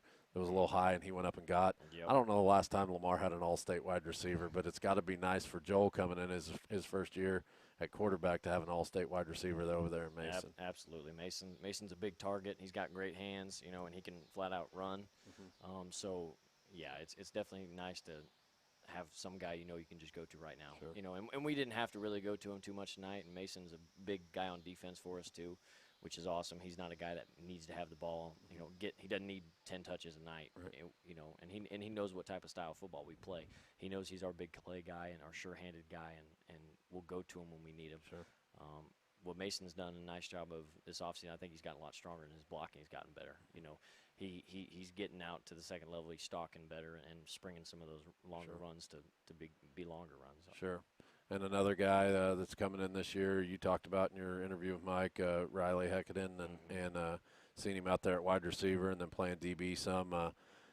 Thought he was going to pick one and go to the house and hit off his hands, and then the one that I was licking my chops for him to pick, and I don't know if he just lost the ball or what it was, but just wasn't looking. Just some growing gains. But talk about Riley and what kind of an addition he is for you here. Well, the first thing you got to know about Riley is he came from good old Hume, Missouri. Which is, if you know anything about my family, that's where my roots are from. That's where my dad grew up, and so knowing Riley. Coming from a school like that, he had no clue what our football program was like. So when he got in here last year, the weights was new, the conditioning was new, the time commitment was new to him, and it just didn't work out last year. And I think he really regretted not playing last year. I really do. And so when we talked to him this year, he was gung ho. I'm going to come out and play. And he worked his tail off. And Riley Heckaden is a ball player. He's you could see there was some times tonight where his eyes were a little bit big, and he had some plays left out there. But Riley Heckaden's going to make some big time plays for us this year. I mean, he's a two-way starter for us. We trust him out at wide receiver. He's another really sure-handed guy. Got good feet, good hands, runs the routes well, and then defensively, he's a very cerebral kid. Knows where he has to be, and he can go up and get the ball. Sure. You saw him play basketball this year. He's a ball magnet. So he will make some big time play for us. And again, another kid I'm really glad's out for football. Him, Mike, and Lane were all 3 additions that were going to be seniors this year that we got to come out, and they are a big piece of what we're trying to do. And seeing Lane coming in at defensive tackle, you were rotating that one defensive tackle spot and keeping guys fresh here on a hot night, and getting their experience. What what a wonderful, we talked about it last year in your first ever game. You get your first win, but what a wonderful way to start off 2021. Coming off a state championship last year, but this thing's already got a nice storyline unfolding with some of the new kids, and that's the thing that I like the most about it, watching you guys as a coaching staff get to turn kids like Mike Mills and Lane and Riley and Mason Gastel into really good football players in a short amount of time, and the joy and passion that you guys have for them, it definitely shows on Saturday night here. But it definitely shows, and so that's the thing I enjoy is the storyline that unfolds with each season, and it's already off to a good start. So congratulations to you guys. Thank you. Those guys, I can't say enough. I think that's going to be a big piece of what we do and kind of part of our identity is these guys they haven't got to showcase some of their stuff. Obviously we have guys that are big time players that have made a name for themselves, and people know who they are. But the guys of the names you don't know those are going to be the guys that's going to put us where we want to be by the end of the year. They are the pieces that we were missing, that we needed to get filled, and they have stepped up. And really looking forward to see what they become in the next few weeks. Sure. Well, to close it down here, we're going to Reeds next week. Long trip, like Coach Lundeen said. What do you expect out of Reeds for next week? Well, I'm telling you right now, Coach McFarland. I've known Coach McFarland for a little bit. He was a big Springfield guy. Coached in Springfield when I was playing Missouri State, and they definitely think that they let one go last year, and as they rightfully should. Sure. They came up here and gave us a heck of a ball game. So I'm sure that they've had our game marked on their calendar for a long time. They bring back a lot of size and a lot of strength up front, and they got a pretty good little back in the backfield that replaced their stud last year. So I'm looking for a very coached-up physical team that's going to come after us, that's going to give us – they are going to give us their best punch. There's no doubt about it. What I'm going to tell our kids is I've had this one, Mark, because I feel like we really did not play well last year in that game. So I think we owe them one. We owe them our best shot. I know we're going to get their best shot, but I want them to see our best shot, and then we'll see who comes out on top. So looking forward for a really tough physical game and kind of an old-school football game. Well, Coach, again, congratulations. Thanks for coming up. As always, we appreciate it and enjoy getting to talk to you. Good luck next week, and have a good week of prep. Yep, thank you. Yep, we'll take a 1-minute break and be back to close. You're listening to 101.7 KHSD. Missing that human touch with your bank? Come talk to a real person at Community National Bank and Trust, your local bank that's small enough to know you, yet big enough to offer the best products. Your busy lifestyle requires banking options like mobile deposit and people-to-people pay. With locations in Southeast Kansas and Southwest Missouri, let Community National Bank and Trust keep your finances safe and your spending smarter. Visit mybankcnb.com for a location near you. Community National Bank and Trust, federally insured, locally awesome.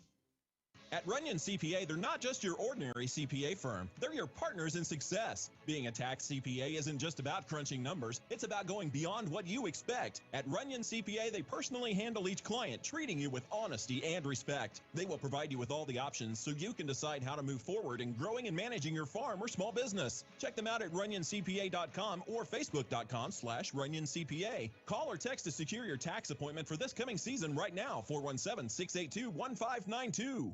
Eisenhower Lumber is your full-line lumber and hardware store, working to provide contractors, carpenters, and the do-it-yourselfers quality products and friendly service at competitive prices. How about Valspar Paint and Holland Grills? Eisenhower Lumber is your source for plumbing, electrical, paint, building materials, millwork, and lawn and garden. Eisenhower Lumber, 903 Gulf in Lamar, or call 682-5545. Find them fast in names and numbers. If you're afraid of going to the dentist, you should consider visiting Dr. Jeff Moyer and exploring the idea of sedation dentistry. Dr. Moyer can fix your teeth, restore sore gums, and brighten your smile without discomfort. By taking advantage of the sedation dentistry option, you'll feel like you slept through your appointment. No more hiding your smile or putting up with unnecessary tooth pain. Find out how sedation dentistry can change your life. Call Dr. Moyer's office at 417-682-5871 to make an appointment today.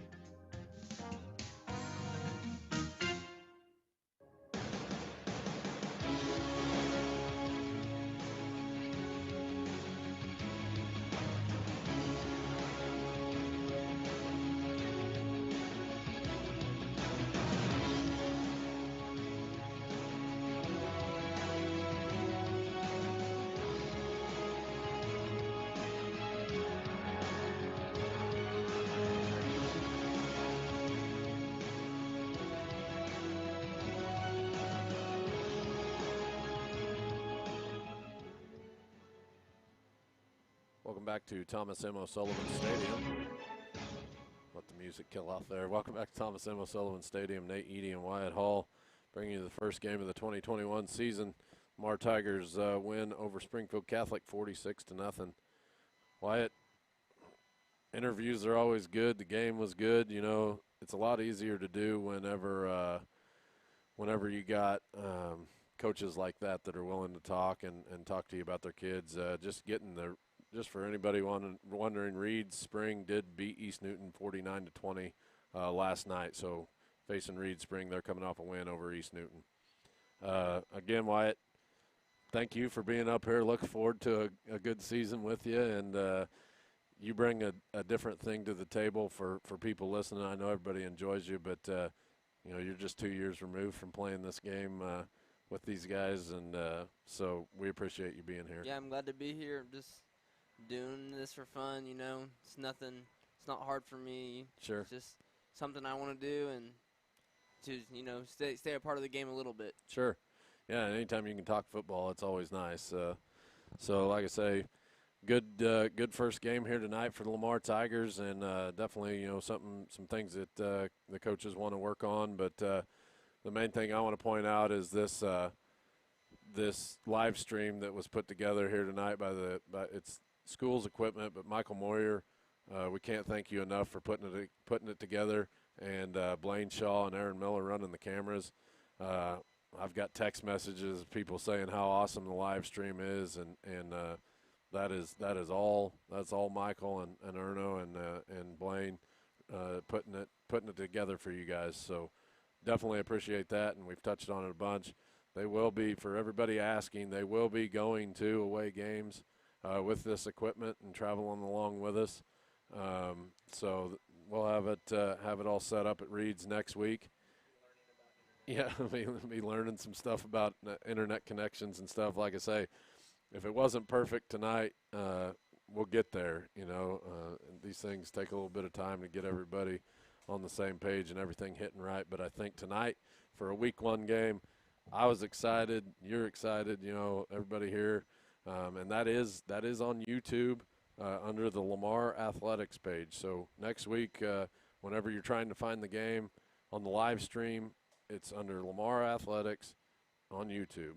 So just search that, and you should be able to see. And that's going to go live when our pregame starts. Typically, we'd like to start the pregame between 6:20 and 6:30.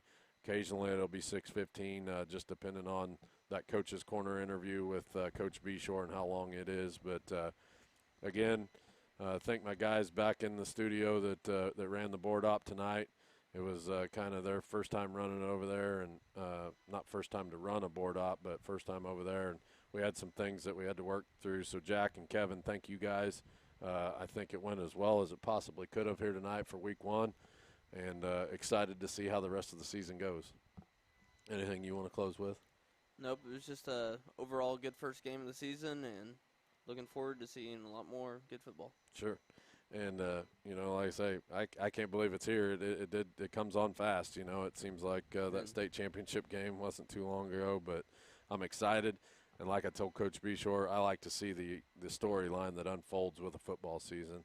And, you know, it's not just about football, and you can tell that with these coaches. They care about these kids, and they appreciate things like the live stream and folks getting to watch. I know that the passion is deep for football here in Lamar, and that's what we want to bring to everybody. So we'll try to step it up again next week, you and I.